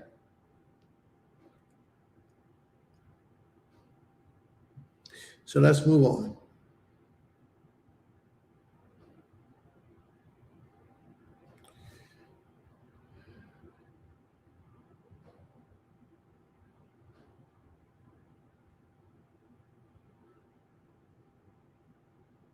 And we're going to read some very interesting topics, conversations.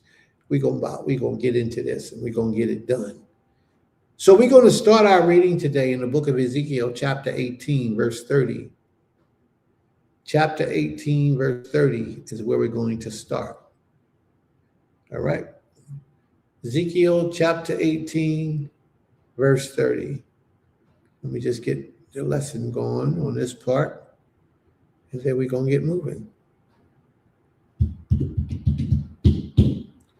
Ezekiel chapter 18, verse 30. And this is what it reads. It says, oh, matter of fact, let me share the screen for those of you who might not have a computer by you.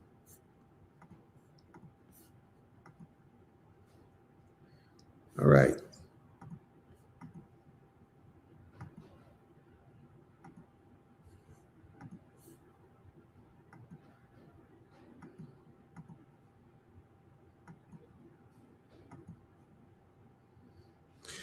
I don't know why I always do this.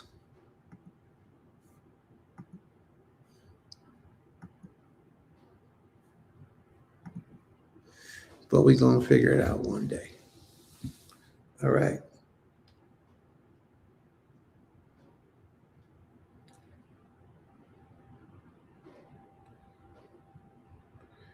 May the Most High be praised.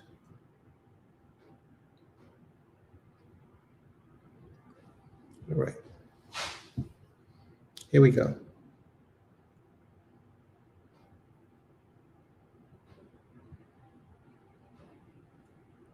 Wonderful, wonderful. If we get to Ezekiel 20, it will cover that. Let's move on. Y'all ready? Therefore I will judge you, O house of Israel, everyone according to his ways. Now, last week we read about how every man should be held accountable for his own sins. The father should not be put to death for the children, and the children should be put to death for the fathers. If an evil man was to change his ways, the Most High will bless him, and all of his evil will be forgotten.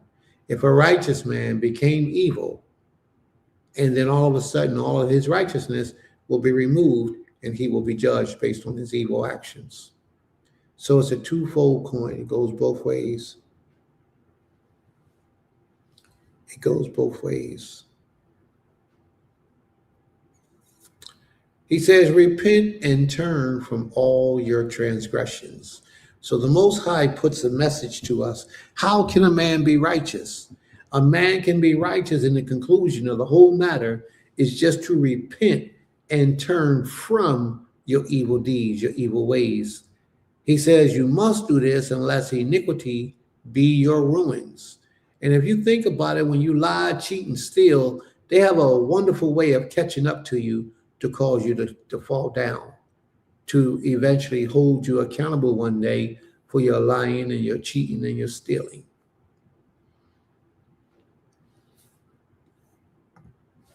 Yes. Indeed, my fondness for this class was made relevant when the power went out. I actually rushed to the phone and was ready to sit in the car for charge. That's what I'm talking about. That's my man. That's what I'm talking about. People like that is hard to find. And when you get them, you got to hold on to them. All right, let's go. Lest the iniquity be found, be your ruins. And as I stated, a lot of us, iniquity finds a way of catching up with us. And it seems to catch you at the fondest of times and tearing you down, harming you, hurting you, bringing embarrassment or shame upon you. And all you had to do was be an honest person or be a good person and live righteously, you know? And then a lot of that iniquity would bypass you. A lot of those hard times and suffering, those setbacks, they will bypass you because you don't live like everybody else who breeds that type of spirit to take place in their lives. You are a different soul, and you won't have to worry about the iniquities as everyone else does. Cast away from you all the transgressions that you have committed, and make yourself a new mind and a new spirit. You have to become a different individual. Here's the example that you have to use, that you should use, and to consider the laws of the Most High. How was you living prior to understanding the laws of the Creator? What type of things would or would you not do just in your daily life, not knowing the laws of the Creator? And then when you learned about the laws of the Creator, what things that you have to drop? Because the moment you drop those things, you have allowed a new spirit to come upon you. You have a new spirit, a new mind, a new heart. You become a new individual. The moment that you say, you know what, I'm not supposed to eat pork, and you stop eating pork, you might go in your refrigerator and throw all that pork in the trash. When the moment you say, I'm only supposed to wear 100% cotton, 100% linen, 100% wool, 100% silk, and they can't be mingled together. I'm only supposed to wear whatever clothes I wear, only supposed to be 100%. The moment you make that that transition and change from wearing polyester, acrylic, rayon, and all that blend, wool mix, from wearing all those mixtures, you have received a new spirit. Not only did you receive a new spirit, but you have embraced the new spirit. A lot of people can receive a new spirit, but they resist it. Therefore, the spirit can't take a hold of them, so they don't receive a new mind. When you receive a new spirit, you let it in, and that new spirit brings in and ushers in a new way of thinking, a new way of developing, a new way of functioning. You become a different person.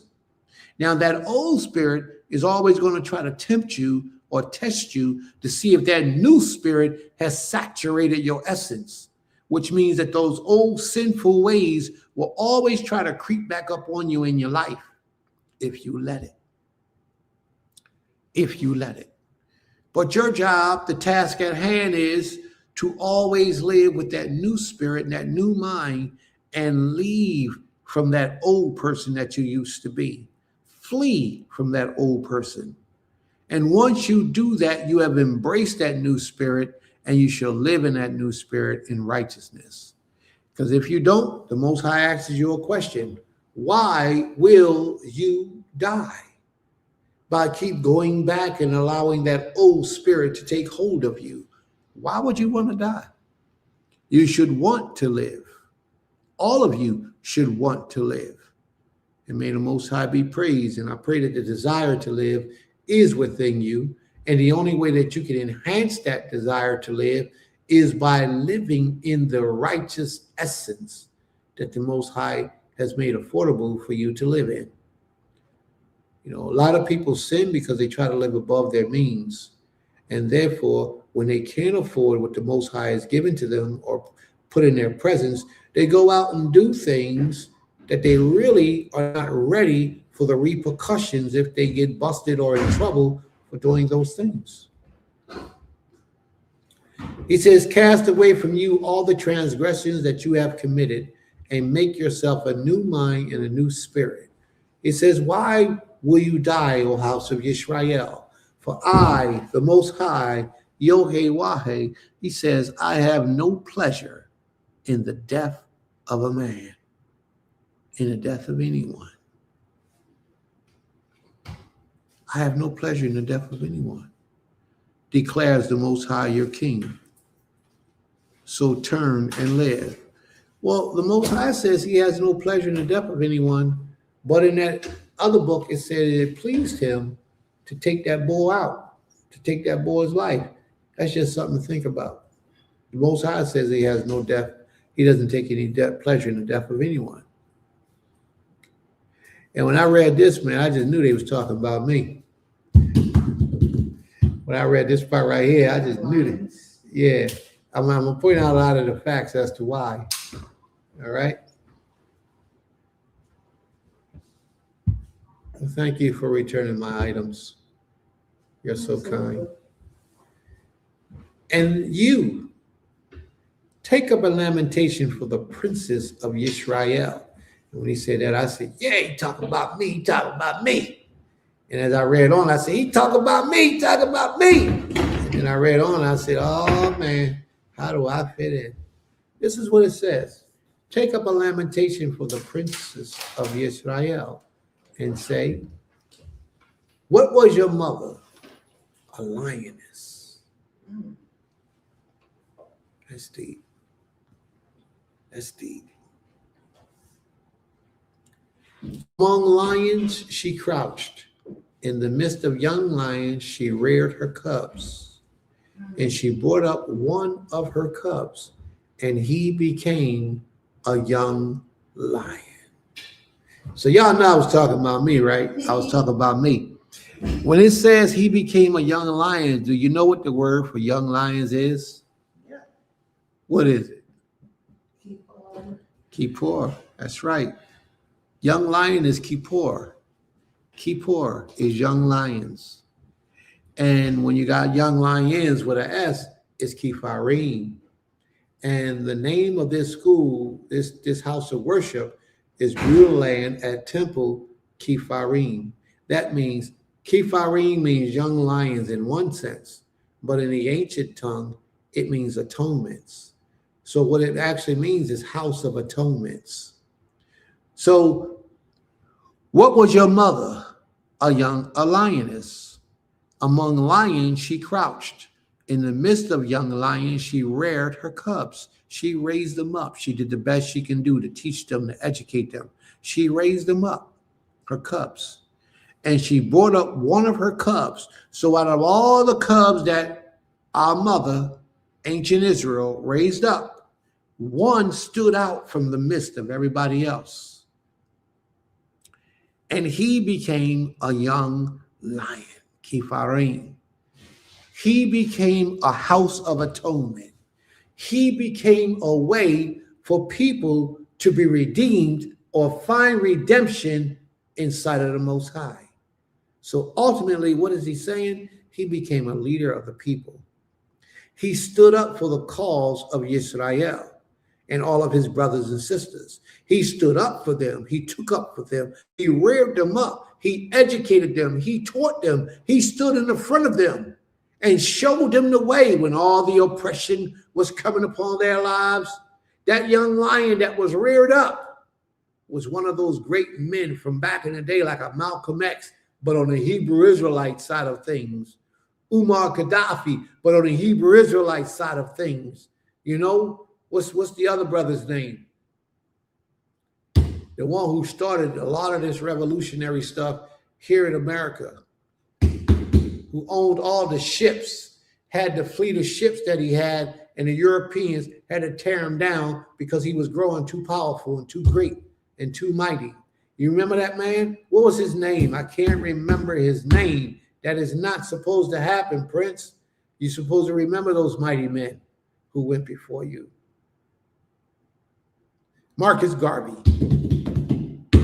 That's it, Marcus Garvey. You see, this type of young man that she raised up and pulled out from the midst of everybody else was like a Marcus Garvey. Now, what did they do with Marcus Garvey? Did they kill him? What did they do with Malcolm X? Did they kill him? What did they do with all the Gaddafis? Did they kill him? All the people of renown that was raised up for the benefit of educating and helping and leading our people back toward righteousness. Whenever they came up against the oppressor found a way to destroy them. They would lock them up, put them in chains, put them in ships, sell them away, or they just put two pieces in their head and destroy and take their lives and make them martyrs. Because the Europeans said that it was better for a righteous black man to be dead and influenced from the grave as opposed to him being alive and influenced from the real life. Why? Because more people would be affected if that man lived, and it will go against the system that they were trying, at this time they was trying, that they were developing against the rise of the Black Messiah, against the development of our people. They understood that their system was threatened if the black man was educated. Therefore, they made laws so that the black man couldn't be educated. They understood that their system was being threatened if the black man was able to unite his people. Therefore, they made plots and plans to bring separation in the black communities. And that's exactly what happened to us. And that's why we're in the conditions that we're in today. You follow what I'm saying to you? I need y'all to understand. Now, although these men did not teach you about the creator of all creation, and they came from different aspects and different perspectives of life, they taught us the most valuable lessons, and that was unity. That was working together. That meant that our A power had to be superior and supreme over us. They taught us all those things, which was the foundation for making us great. You follow me? Then later, the reconnection with the Most High was inevitable. It had to happen. But every one of those men, the Europeans, seen that happening, and what did they do? They cut them off at the foundation before it got too big, too strong. They had found a way to destroy them. So now, here in the ancient days, and this is a long time ago, the mother was raising up a young prince, and she was a lioness, so that meant that she knew how to raise up a young lion.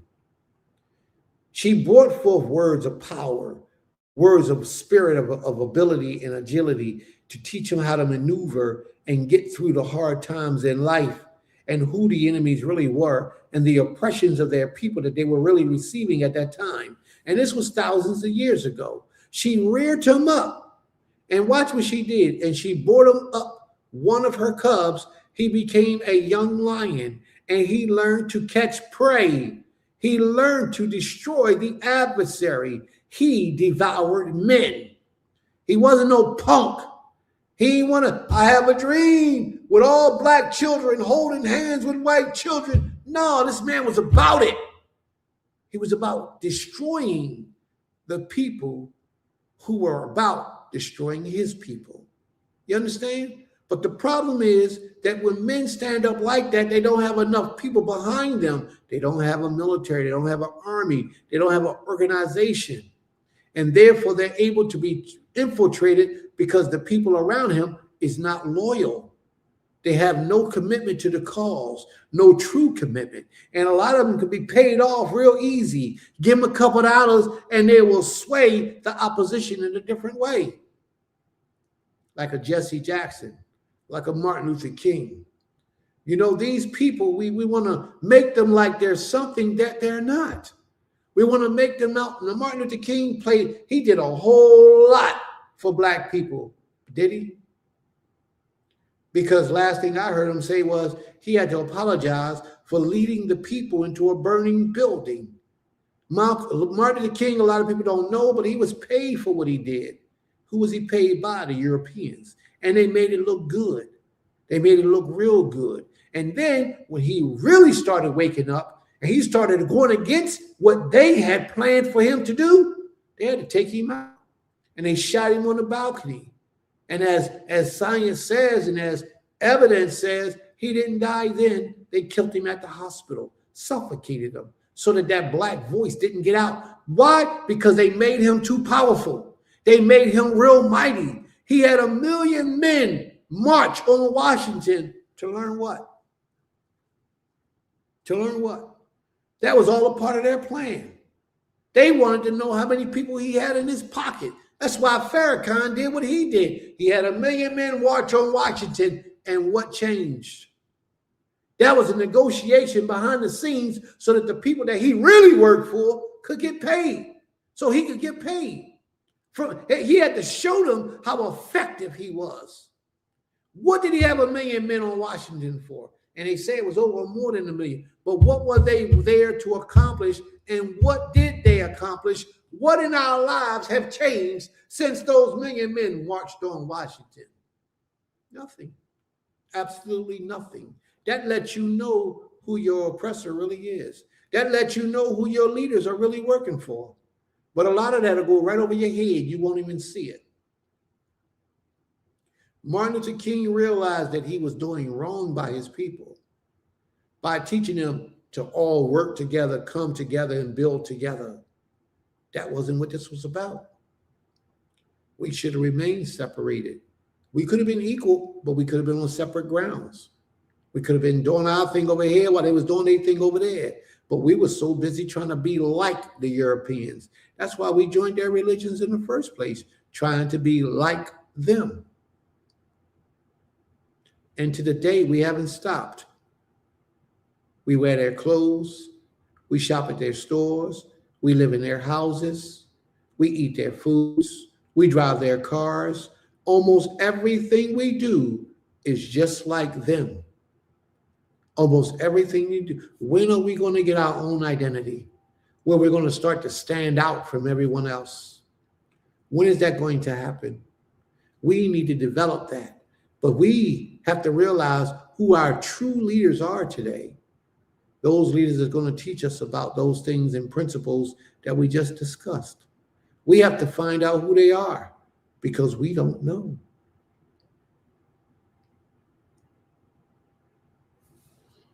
And like my sister said, this is the most important thing today, right there. Returning back to the Most High. We have to understand. But we ain't got nobody leading us to the Most High. We ain't got nobody showing us the true way to live. We ain't got nobody out here willing to risk their lives and fight for on our behalf. We don't have anybody. Therefore, we must be that person. We must do it. We must unite. We must come together.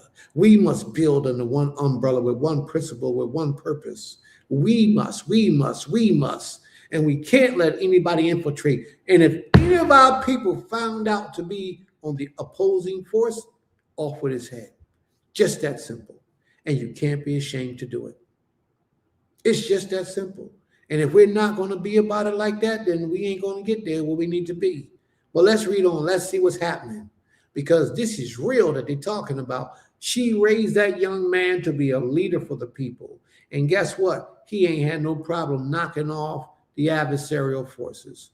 I'm not telling you to go out there and get your guns and kill nobody. That's not what I'm saying to you. We're not even in position. We're not even in position for anything like that. Because if you went out there and you did that and you ran, where you going to run to? Because ain't nobody built nothing for you to be find sanctity in that community. We don't have nothing like that right now. So I'm not telling you to do that, family. That's not what I'm saying. What I'm saying is prepare for the days when your people are on the rise. Prepare today for that rise today.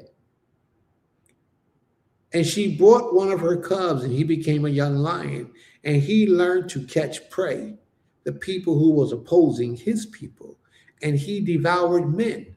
But his people wasn't behind him. His people didn't support him. His people was all over the YouTube and the internet talking, but nobody doing anything. Therefore, he was at jeopardy all by himself. The nations, they heard about him. Who the nations? The Goyim. They heard about him. Who's the Goyims? The oppressors.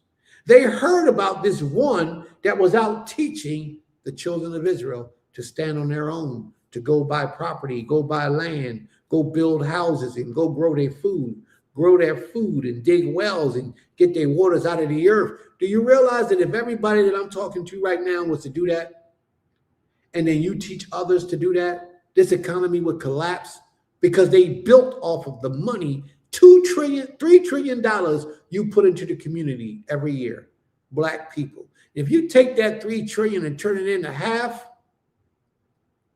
1.5 trillion, do you realize how you would impact this community, this social system that we have out here, this environment, everything dealing with this earth, these people? Do you realize how you would hurt them, cripple them just by you buying your own land or living in somebody's communal land, building your own houses, growing your own food, and bringing up water from the earth? Do you know how much money they make selling water to people?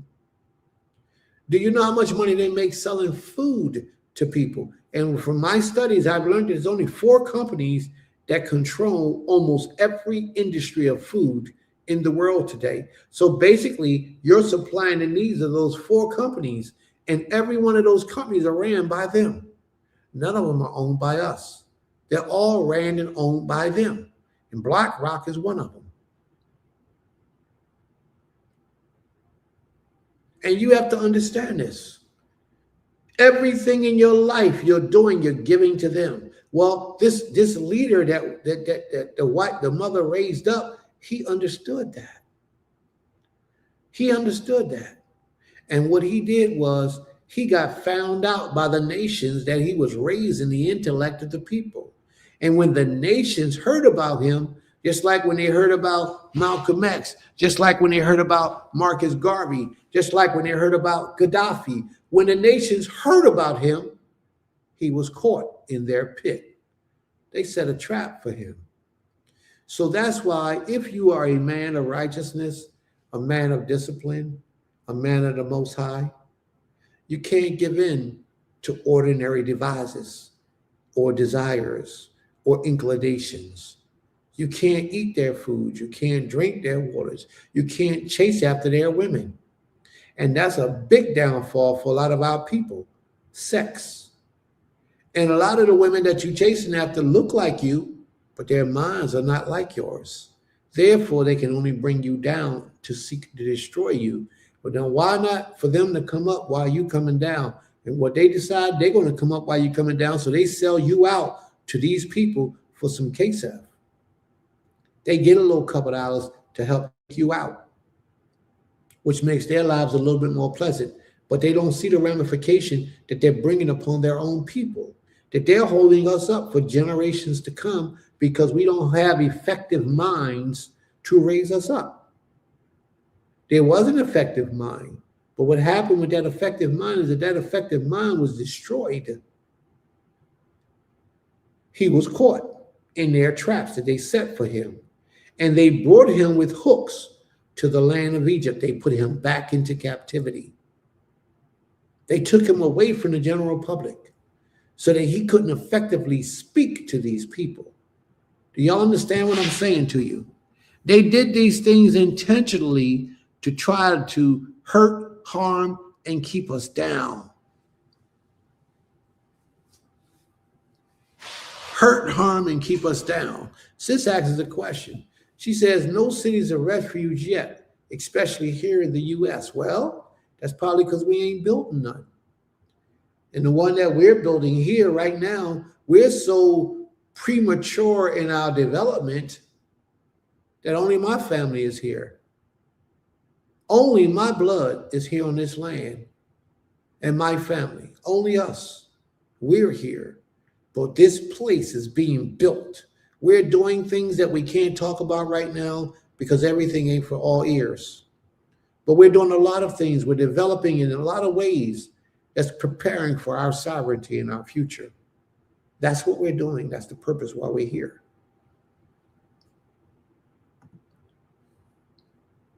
But you might not know this because I don't talk about it. I can't talk about it. I just got to do these things behind the scene to make things happen. And I want you to know I can't do everything by myself. The other like minds to make things happen, because while I'm focusing on these 10 things over here, you could be focusing on those 2 or 3 things to make that 12 or 15 things that we get accomplished at the same time. That's how greatness works. So we have in the makings the things that we need. We just need the people. We need the KSF. We need a mindset that's going to be conducive to what we're putting in place and implementing. We know what's going on with our people. We can see. The lioness that raised me, she raised me well. We know what's going on and we can see. But we have to do our job as a righteous individual, a part of this puzzle, a sequential piece of the development of our people for future generations to come. We got to properly align ourselves so we can see where we fit in, so we can do our part to make it a great success. But that's not what happens. Usually with Black folk, what they do is they'll see something going on and they say, well, I'm good at this, so I'm going to go over here and do this. Well, I'm good at that, so I'm going to go over there and do that. Or I ain't good at nothing, so I'm going to stay right here and don't do nothing. So while that person went over there, that person went over there, that person stayed there, they all had a minimum amount of success because they're all divided. Now imagine if they all worked together, brought all their purpose and needs and goods into one house under one umbrella. How effective could they be then? They would be so effective that now what they did is not just good for them, but it can be good for the nation. more thousands and thousands upon hundreds of thousands of people could be affected in a righteous manner because they collectively brought together their purpose. When this one young lion was doing his thing, and the goy, they heard about him, what did they do immediately? They had to get on him to prevent him from destroying or even planting seeds that could possibly destroy what they were attempting to do. And at this time, they were only attempting to do it.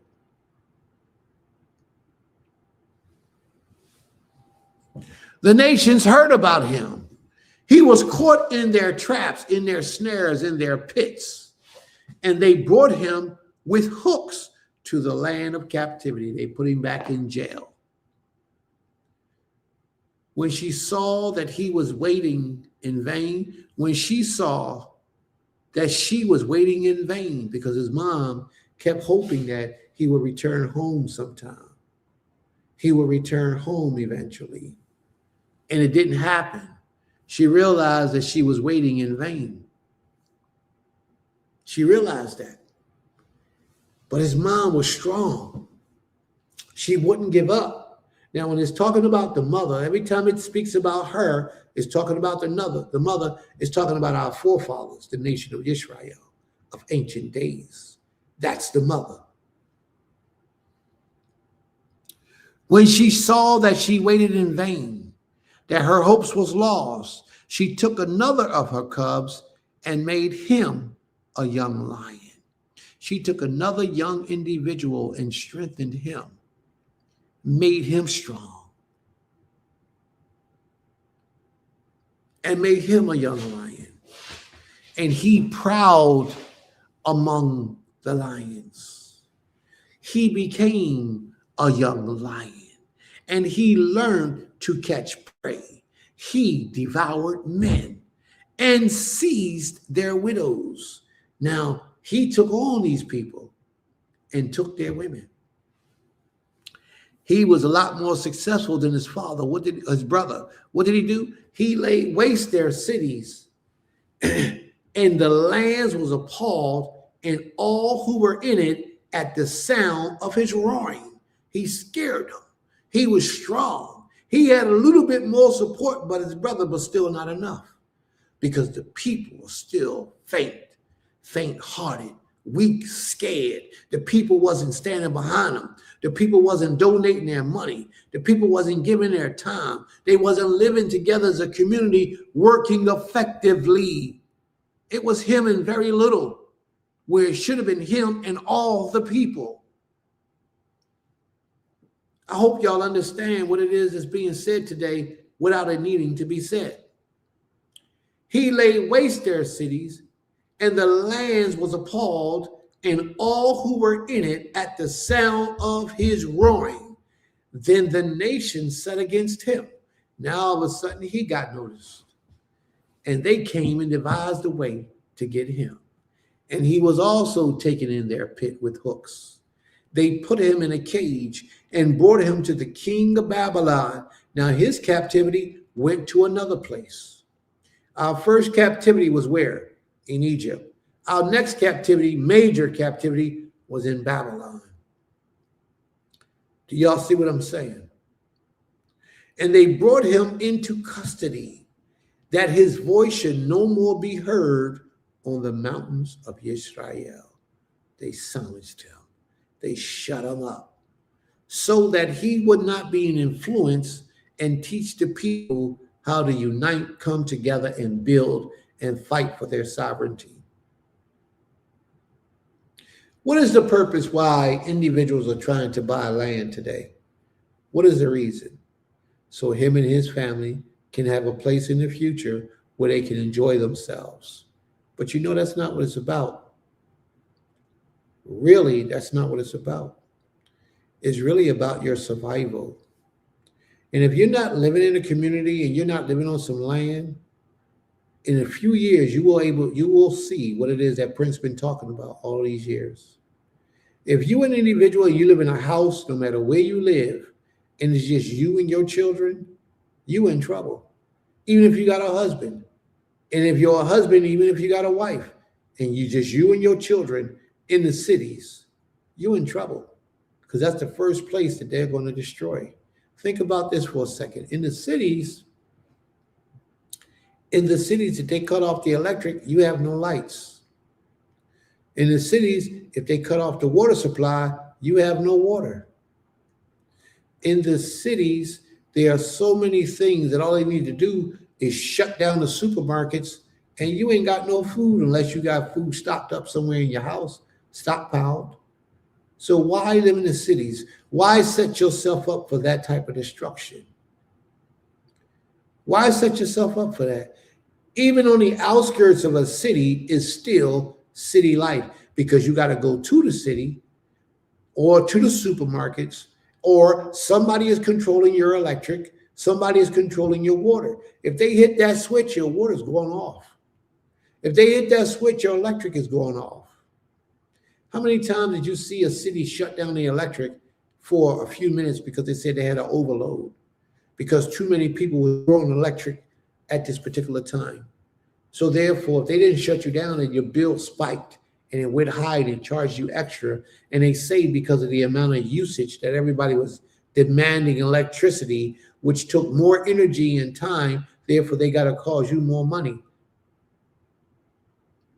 They got to charge you more money. Living in a city is dangerous for anybody, even if you live close to the cities. If you depend on them for your services and your survival, you're a fool. You're a fool. I don't care how much money you make. If you're living in these cities, within the next 10 years, or matter of fact, within the next 5 years, you'll see why you shouldn't be living in the cities. And every time you see an example of why you should be living in the cities, I would like for you to write it down. Write it down. Like the sister said, that happened to her last week with the electric. This is ridiculous. It can happen on a wide scale, a whole lot bigger, stronger, and better than that. Are you prepared for that? Now, if you live in a country, you can get a well. You can get solar panels. You can get generators. You can do all these things to keep your stuff running. You don't have to rely off of their electricity. You can have your panels hooked up where you can have your solar panels running your house, or you can have a generator running your house, or now they got another thing where you can have electricity from the air. You just have to know how to get in touch with those people to get that to work and to create it. You can have electricity from the air. It's deep. These things are deep, but only the super rich can afford these things right now. Only the super knowledgeable can invent these things and make it work.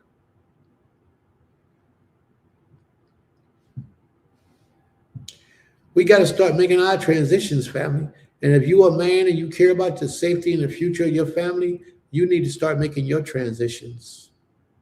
We got to get out of these cities, for these cities are dangerous. It's a setup. So they caught him and took him to the king of Babylon. They brought him into custody, that his voice should no more be heard on the mountains of Israel. Your mother was like a vine in a vineyard, planted by the water, fruitful and full of branches, by reason of abundant water. Its strong stems became rulers, scepters. It towered aloft among the thick burls. It was seen in its height with the mass of its branches. What is that talking about? See, we just read these things and we don't even understand what it's talking about. This is talking about your mother again, producing branches that extend out of the vineyard. That means that somebody's going to come up and be a leader in the midst of the people. And that branch was fruitful and full of branches by reason of abundant water. It had a whole lot of righteous ones. Its strong stems became rulers and scepters, kings and queens, rulers of the earth, powerful men, powerful figures. And we have a lot of those today. Princes, Nesakim, all over, Melakim, all over, doing their job, Maureen, all over the place, right? Doing powerful things.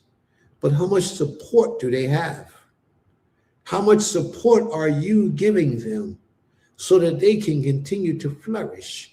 One of the tricks that the adversary plays on us is divide and conquer. Because if they keep us separated, they can continue to conquer us and hold us down as a people. But if we could unite and come together and build a concentrated force where nobody, an impregnable force, where nobody can get in, then we will see development and growth. For one man as an individual who sets his goal and says, you know what, I'm going to do this. I'm going to become wealthy. I'm going to build a future for me and my family. We're going to buy some land and we're going to do this, we're going to do that, and we're going to do that. For that one man who gets that goal, that desire, that dream, and start implementing it, and then along the way, he starts seeing that this is working, that's working, and things are really taking place.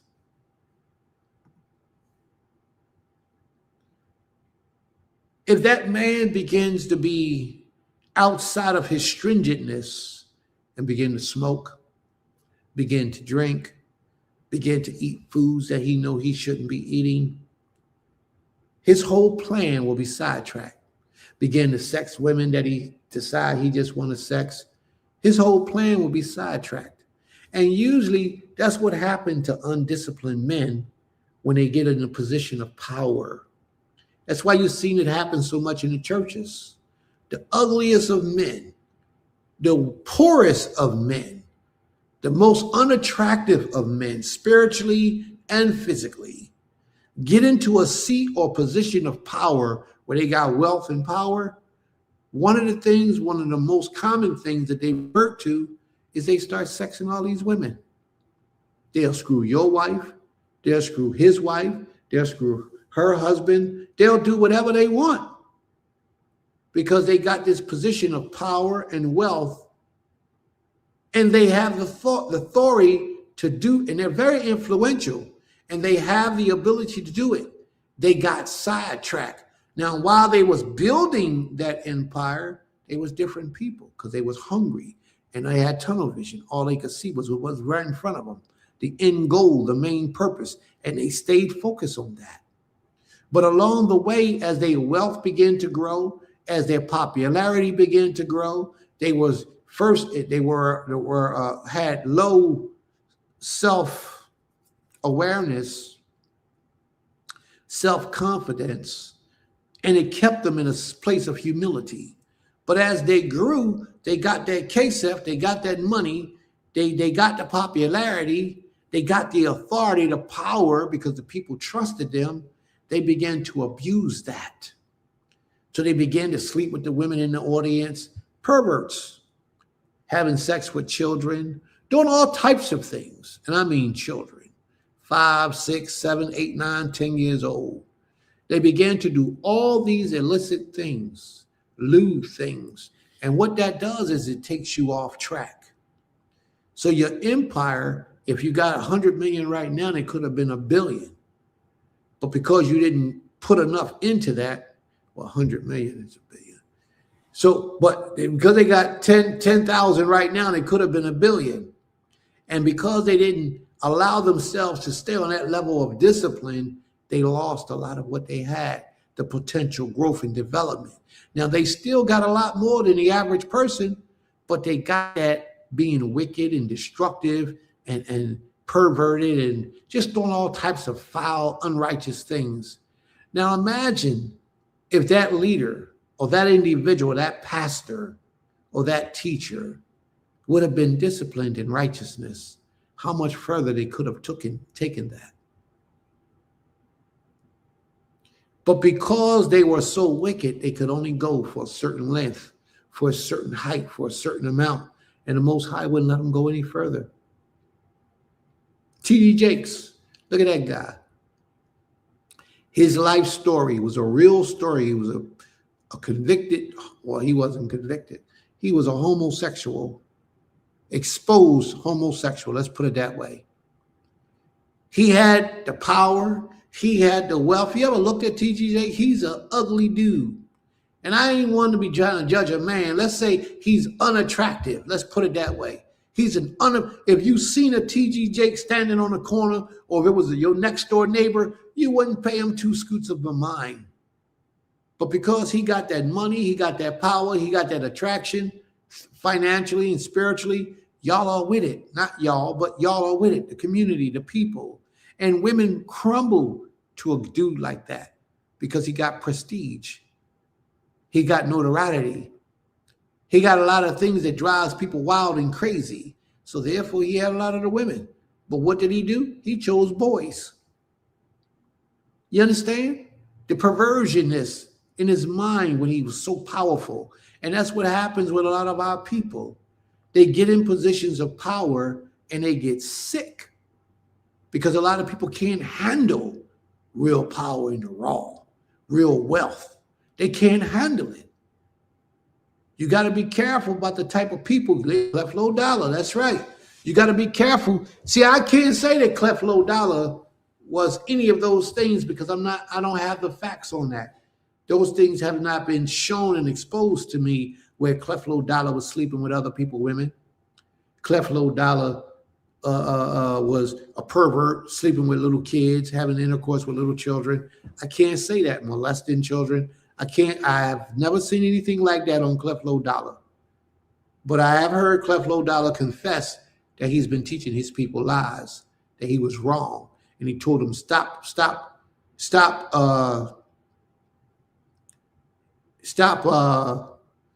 believing in his stuff that he told you, those books and documentaries that he put out. He said, stop believing in that. Don't read those things anymore. Now, I don't know how much of his twist that he's put on things. He may have came over to the Hebrew side. But if he's still teaching them out of that New Testament, that he's still in trouble. So I don't know what he's doing. I have no idea. I don't follow Clef Low Dollar. I don't follow none of them. I got my own mission, my own job, my own purpose. But I'm just trying to bring it up how a lot of times people get a little bit of money and prestige and power, and it poisons their mind, and they become wicked individuals because they have allowed one little, what can I say, monkey that's on their back to destroy them. One little habit that they can't shake to destroy them. One thing that they stop or refuse to do to destroy them. So if you're a man of purpose, you have to remain disciplined. You have to have tunnel vision to your goal, and things will come from all sides to try to bring you down, but you got to remain on point.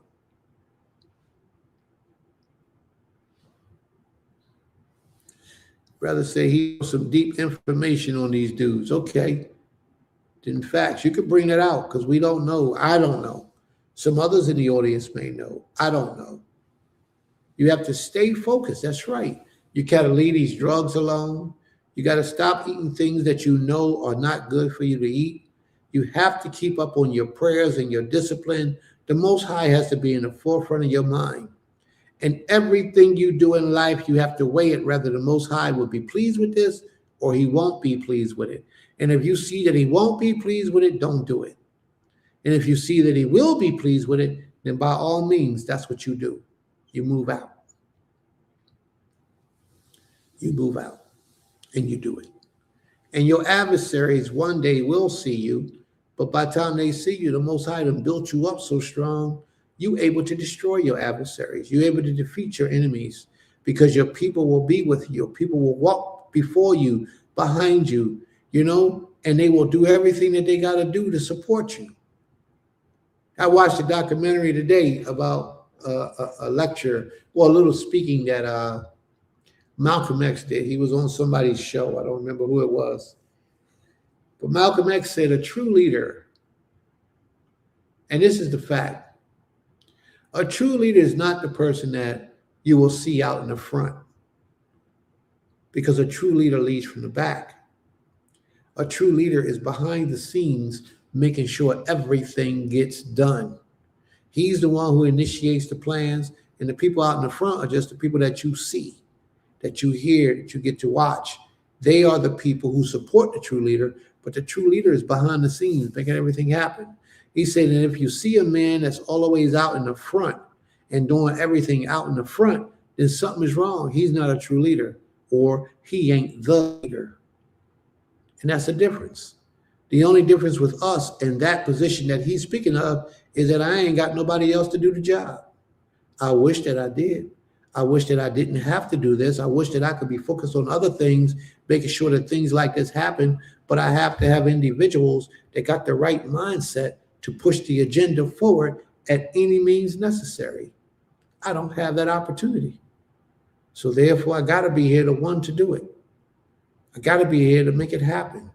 I don't care who's up in the front. Those things don't matter to me. What matters to me is that the knowledge is getting out to the people, that the people can get it done. What matters to me is that when a person comes and say, Prince, I don't have, my family needs, can you help? That Prince is in position to help. As long as these individuals are truly about the Most High's business.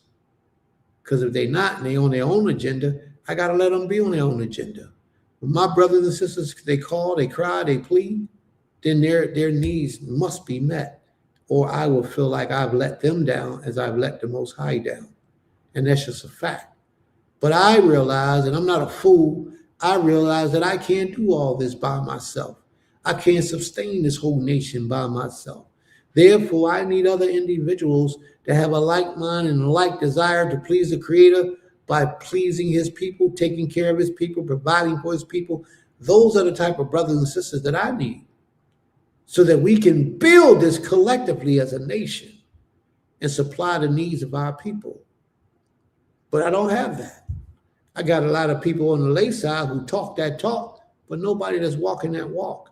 And that's the difference. And that's what I need.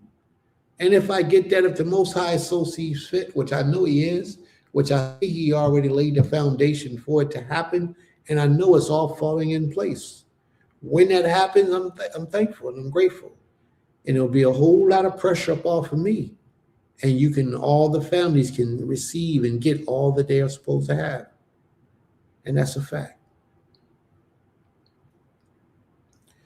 So here we go. Ezekiel 19:10 is where I'm going to start. Your mother was like a vine in a vineyard, planted by the waters, faithful and full of branches by reason of abundant waters. Its strong stems became rulers, scepters, and kings. Its towers aloft, they went up, they became mighty and grow among the thick burrows, and it was seen in its heights. With the mass of its branches, it grew strong and powerful, and people saw it. Them, the nation, the community. And the vine was plucked up in fury, cast down to the ground. The east wind dried up its fruit. They were stripped off and withered, and for its strong stem, fire consumed it. Now is it planted in the wilderness. Now it is planted in the wilderness, in dry and thirsty land.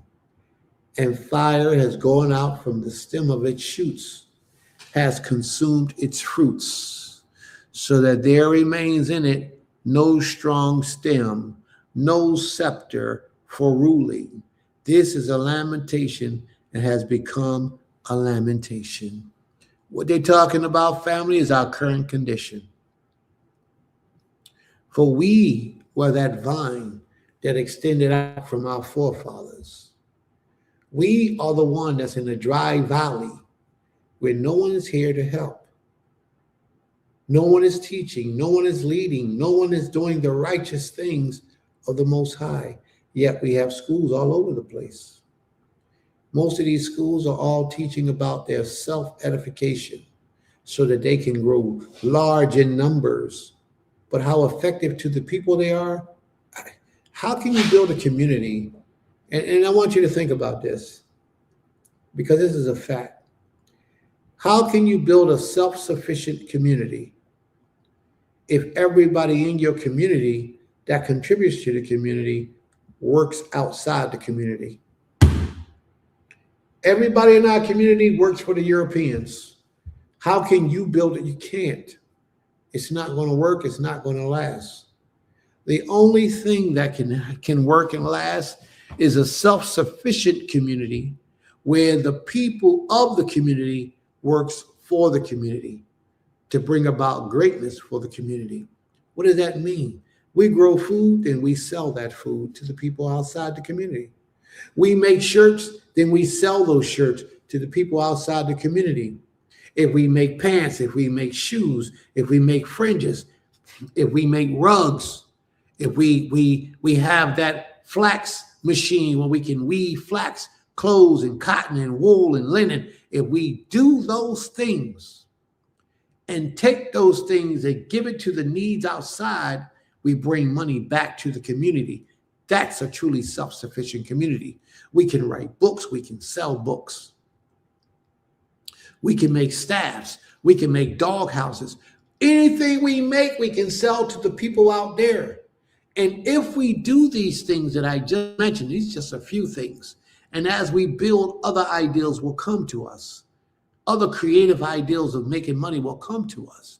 But as we do these things, we're bringing in KSEF so that none of us will have to go out in the streets and work for anybody. We will truly be a self-sufficient community.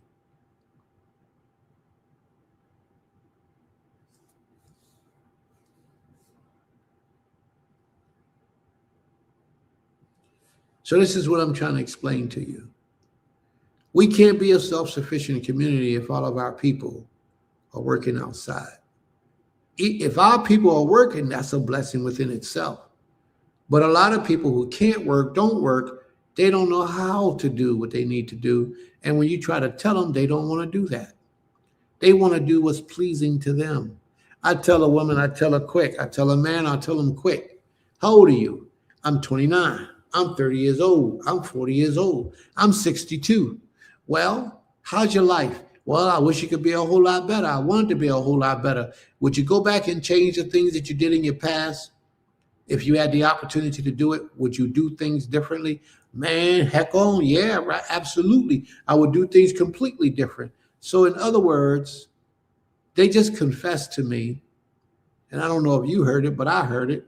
They just confessed to me that the decisions that they made in their lives got them where they are today. And they really don't know how to succeed and achieve the goals and desires that they really have for themselves.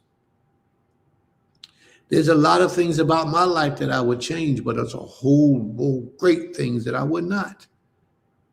I would not. And the reason why I would not is because those are the things that helped me to get the little place where I am now. But I got so much further to go. Therefore, I'm branching out for other avenues of knowledge and understanding. But where they're at right now, they're so disappointed in their level of development and where they are, what they do, the customs, the traditions, the habits, the hanging out in the parties, coming in late at night, not getting your proper sleep, eating anything you want to eat, doing everything you want to do. Those things are what got them where they are. Now, if they alleviated 90% of those bad things out of their lives and just focus on the positive things, they could change. They could be better. They can grow. Most of us have within us what it needs to be great, what we need to be great. Most of us have it in us. But the problem is we can't bring it out of us because we got too many other things in the way preventing that growth, preventing that level of maturity. We got too many things that we want to do, like smoke weed, like drink liquor, like chase women, like chase women, like chase women. A lot of us, we got too many things in the way. We take our pastimes, we on Facebook, we on social media, we texting people, we on the phone chit-chatting about nothing. And if you add up all that wasted energy and that wasted time, you will get the results that you get. That's why your life is the way it is. Because you're not doing productive things with your time, your free time, or your spare time, or your regular time throughout the course of your day. You're not utilizing your time adequately to bring about the results that you say you want.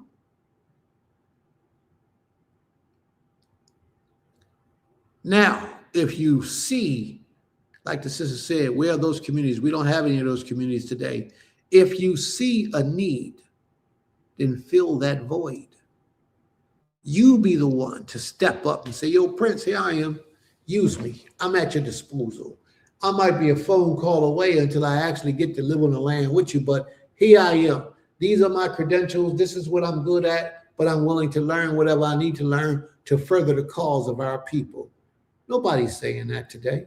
Nobody's bringing that. They might type it in a room, but nobody means it. Because as soon as I say, okay, that's what we're doing, let me go get this for you right here, you don't do what you're supposed to do so that I can do what I got to do. You don't even give me a phone call and say, yo, let's make that happen. Remember, Prince, you said you was going to do that? What's up with it? Because you really have no need or desire to build the community. A lot of people just talking. They talk that talk just to make them look good or sound good for some reason. I don't know. Maybe they get some kind of fulfillment in their spirit about it. But that's not who I am. I'm going to go get it. I'm going to do it. It ain't about me. What you do, don't make me rich. What you do, don't contribute to my financial or mental ability. What you do, it doesn't affect me. You know why? Because I'm going to do mines on my side. Whatever you do, it will affect the nation. Whatever you give, it will be given and governed to the nation. However you contribute, however you help, it ain't to make Prince look good. It's to build up these people. It's to build a future for our people. So our people can grow and develop in the path of righteousness. This is what's needed in our nation today. And this is why so many of us are dying, because the people with the knowledge are gatekeeping, and they're not sharing the proper information with our people, how we can become great together in the land of our captivity. The Most High said that it can happen. What we going to do about it to make it happen? In the 7th year, in the 5th month, on the 10th day of the month, certain of the elders of Israel came to inquire of the Most High, and they sat before me. Now, this is the prophet Ezekiel, and this is showing that when people wanted to know something of the Creator, they went to a holy man. They would ask the Most High, the holy man, to inquire of the Most High on their behalf. So these men came before and sat before the prophet Ezekiel. And I want you to think, family, could these men, who could they be? I want you to think. Who could these men be?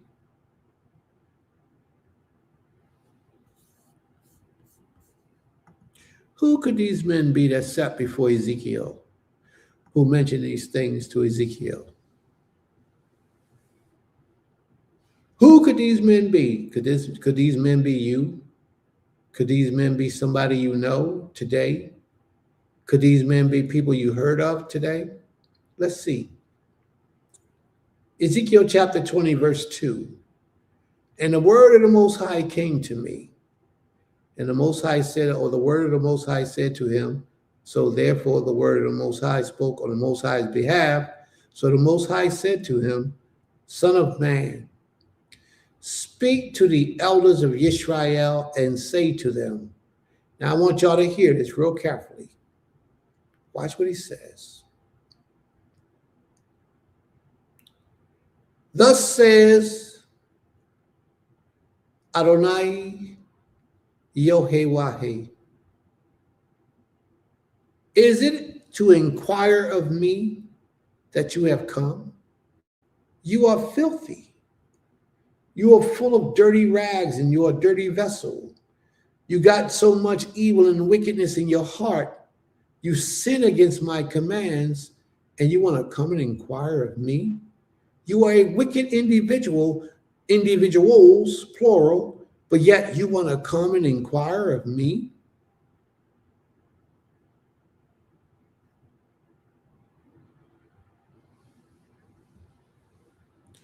Is it to inquire of me that you have come?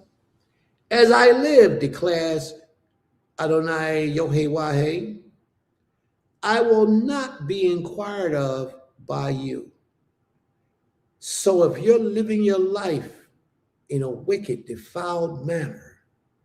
You cannot just take it upon yourself to approach the Most High. Always ask for permission, but you cannot take it upon yourself to approach the Most High because the Father will not hear it. Now, this is when you know better. This is not a person that's living in an ignorant state. This is a person that comes up familiar with the laws of the Creator, who knows the do's and the don't do's of the Most High. This is what we're talking about. These was the elders of Israel. They knew right from wrong, but yet they chose to live in idolatry, practice their deity or serve their deities, and it's not the Most High at all. As I live, declares Yahweh, I will not be inquired of by you. I will not. He says, will you judge them, Son of Man? Will you judge them? Let them know the abominations of their fathers. Say to them, thus says Adonai Yahweh, on the day when I chose Israel. Now listen to this, family, and you tell me who he's talking to. He says, I swore to the offsprings of the house of Jacob, Yaakov, making myself known to them in the land of Egypt.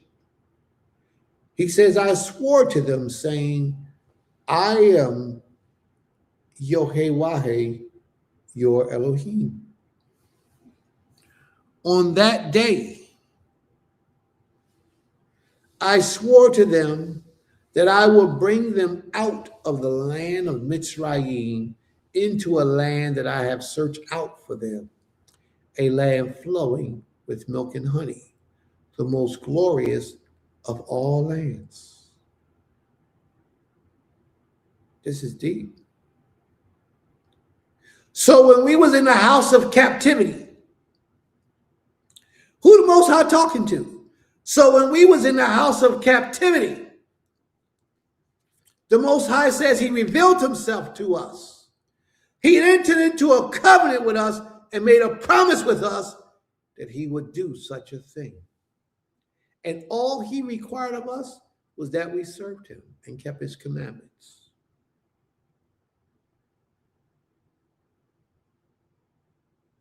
On that day, verse 6, I swore to them that I would bring them out of the land of Mitzrayim. That's a covenant.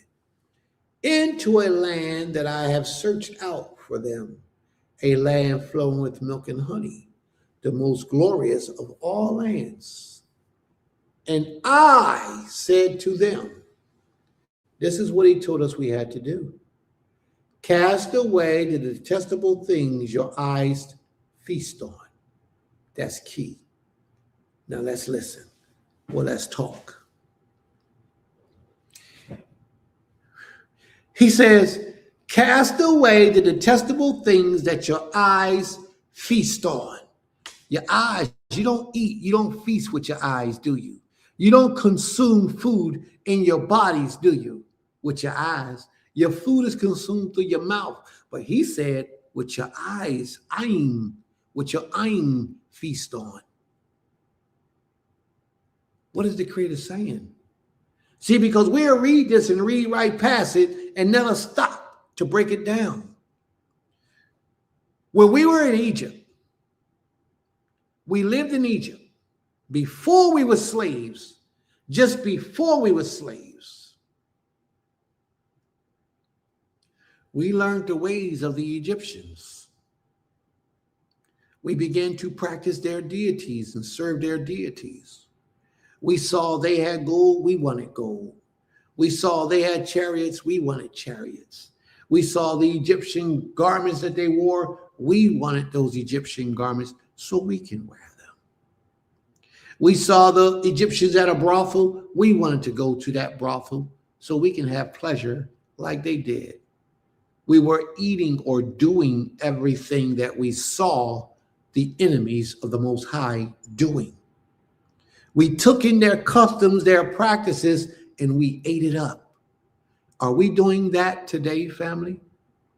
Are we desiring the things like everybody else in the world today? Have we allowed our minds to be saturated through our eyes with worldly desires? Or are we sticking to this book, only desiring what the Most High says we should or should not? The Most High says, I believe it's in the book of Jeremiah, where the Most High says, when you go into captivity, you shall build ye houses, you shall plant ye food. This is the Most High telling us what we should be doing when we go into captivity. Build ye houses, plant ye foods, and be married, because you're going to be there for a while. Now, is these the things that we're doing now? Are we building houses? Are we planting foods? Are we being married? Black men are on an all-time high of not being married. Black women are on an all-time high of not being married. Part of the problem with not being married today is because the men don't know how to pick a wife, or they're not prepared for the purpose of a wife. Plus, they're getting too much free sex. So they don't need to get married for that purpose. They get anything they want free. On the women's side of things, well, the men not being properly taught how to be men is a problem as well. On the women's side of things, their eyes, they're feasting up everything that these Europeans are causing to be a desirable thing for us as a people. And when they cause your mind to desire certain things, it puts something on the man to have to go out and to fulfill these things, or you try to fulfill them yourself. Most women that's trying to fulfill them themselves, it brings them into a form of masculinity. It takes them outside of their female gender, who they were originally created to be. And they have to think like a man. They have to do as a man. They have to be as a man to get what men get. When it's a man's responsibility to go out there and get the things and bring it back home to his home, and brother said earlier, let his wife handle all those things. But we have lost focus because we have feasted on the desires of this world, both men and women. We got this game all twisted up. And what we do now is that we don't stay focused on the order and direction and instructions of the Creator. Build ye houses, plant ye food, and be married. We don't focus on the thing. The Amish people are still doing that. And they got their whole little civilization over there where they at. The Amish are still doing those things. We're not. And we're the people of the covenant, the people of the promise. We were supposed to be doing those things, for the Creator gave them to us. They read our books, they saw it, and they said, you know what? This is what we're going to do. And that's what they began to do. And they're still doing it to today, and they're respected for doing it. People respect them because of the lifestyle that they live. They're prepared. If they shut the lights off, the Amish is comfortable being in the dark. They cut the water off, it doesn't affect the Amish because they got wells. They got their own water.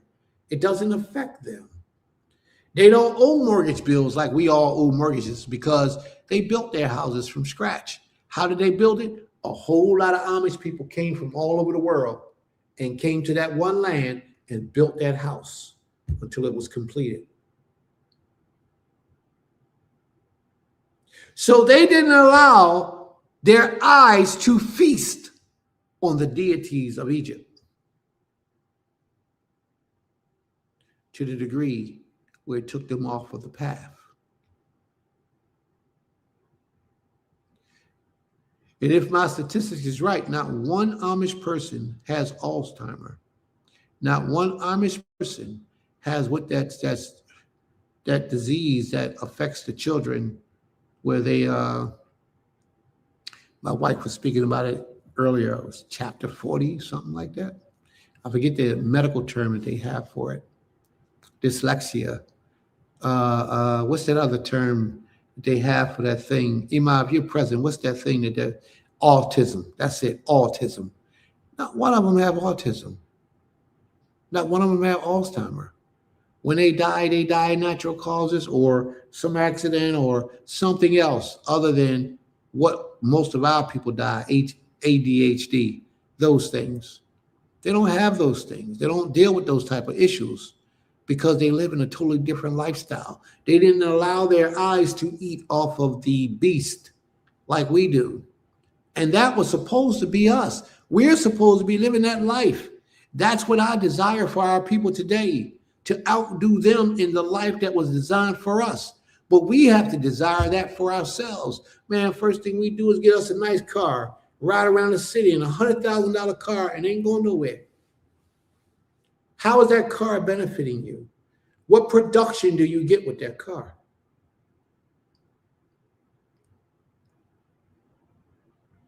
What use is that car for you to have what is that, $1,400, $1,500 a month for a $100,000 car? What use is that car supplying what need in the life and mission and purpose that you have for your people? You can buy a car for $20,000, $15,000, $5,000, $10,000 that will serve the purpose of getting you from place to place, big enough to carry your groceries or whatever supplies you need. And if you needed a truck, then buy a truck. If you need a car, then buy a car. But you don't need to buy something glamorous and costing all that money that you really don't need. Why? The reason why we do that is because our eyes are feasting on the detestable things of this nation. He says, every one of you, and you do not defile, he says, and do not defile yourselves with the idols of Egypt. While our eyes are desiring all the things of the nation, as we so do today in our lifestyle, we happen to look up to them and think they got something that we don't have. And our power, the Most High, Yohe Wahe Zivaot, is no longer justified in our sight as the ultimate power we need to serve. Because if so, why is my life thus and why is their lives like it is? I need to be over there with them. And that's what a lot of us begin to do. We'll separate ourselves from the Most High and we'll slowly pick up the habits of the oppressors, to the point where we look like them, we act like them, we think like them. Therefore, we start doing like them. We start hating each other.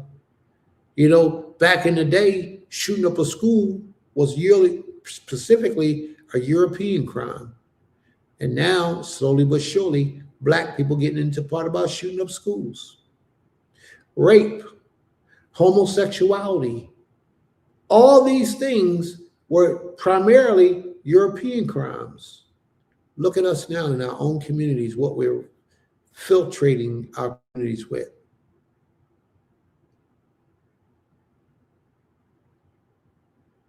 Foolishness. Foolishness. And we're doing these crimes to our own flesh and blood. I watched a video, I read a documentary today.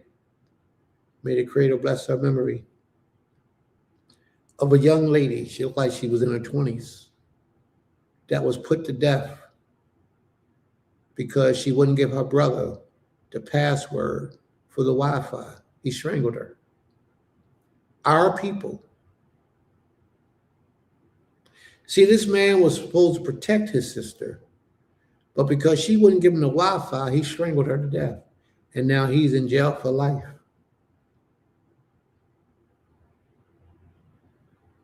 This is what we have become. And we have become this because we have allowed our eyes to feast of all the things that surround us. And until you close your eyes, you cannot get healing. That means you have to set yourself away from the desires of these people of this world, because their agenda is wickedness. Their agenda is not on the righteous path. And if you truly choose to be on a righteous path, you have to separate yourself from the desires of this world. And for most of us, we haven't mastered that. For most of us, we haven't mastered it. There's so many of us, and I promise you, so many of us are broke right now and don't have the amount of KSEP that we're supposed to have, living from check to check, from week to week, because of our desires. And our desires are formulated because our eyes are open and feasting on the desires of this world.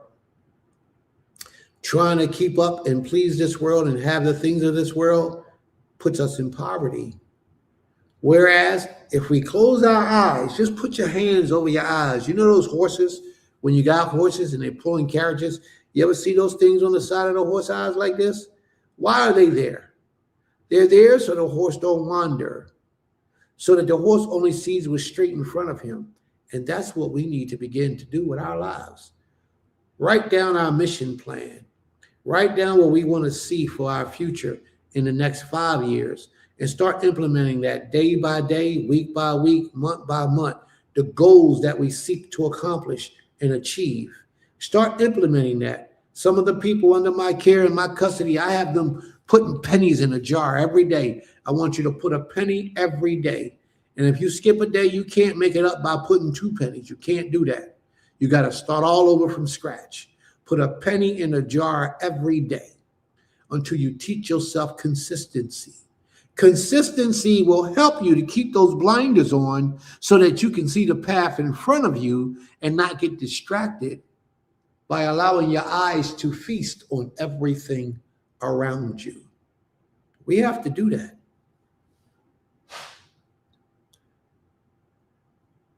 We have to do that.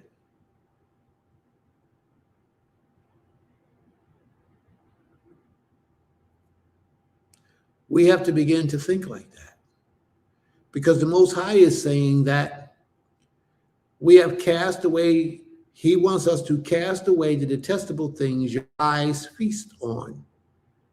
That means we are being poisoned by the things we see. We're desiring things that we shouldn't be desiring. We're learning things we shouldn't be learning. We're wanting to be places where we shouldn't be. We eat foods that we shouldn't eat because we see them eating it. I seen a documentary today where a young lady, I don't know if it was today or yesterday, I think it was today, where a young lady was in this restaurant talking about how rare snow crabs are. So she had a crab on her plate. She talked about how rare it was to get this snow crab, and she was so happy that she was eating this snow crab. Well, how does that work for us? Snow crabs is something that we should not be consuming. Crabs are something we should not be consuming. But when you become focused on the ways of the world and you're feasting on their desires, it becomes your desires. Oyster, crabs, shark, squid, all those things become something you want to taste, something you just want to know what it's like. We got to get those blinders on, family. We got to write down these agendas, and we have to stick to the script. And don't let nothing take us or sway us from the script. He says, I am Yod-Heh-Wah-Heh, your Elohim, Ha Elohim. But they rebelled against me and were not willing to listen to me. None of them cast away the detestable things before their eyes that their eyes feasted on, nor did they forsake the idols of Mitzrayim.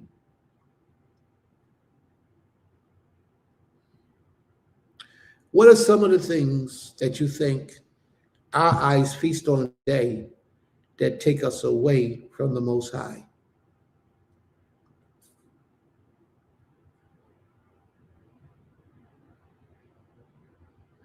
What are some of the things today that you can imagine in your mind today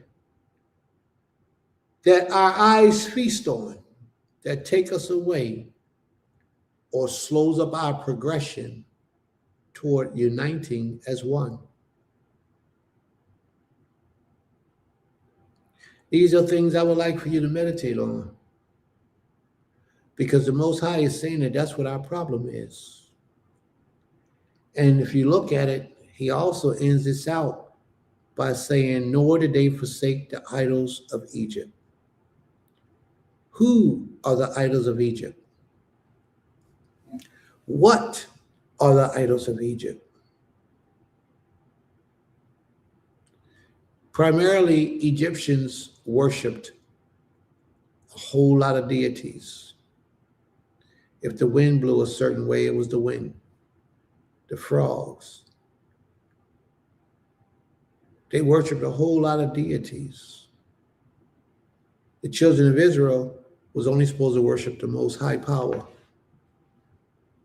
But what we did was we got away from worshiping the one power, the most high, and we incorporated the doctrines of all our eyes again, feasting on these people. We incorporated the worship of all these powers into our lifestyle. And we began to fall away from the Most High and practice Christ's insanity and practice Islam and Buddhism and Hinduism, not fully understanding that these things would be to our detriment. A lot of you are wondering right now why you can't get ahead in life.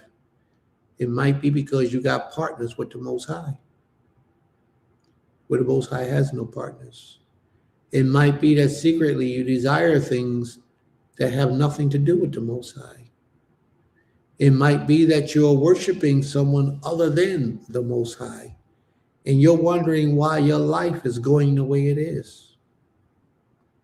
Maybe it's the Most High intentionally trying to get your attention. And maybe it's something about what the Most High has in store for you that he wants to give to you, and he feels some kind of way because he can't give it to you because you're not ready for it. Can you imagine the Most High taking us back home to the land of Israel right now to rule the earth with the mind frame that we have for the majority of our people? We'll probably get there and kill each other. The enemies won't have to do it. We'll do it for them. Because our minds are not right. We have no loyalty. We have no honor. We do not walk in our integrity. And these things are needed and necessary to rule anything, even your own home. For your children will grow up in your own home calling you a liar if you have no honor and integrity as you walk around in your house.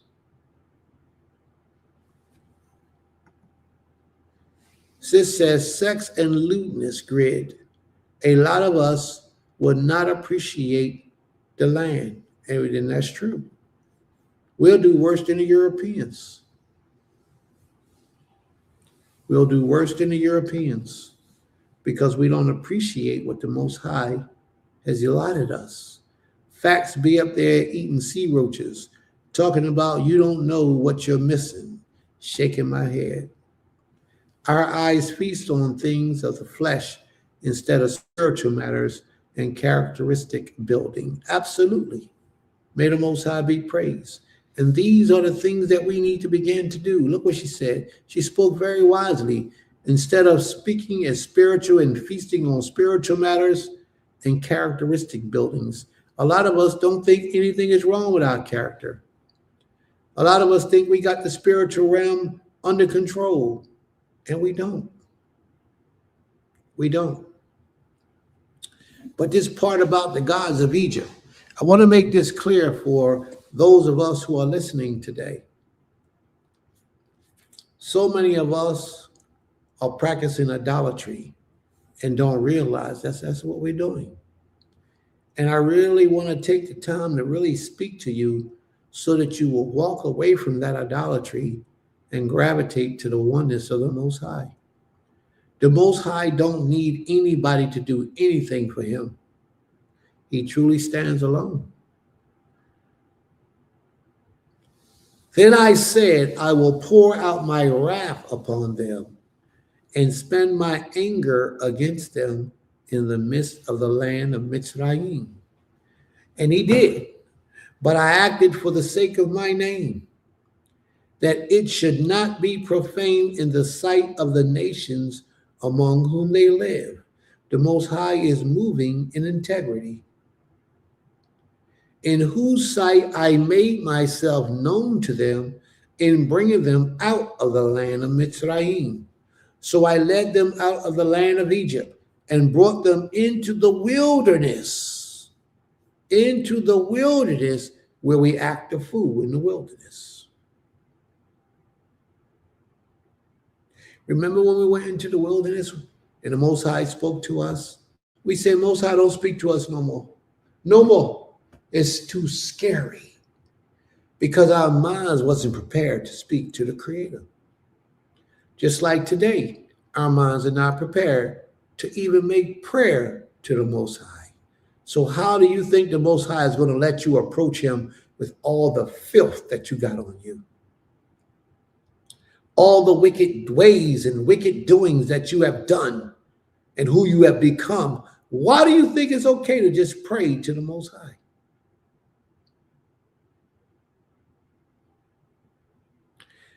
He says, I gave them my statutes and made known to them my rules, by which if a person does them, he shall live. Moreover, I gave them my Shabbat, but they profaned my Shabbat. Moreover, in Egypt, the Most High says he gave us his Shabbat.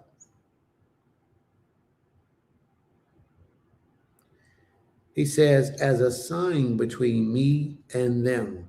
So he gave us the Shabbat as a sign of a covenant between him and us.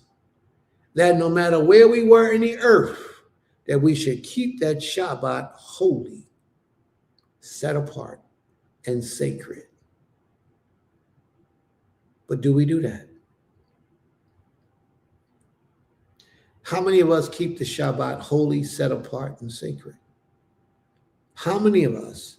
We got teachers out here right now that teach we can't keep the Shabbat in the land of our captivities. And little do they know that they're being used by the adversarial forces to hold up our return to the Holy Land. Our return to the Most High, primarily. They're holding us up from returning to the Most High. The Most High says the way that you return to him, Deuteronomy 30, is to do his law, his commands, his statutes, his judgments, to do them, laose, to do them. That's how we are to return to him. Well, we got people teaching us that we cannot keep the Shabbat HaShabbat. We can't keep it.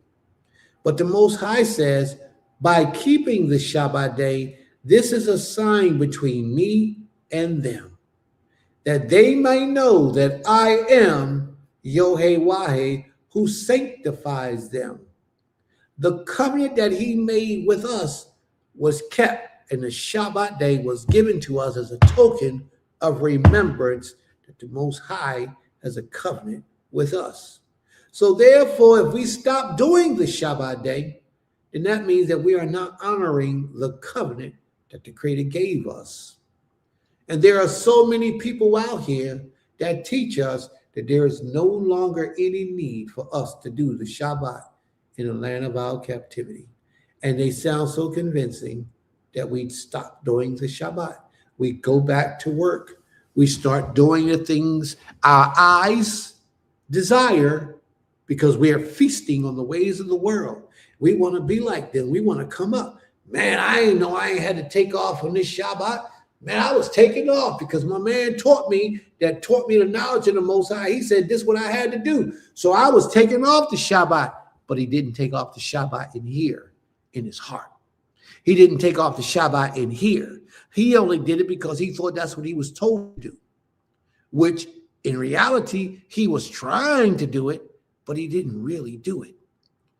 Now, the one who really did it, who took the understanding of the Shabbat to his heart and to his soul, ain't nobody going to come and tell him, yo, you can't keep the Shabbat in the land of captivity because it don't work that way. You have to know why you're doing what you're doing. And taking the Shabbat off in the land of your captivity is still saying that I have not given up on the Most High. I am still under a covenant with the great King, Yod-Heh-Wah-Heh. The Shabbat day is a sign between me and them, that they might know that I am Yohe-Wahe, who does what? Who sanctifies them, who make them holy, who sets them apart. Kadesh, he makes us holy. Well, if we set that covenant of the Shabbat to the side and we stop doing it, then that's saying we no longer choose to be holy. But I still keep the law, Creator. Look, I don't steal, I don't rob, I don't kill, I don't cheat. Well, then why not? Why are you not doing those things? Because you want some mercy from the Most High? The Most High says, keep my Shabbat. Keep it. And keep my Shabtot, all of them. Do them. And this will be a sign between, you don't get to pick and choose what you want to do. You got to serve and reverence the Most High with all of your ability.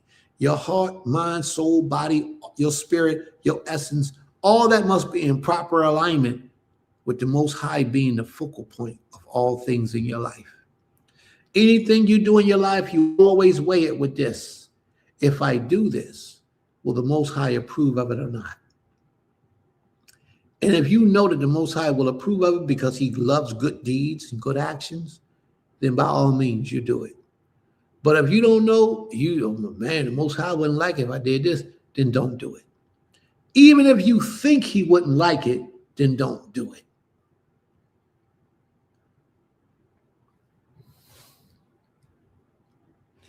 I gave them my Shabtot as a sign between me and them, that they might know that I am Yohe-Wahe, who sanctifies them, who make them holy. But the house of Israel rebelled against me in the wilderness. They did not walk in my statutes, but rejected my rules, by which if a person does them, he shall live. How shall a person live? By doing? By keeping the commandments of the Most High. A lot of people don't know this, but the little bit of law that you do has kept you from death, has kept you from imprisonment, from going to jail, have kept you from being abused in so many instances, but you don't know it. But trust me, it has. Because those are the benefits that you get by keeping the laws of the Most High. My Shabtot, they greatly profaned. And anybody telling you today that you can't keep the Shabbat or don't keep the Shabbat in captivity, don't do the holy days, don't do these things, they are profaning the Shabbat holy days. And the Most High will hold them accountable for what they're doing. Sometimes you got to look at them and you'll see the curse on their lives as they speak, as they teach, if they're still here. They got sicknesses, they go to the hospital for this, they get treatment for that, they getting shots for this. A lot of this stuff is a direct sign that you're violating the laws of the Most High. You're violating them. He says, then I said, I will pour out my wrath upon them. The Most High got so upset with us, he was so disappointed in us, that he gave us rules and regulations that he knew we couldn't do, just as a punishment for us. Then I said, I will pour out my wrath upon them in the wilderness to make a full end of them. He was ready to completely annihilate us. Remember, he told Moshe, step aside, Moshe, so I could destroy every one of them and raise up a new house from your blood. Moshe at that point told him, no, don't do that, Creator. Don't do that. Please have mercy on his people. And you know what happened? The Most High never chose Moshe's blood because he chose us. You don't even hear about Moshe's children after that story. You don't hear nothing about Moshe's children throughout. After the children of Israel Moshe died, left the earth, his predecessor, those who came after him, were supposed to have been his children running in his bloodline. But you hear absolutely nothing about Moshe's children. Not in the scriptures. A part of that is because Moshe sacrificed his own bloodline for the children of Israel. Most people never even paid attention to that. That's how seriously devoted Moshe was to you. Moshe said, no, Creator, my children ain't never got to amount to nothing, but take care of those ones that you already chose. He sacrificed his own children from being in positions of prestige and power and greatness and raising up a whole nation through himself so that the children of Israel could live. And they threw stones at this man. They spit on this man. How much more you think they're going to do to you for the sacrifices that you make for the children of Israel?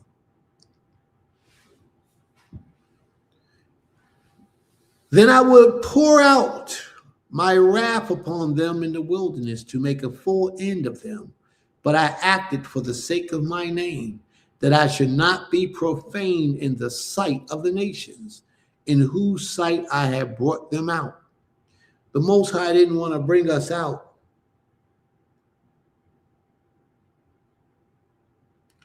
He didn't want to bring us out and then destroy us to make it look like he only brought us out to destroy us.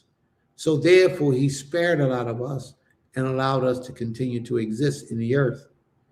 Then he made a covenant saying that he would never destroy us from off the face of the earth as long as the sun, moon, and the stars lived and were out shining and doing their things.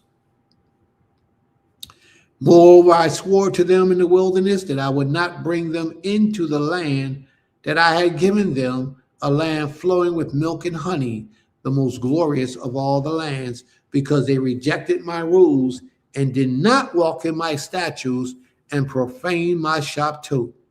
For their heart went after their idols. We worshiped Jesus. And we didn't want to let them go.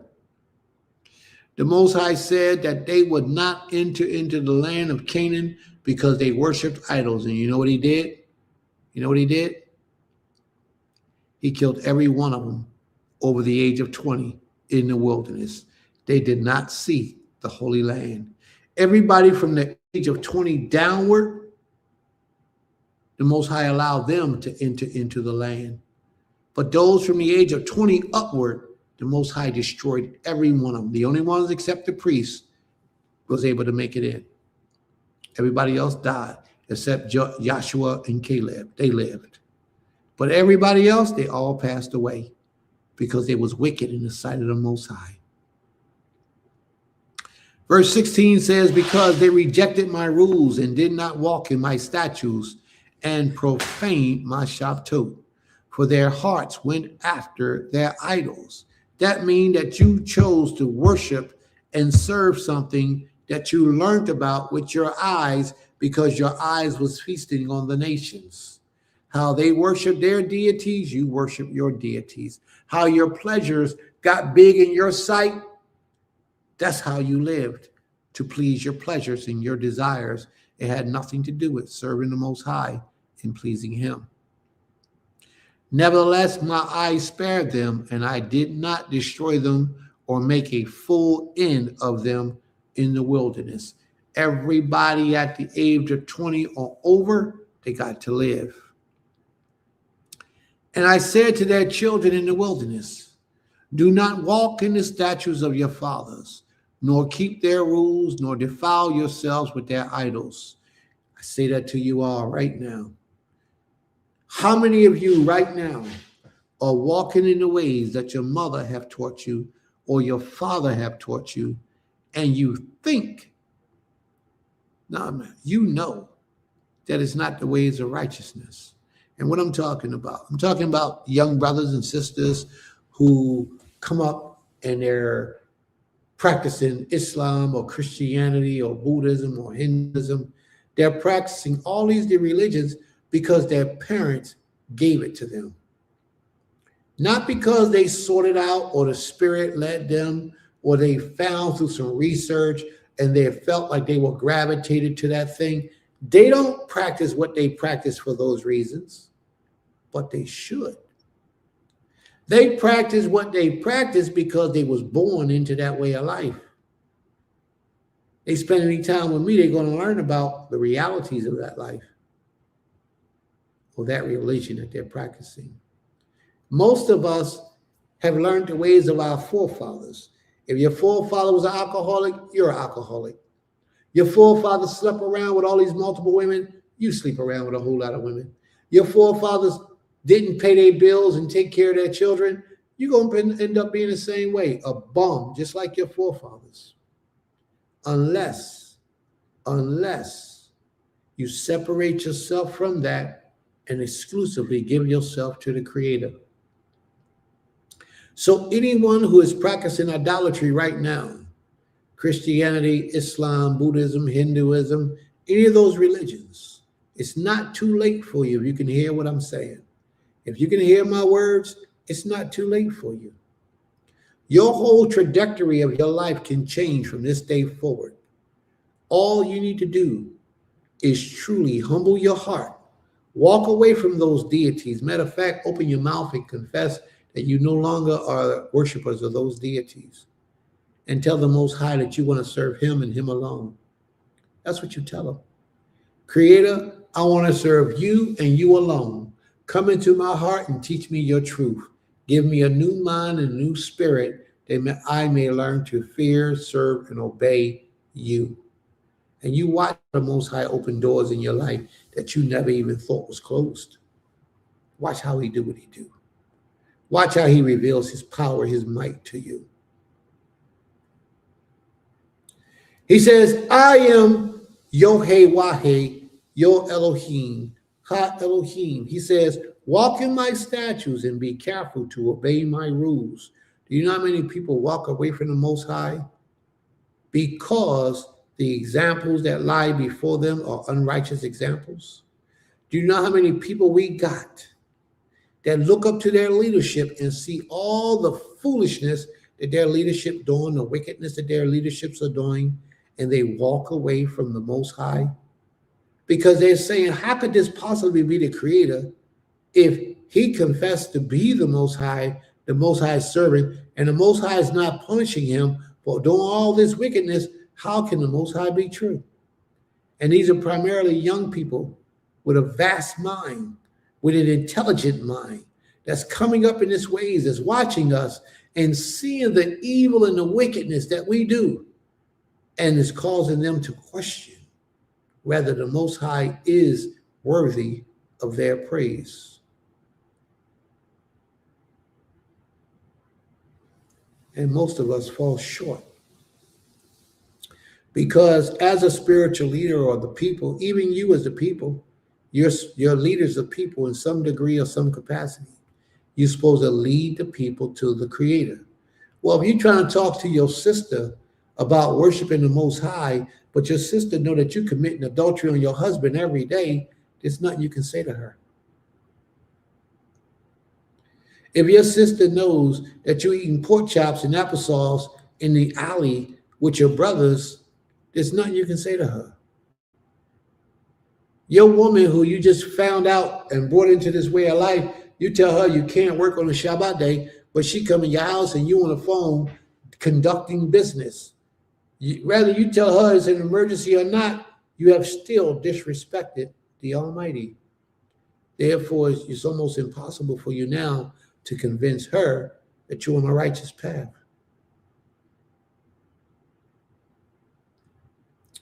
It's so much that's needed and necessary for you to maintain a righteous discipline, order, and walk with the Most High.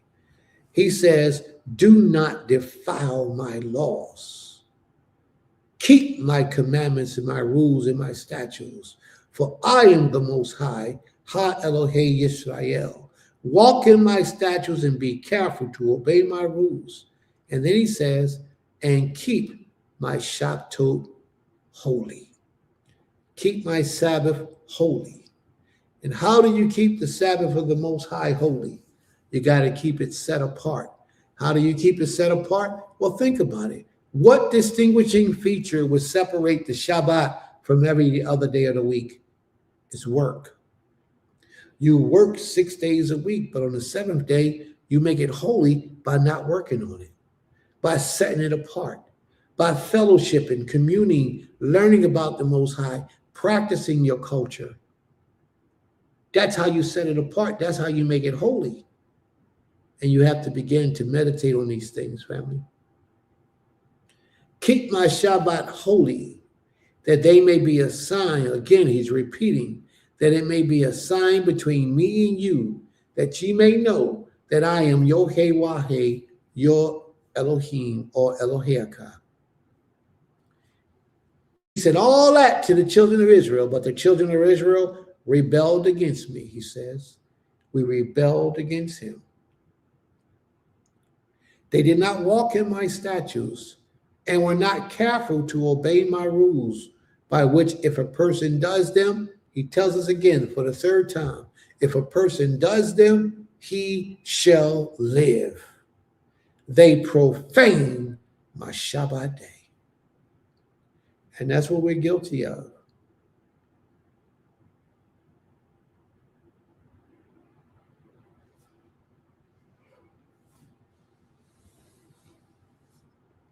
We profane his holy Shabbat day. And then we teach others to profane it as well. Bro, if you got to go to work, bro, and make that money, then that's what you do. Don't let nobody judge you. The Most High ain't going to kill you for that. How do you know? How would you know? Then I said, I will pour out my wrath upon them and spend my anger against them in the wilderness. But I withheld my hand and acted for the sake of my name, that I should not be profaned in the sight of the nations, in whose sight had brought them out. Moreover, I swore to them in the wilderness that I would scatter them among the nations and disperse them through the countries, because they have not obeyed my rules. Why did he put us in captivity? Because we did not obey his rules. What was one of his rules? Do not have any idols before me. And what do we have today? We have idols before the Most High. We have idols before him, beside him, behind him. We got idols all over the place, but yet we say we're worshiping the Creator.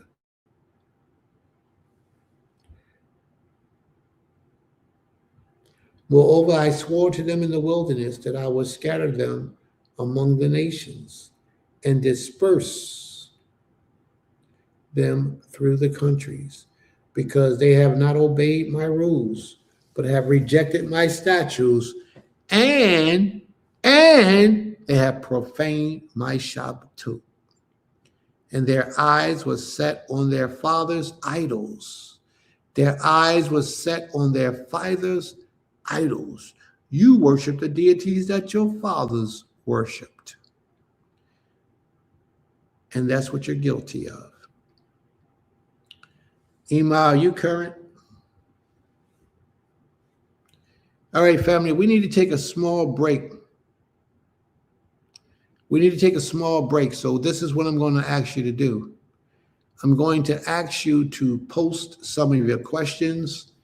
And when I come back, I'm going to start right there at Brother Benjamin underneath of this, and I'm going to answer some of the questions that you may have. Anybody who have any questions? Anybody who have any questions, please ask your questions.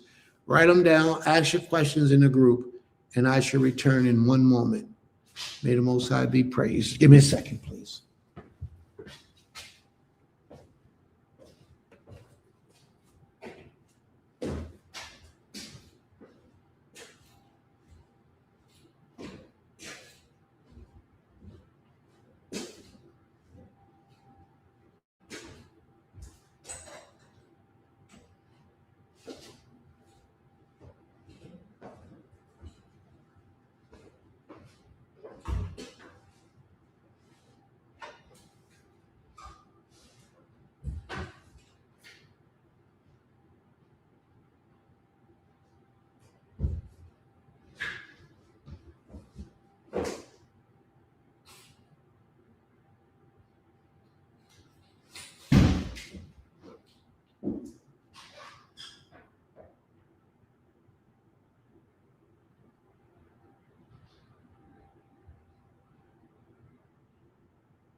All right, family.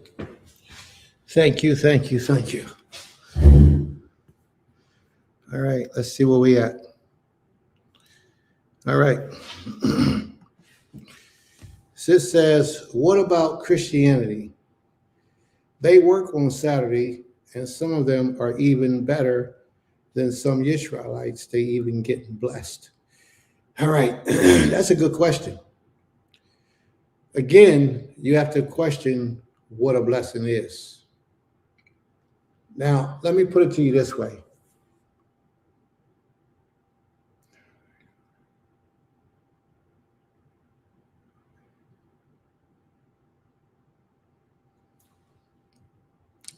I have to tell you in a manner that I won't confuse you.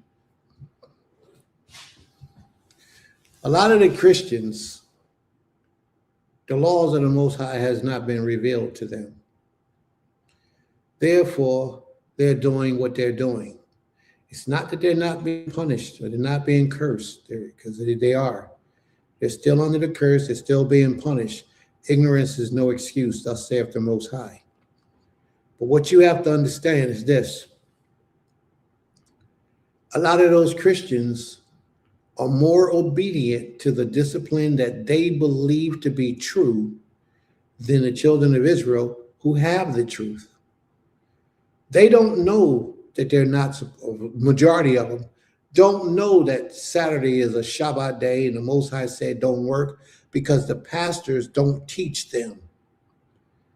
You know it. We know it. But a lot of us don't honor it in the manner that we're supposed to. So we will be held worse to a judgment than they would be. And a lot of them getting blessed because they are true to what they truly believe, even though they don't know what you know. It's your job to enlighten them and teach them of the Most High. That's your responsibility. So in their ignorance, they're being provided for by the Creator because they don't know certain things. Remember when you was a Christian, you didn't know certain things, and you didn't know until you came into this way of life, but yet the Most High had mercy on you. Same thing with them. It's easy now that we got it. We can turn back and point the fingers and say that they should be cursed. That's human nature for people to think like that. But when your spirit elevates to another level, you understand why their curses are not like the curses that you receive. Because you know better and you do it, and you're not supposed to do it. They don't know better than what you know because your mind has been enlightened to this truth. It's just something I want you to think about for a minute, sis.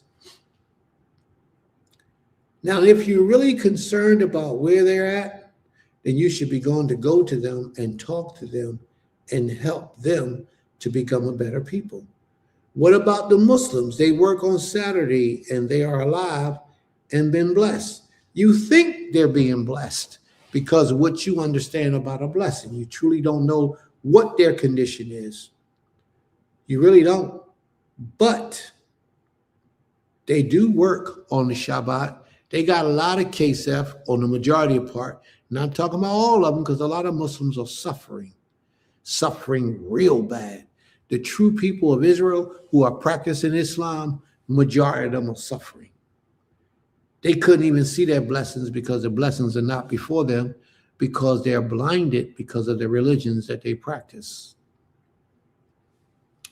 But let's talk about those who are of the nationality of the Arab people. A lot of them seems to have great wealth and great substance, but that's only a portion of a blessing. You know, from what I'm hearing from the research, I haven't done no research on it, but from the news that have been brought to me, a lot of those dudes are bad dudes.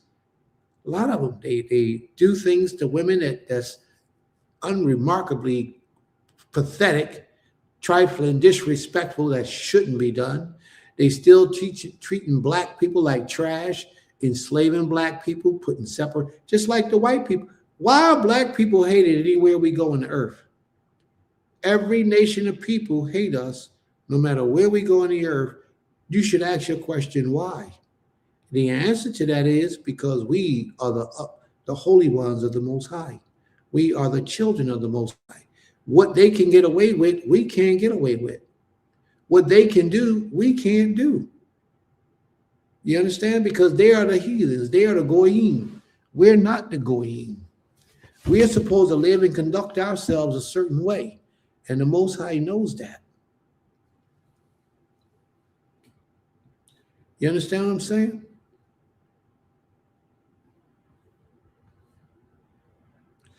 What about atheists? Another question she asked. What about atheists?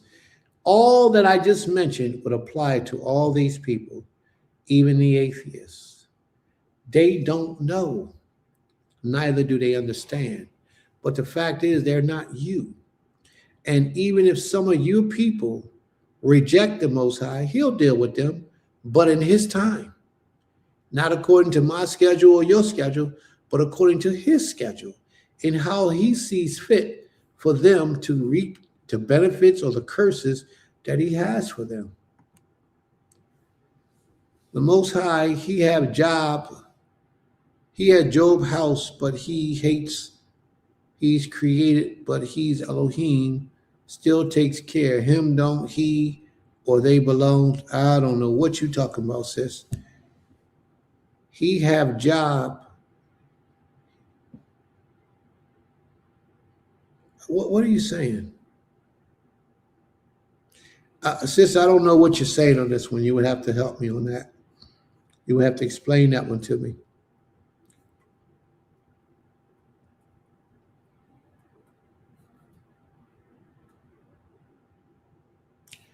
Absolutely.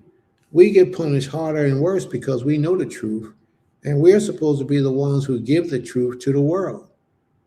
Therefore, the Most High hold us most accountable. The wicked flourish for the day of destruction. In some instances, it's the level of understanding. May the Most High be praised. It's like the rose-colored glasses. Don't put them on because once you do, you can never take them off. Okay. You can never know the truth. All right. Because we are divine. Well, see, we are divine, but a lot of us don't truly understand what that divine means. And you're explaining it out as you bring forth your explanation.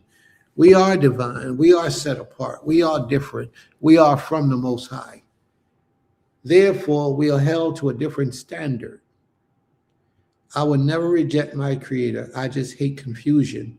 But there is no confusion. You just looking for somebody to receive a punishment that they don't rightfully deserve because they don't know no better.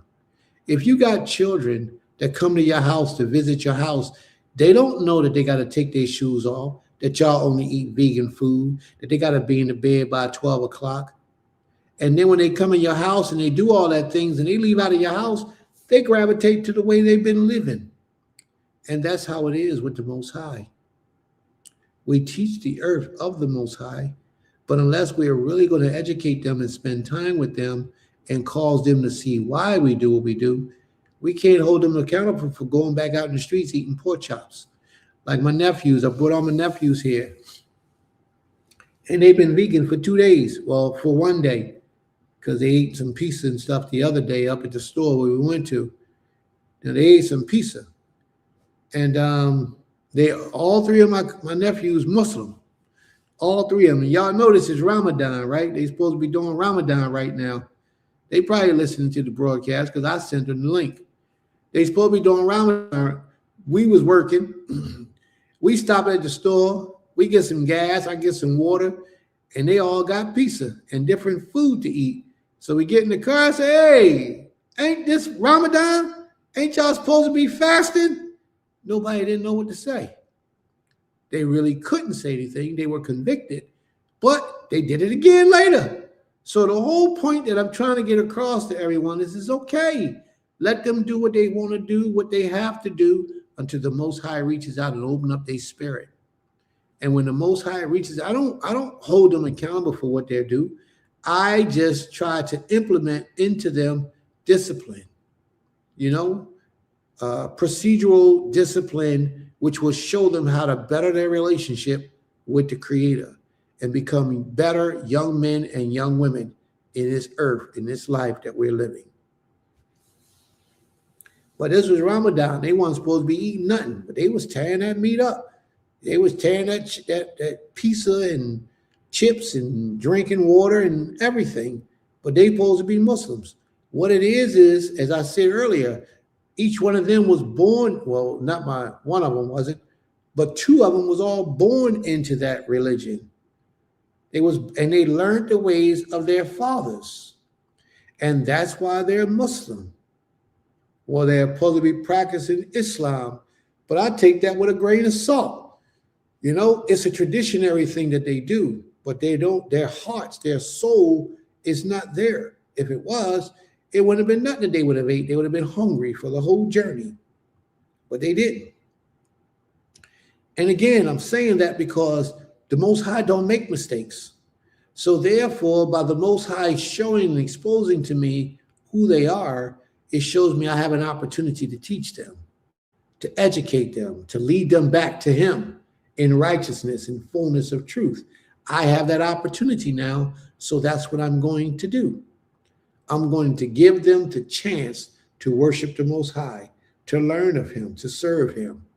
I'm going to do everything in my power to help to educate them to come into the way of righteousness and truth.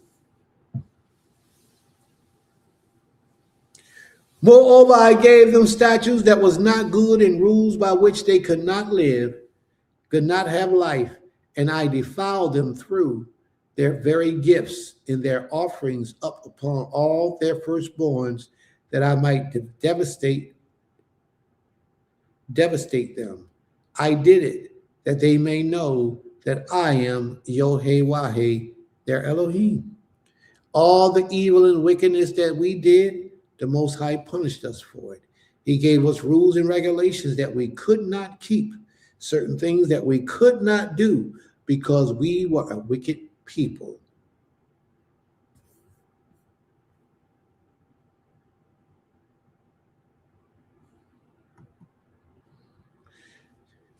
Sis says, I got clarity. That's why I'm always listening to wisdom, because we are not born in the midst of it. Absolutely. So however you were as a Christian, or whatever prior belief system you had, have the same dedication and obedience or more now that you know the truth. Stand 10 toes down. Well, I would say you should get better. I would agree with you, but I think you should get better from when you practice religion and then you come into the way of being a Hebrew. That's your nationality. That goes beyond religion. So if you walked good in religion, you should walk excellent in righteousness. Excellent. Low, because I had to follow everything in the old way, with not saying I would not do that now. It can kill me following. Absolutely, you could die. I agree. May the Most High be praised.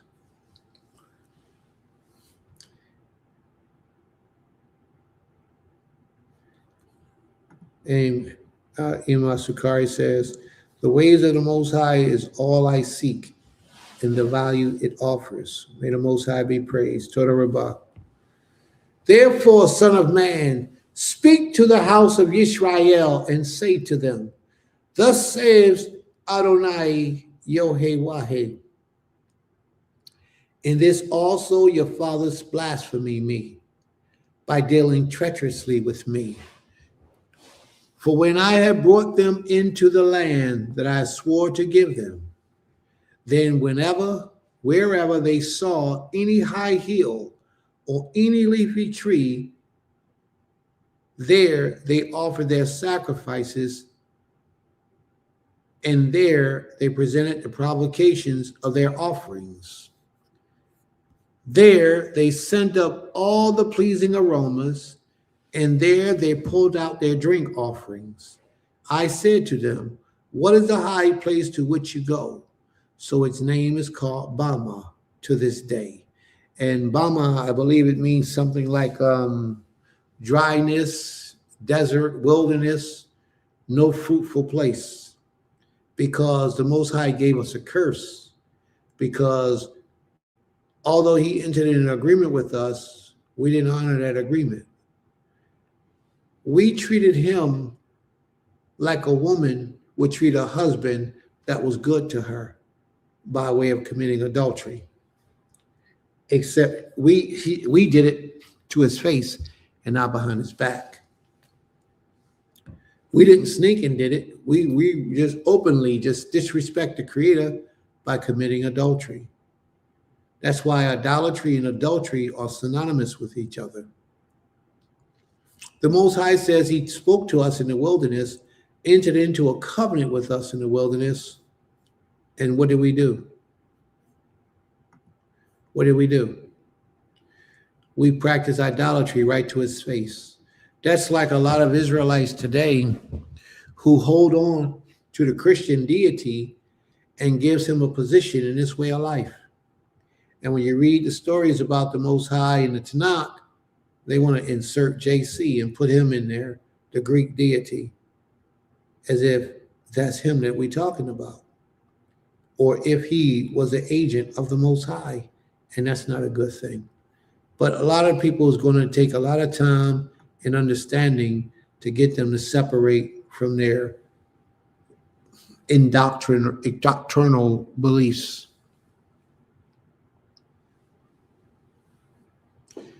You know how many Muslims agreed me if I'm fasting? How many Muslims what? You know how many Muslims agreed me if I don't know what you're saying, my brother. I need you to explain that. Kazu, could you explain that to me? I really don't understand what you're trying to say. You know how many Muslims agreed me if I'm fasting? Oh, greeted you? Is that what you're saying? How many Muslims greeted you as if you were fasting? I guess because I'm always wearing my kippah. Probably so. They probably thought you was Muslim. All right. It's like being a detention, timeout, wilderness experience. We are in now is our discipline time to get better before the principal of our school or learn the laws and statutes. Absolutely. I would agree with that completely. She said, excuse me, Abba Shaddai. Wonderful. What do you say to a people who says everyone is going to die anyway, the righteous and the righteous? Nothing. Ain't nothing you can say to them.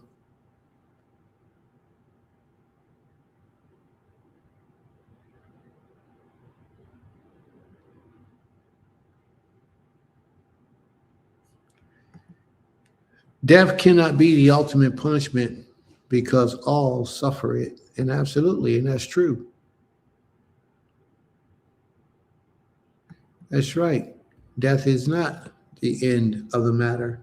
There's life, many lives that go on after this existence. But we don't know it because we have no remembrance of those things. But there is, there are, and there will be.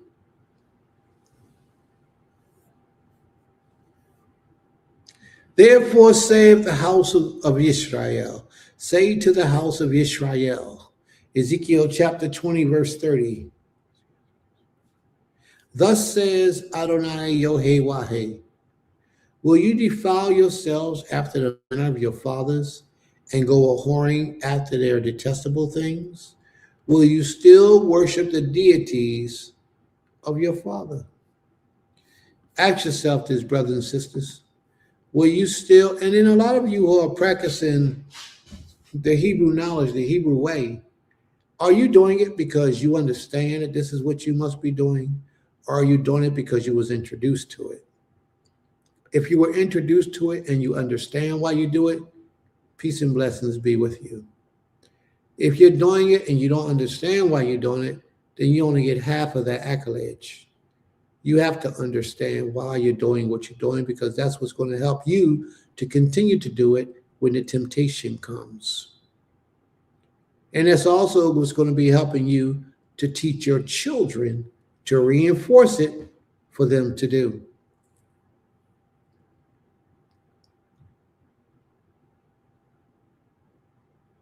So all these things are important. But we went a-whoring after these detestable things. When you present your gifts and offer up your children in fires, you defile yourselves with all your idols to this day. Shall I be inquired of you, O house of Israel? Should I be inquired of by you, you sinner? As I live, declares Yahweh, I will not be inquired of you.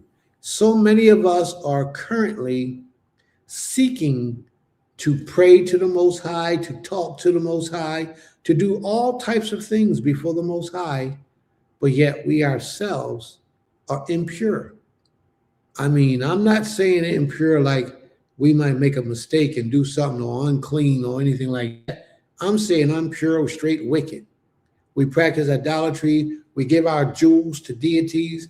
They ain't got nothing to do with us, but we worship them. We praise them. We acknowledge them. And the Most High is saying that that's wrong. You shouldn't do those things. You should only worship him. It says, what is in your mind shall never happen. The thought, let us be like the nations. That's what was in our minds.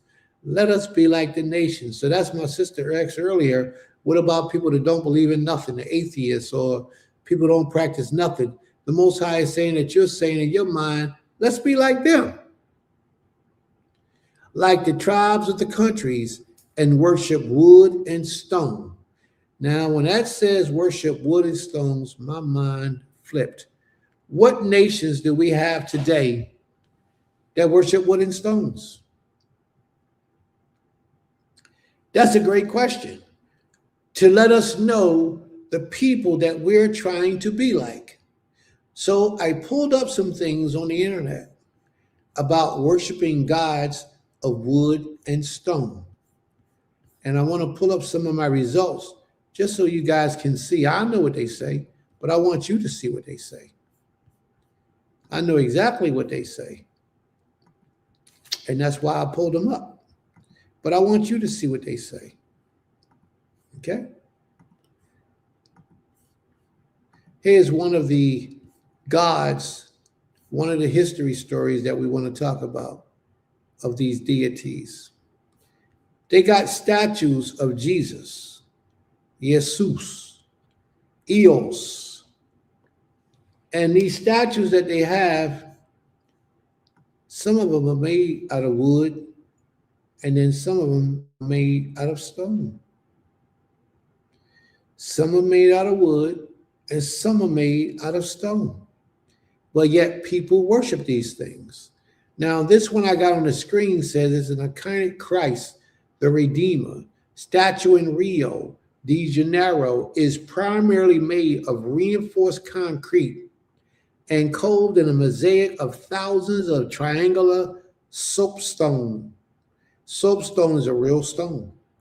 Chosen for its durability and resistance to wear, the soapstone exterior was applied in small hand-placed pieces.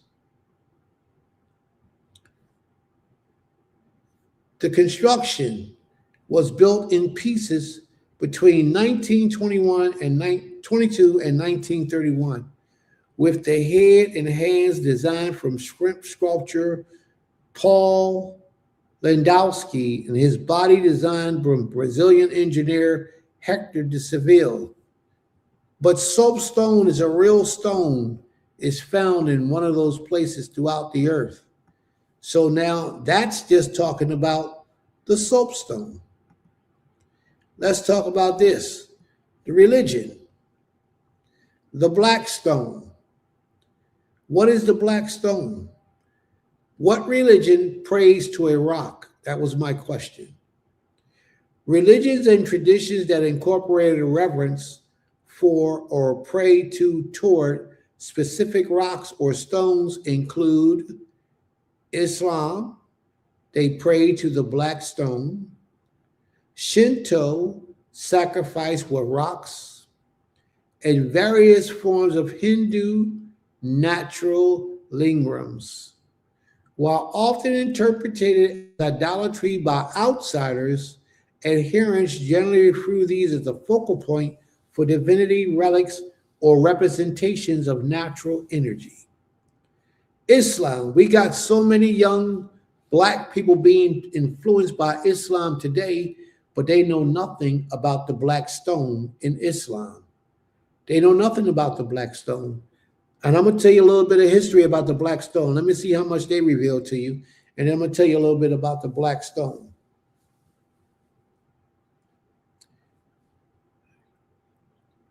The black stone is located in the Kaaba in Mecca. The stone is revered, and Muslims face its direction during prayer. During a Hajj, pilgrims strive to kiss or touch the stone, a practice tracing back to Prophet Muhammad. And that's a fact. That's a fact. This black stone that we read about is a stone that Muslims worship. There's a box called the Kaaba that houses the black stone. And when Muslims make Hajj, which they got from us, when they return back to Mecca, they walk around the Kaaba 7 times and they kiss this stone in complete reverence. They bow, they prostrate, and they kiss that stone. Now, this stone that they kiss is claimed to be a gift from the Creator from heaven. Some say it's a meteorite. Muslims claim that it fell from heaven and it was given to Adam and Hawa in the beginning of creation. They said that the Most High gave them a gift, a stone that fell from heaven. Therefore, and the stone used to be gray. There was a war broke out after Muhammad's time. A war broke out in Mecca, and the stone was stolen. This other nation had the stone. I think it was 3 years they had it, and then the stone was returned. And a war broke out, and those other Muslims burnt the Kaaba down, and the stone cracked. So when the stone cracked, they had to put silver bands around the stone to hold the stone back together. But for thousands of years, this is even before Muhammad, people would reverence that stone and make Hajj to Mecca to reverence and walk around the Kaaba and kiss the black stone. This was before Muhammad. And then when Muhammad became who he was, at that particular time, there was 360 idols, deities that they had in there. They called them daughters of Allah. They had 360 idols. When Muhammad came on the scene and he claimed that he was getting his great revelations from the Creator, he destroyed 359 of those idols. One of those statues, or one of those idols that they're not it was statues, but one of those idols that they worship was named Allah. So when Muhammad came in power, he destroyed 359, but he kept Allah. Now, Allah was the feminine form.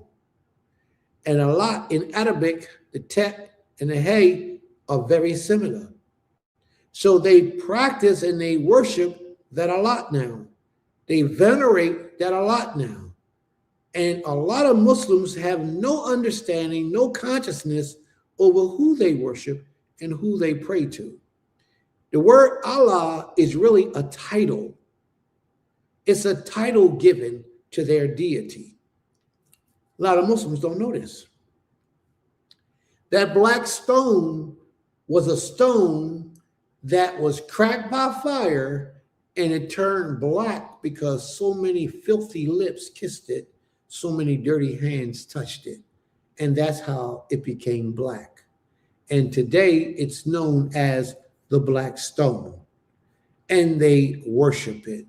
They revere it. Okay? But people ain't going to just come up and tell you everything about their religions because it's going to make them look like they're practicing idolatry, in which they are. They have no idea of what they're doing. Well, let me read it about this. The black stone, Al-Hajj al-Aswa, is a rock set into the eastern corner of the Kaaba, the ancient building in the center of the Masjid al-Haram in Mecca, Saudi Arabia. It is revered by Muslims as an Islamic relic, which according to tradition dates back to the time of Adam and Eve. The stone was venerated at the Kaaba in pre-Islamic Arabia, according to tradition.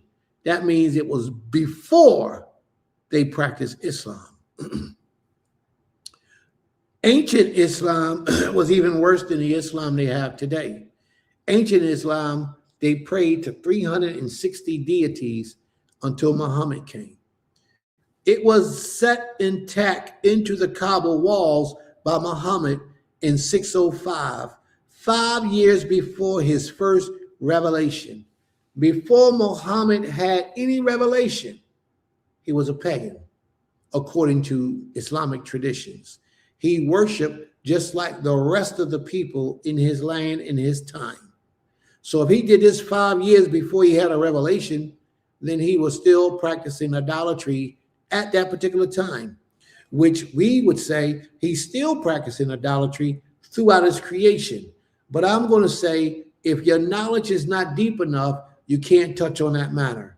My knowledge goes deep enough, but I'm going to leave that alone because I don't want to start no trouble or confusion with anybody.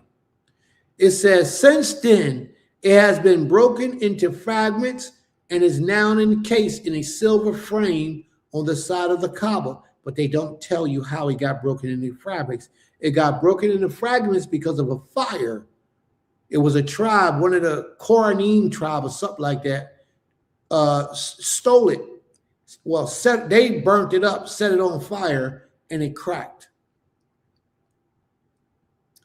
It has been broken into fragments and is now encased in a silver frame on the side of the Kaaba.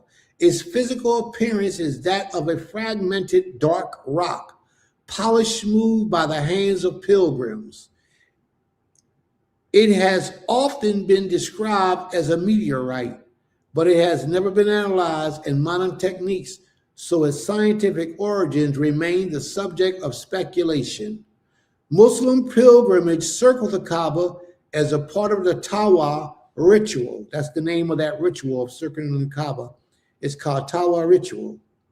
When they make Hajj, when they return back to Mecca. Every Muslim tries to return to Mecca at least once in his lifetime. Many try to stop to kiss the black stone, emulating the kiss that Islamic traditions record that it received from Muhammad. While the black stone, so even Muhammad, even during his pagan days, kissed the black stone. While the black stone is revered, theologians emphasize that it has no divine significance and that its importance is historical in nature. That's what they claim, so that they don't get it confused with idolatry. All right? That's their claim, and they're going to stick to it.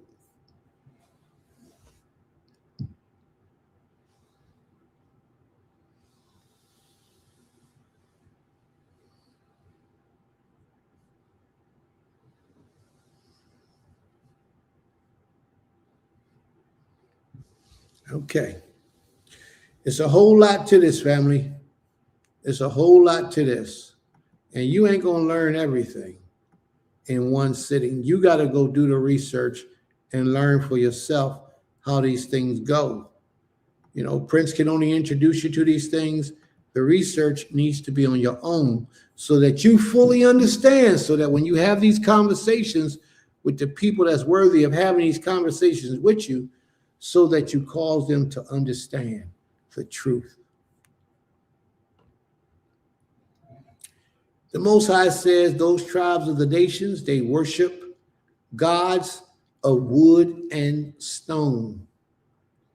In Christianity, JC is made of both wood and he's made of also stone.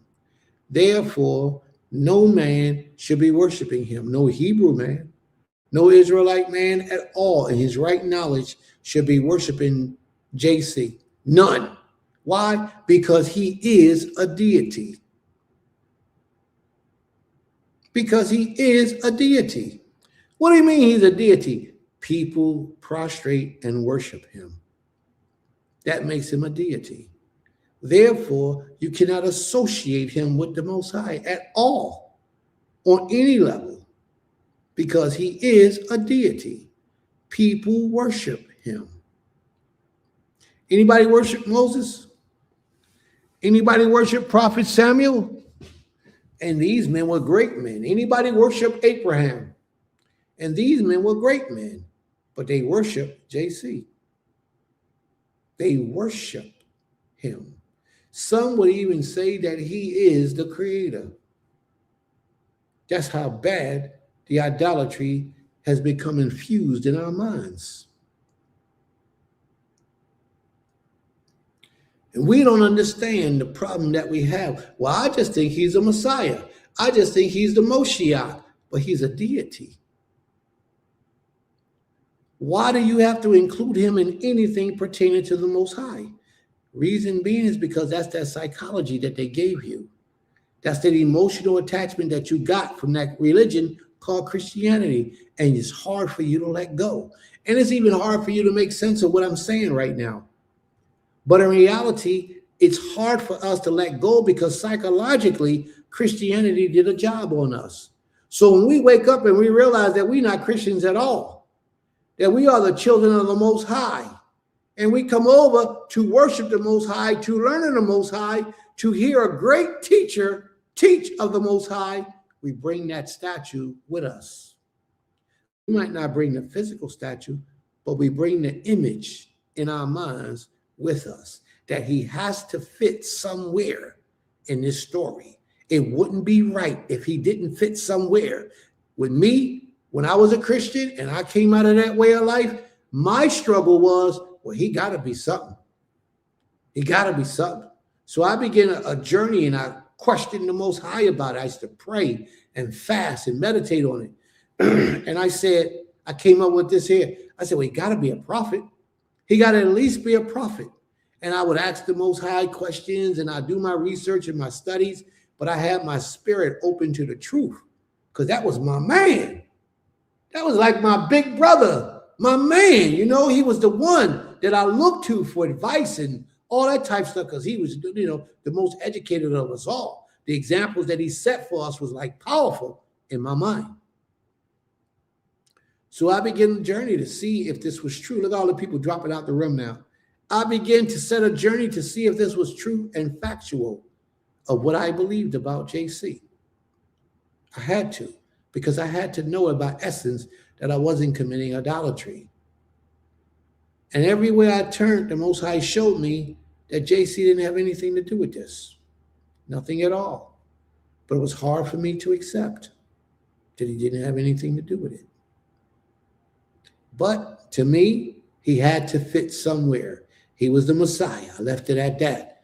And then the question came up, well, if he was the Messiah, what any of the prophecies of the Messiah did he fulfill? What prophetic Messiah prophecies did JC fulfill? So why am I calling him the Messiah? He didn't fulfill any. None. Well, he ain't feeling he was alive because he died. So when he come back, he going to fulfill it then. Where did this, the Messiah would die and come back and then do his job? He will rule over all Israel. But where did it say he would die first and then come back and then do his job as a Messiah? Nowhere.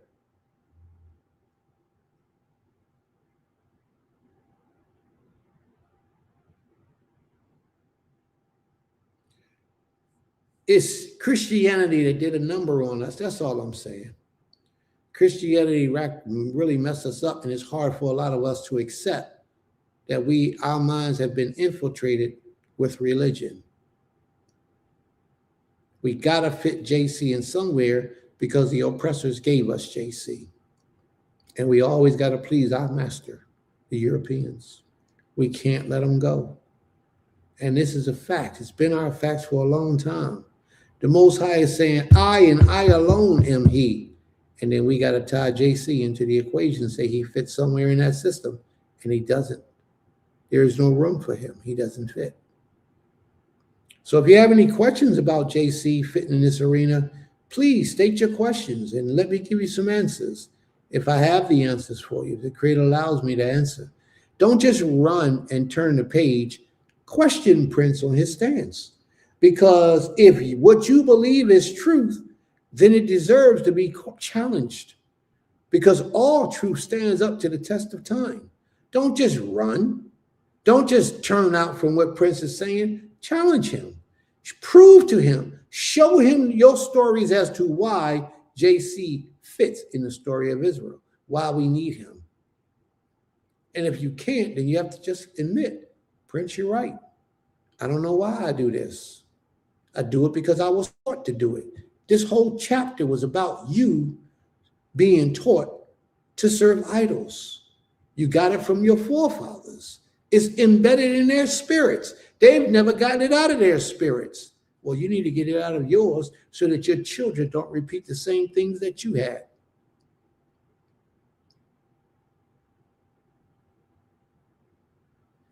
May the Most High be praised. Imam Sukari says, the Most High is more than his creation, which he created. Therefore, worship the Most High and not his creation. Because folks want to see something physical, they are afraid of the unseen. Absolutely. Not knowing they got more power than the deity, getting tricked out of their energy, power, soul, and position. May the Most High be praised. Toda Rabbah. Ask y'all questions, family. Come on now. Everybody in this room, I know some of y'all is wrapped on JC. And you don't have to be ashamed to admit it. But ask your questions. Just present your questions. Maybe Prince is wrong. Prove him wrong. If JC name has power, why would the oppressors give it to you? How about that? How about that? How about that? That's a good one. But y'all got to think about it. I mean, if you got any questions, just ask them. And you don't have to be ashamed of your position. This is a non-judgmental platform. We don't judge you for your beliefs at all. Well, the only thing we do is try to teach you to rise above your beliefs and return to the Most High. That's it. This is not about, oh, look, I knew he was a Christian. I knew she was a Christian. It ain't about that. This goes way beyond that. The salvation of our people are at stake. The salvation of our people are at stake. And a lot of us give ourselves over to these deities. Ask your questions, family. And show Prince that he don't know what he's talking about. I'm going to read on. As I live, declares the Most High. Now, you know, when the Most High brings down his wrath, he always has to bring a way or resolution out of that situation. So he done gave us his wrath, and now he is about to bless us. As I live, declares the Most High, Yod-Heh-Wah-Heh, surely with a mighty hand and an outstretched arm, and with wrath poured out, I will be king over you. So, Sister Antonia, this is your answer right here about all those nations that are still in darkness. I mean, all the children of Israel that are still in darkness, worshiping idols. The Most High says that he's going to surely be king over you. But a lot of those people are going to die. It's just that simple. The Most High is going to rub them out. He's going to destroy them. He's going to kill so many people who refuse to change their ways, who refuse to humble themselves before the Creator. Everybody got a certain amount of time in their own books. It depends on the relationship they have with the Creator. But everybody have a certain amount of time to confess the Most High or to continue to live practicing idolatry. And watch what the Most High does. He says, I will bring you out from the peoples and gather you out of the countries where you are scattered with a mighty hand and an outstretched arm and with wrath poured out. And I will bring you into the wilderness of the people. And in the wilderness of the people, he's going to plead with us. Please put down your deities. Put down your deities. Put down your deities. Change your ways and allow a new spirit to enter into you. And a lot of us are going to reject that knowledge, just like a lot of you are rejecting this class right now. You're rejecting these teachings right now that Prince has given to you. A lot of people are going to reject the oneness and the goodness of the Most High and the mercy that he's extended to them. And what's happening is the Most High says it himself. So I'll continue to read. As I enter into judgment with your fathers, hold up.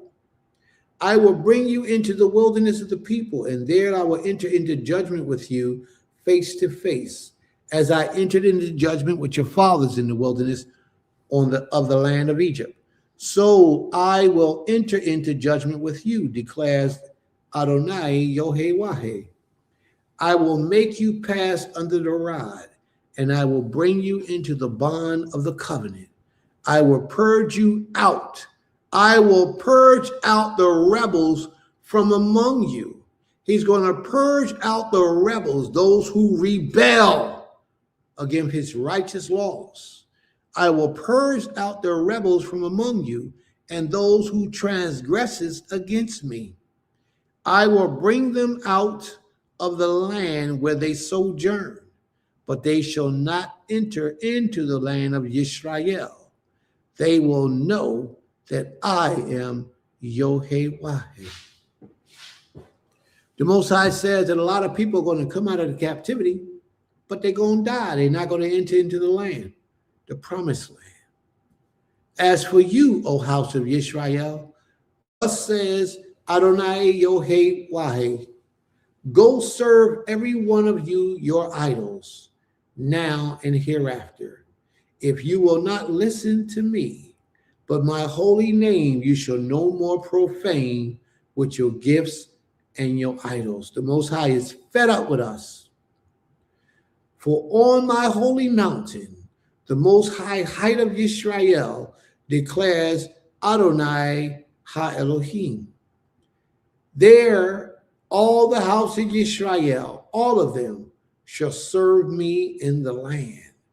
There I will accept them, and there I will require you your continual contributions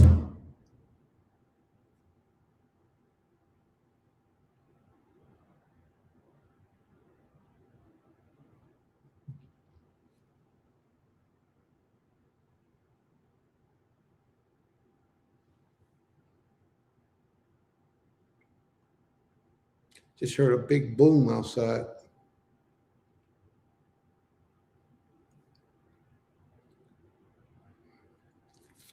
I will require your contributions and the choices of your gifts with all your sacred offerings.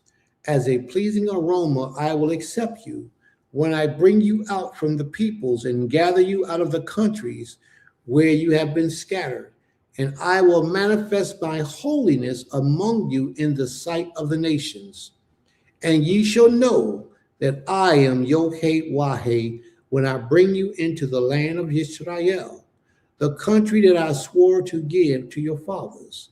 And there you shall remember your ways and all your deeds with which you have defiled yourself. And you shall loathe yourself for all the evils that you have committed. And ye shall know that I am Yohei when I deal with you for my name's sake, not according to your evil ways, not according to your corrupt deeds, O house of Israel, declares Yohei Ha Elohim. What does that mean? The Most High is going to have mercy on us. He's going to yet choose Israel once again. And the word of the Most High came to me. Son of man, set your face toward the southlands. Preach against the south and prophesy against the forest, the land of Negeb. Say to the forest Negeb, hear the words of Yod-Heh-Wah-Heh. Thus says Adonai Yod-Heh-Wah-Heh, behold, I will kindle a fire in you, and it shall devour every green tree in you and every dry tree. The blazing flame shall not be quenched, and all faces from south to north shall be scorched by it. All flesh shall see that I, Yod-Heh-Wah-Heh, have kindled it. It shall not be quenched. Then I said, Adonai Elohim, Yod-Heh-Wah-Heh, they are saying of me, is he not a maker of parables? And that's where that chapter ends.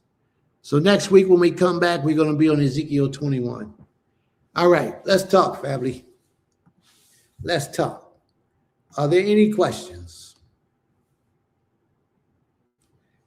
Are there any questions? Are there any questions? No? All right, so if there's no questions, we got to go, right?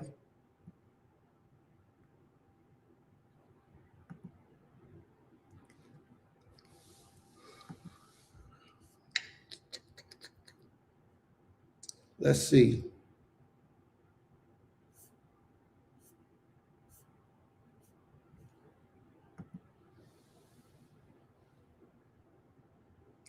May the Most High be praised. Toda Rabbah. All right. May the Most High be praised. Shabbat Shalom, family. Beautiful lesson indeed. Shavua Tov, Mishpachah, Gamlach, sis. Gamlach. I guess there's no questions. Everybody heard the lesson, and that's about it. All right. If there's no questions, we're going to close out with a prayer. Anyone like to close us out with a prayer today? Would any of you like to close us out with a prayer today?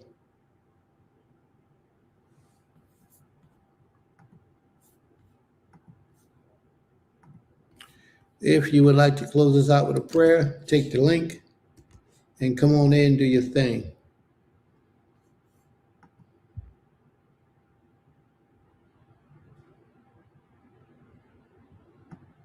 Okay, that's why I ain't got no questions, because what's understood is understood. All right, no problem. We ain't going to rush that. Remember, family, Pesach is April the 4th, all day, April the 4th. It starts April the 3rd at sunset. All day, April the 4th is the Day of Atonement, Pesach. All right? I mean, the Day of Atonement. The Feast of Unleavened Bread.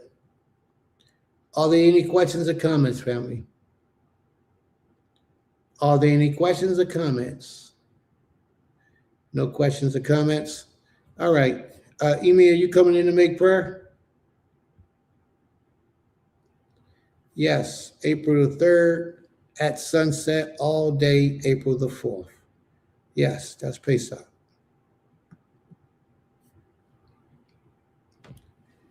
Emi, are you coming in to make prayer? No? Is there anyone else who wants to make prayer and close us out in prayer today?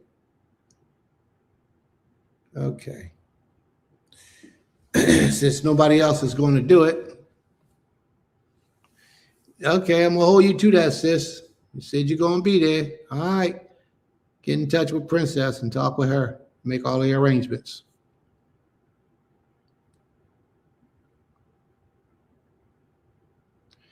All right.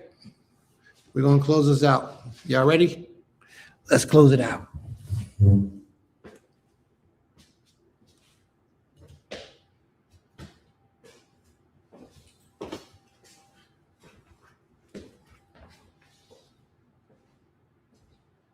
May the Most High be praised.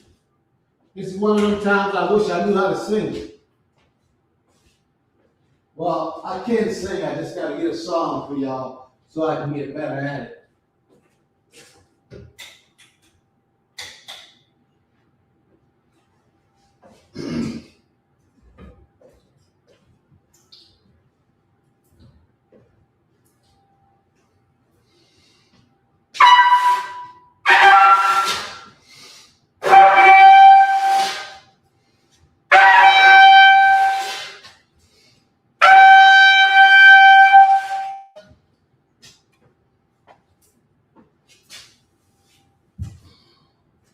Pero kata abi Eloheinu melech haolam.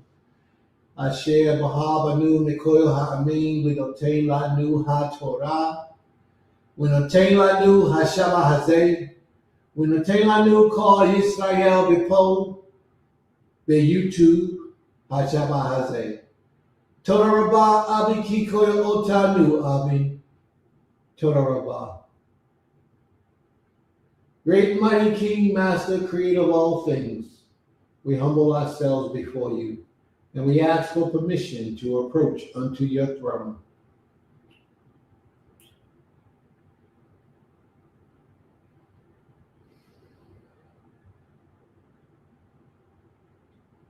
Father, you have blessed us to successfully come through another Shabbat day, and we are grateful for your mercy endures forever. There are so many minds and souls that are lost at this time, Father. We pray for them and ask that you would help them. But for us, Father, we are grateful that you have brought us out of those conditions, that you have spared us alive while we are still yet alive, that we did not have to see suffering, turmoil, and pain for too long before you brought us out of that condition.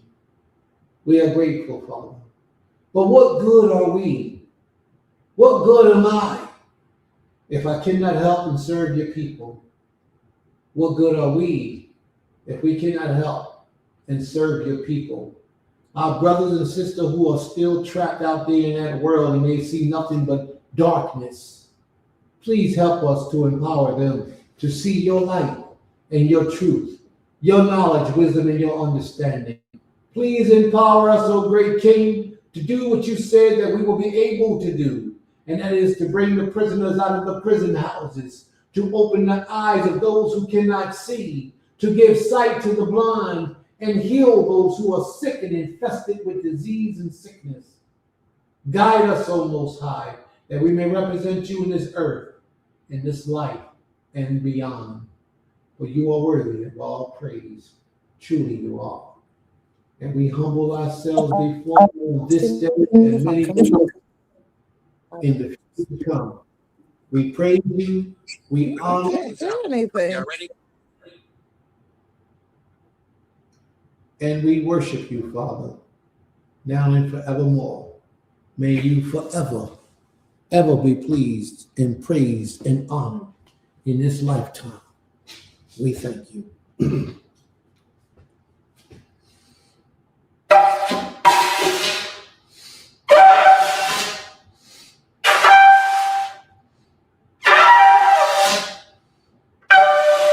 That's it.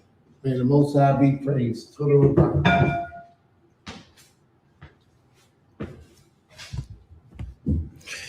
That was a horrible blowing of the shofar, Prince. You got to get better. Yes, I got to come up here and practice a lot more. Total revival. Shabbat shalom, everyone.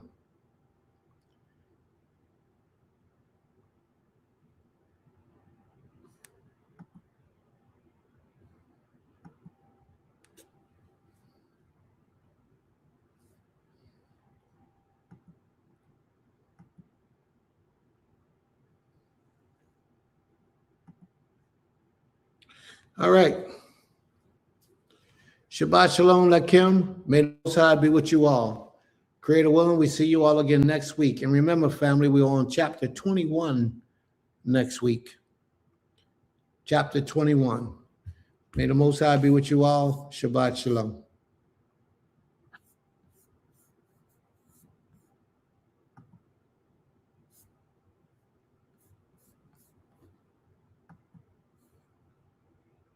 Beulah land at Temple Kephar Yim.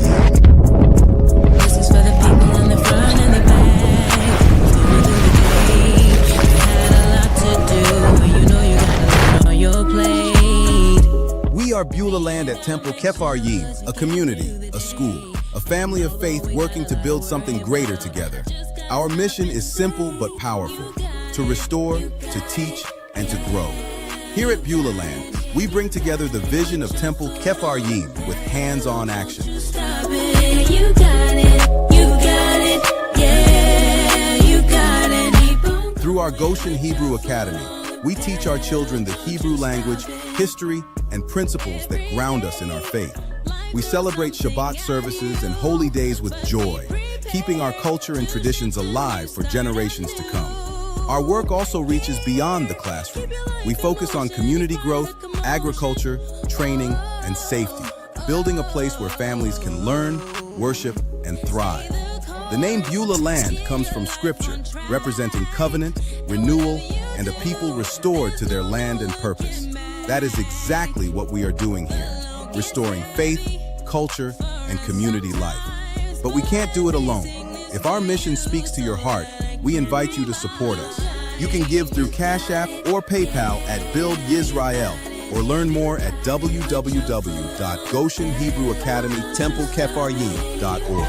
Feel free to contact us at beulahland@templekefaryim@gmail.com.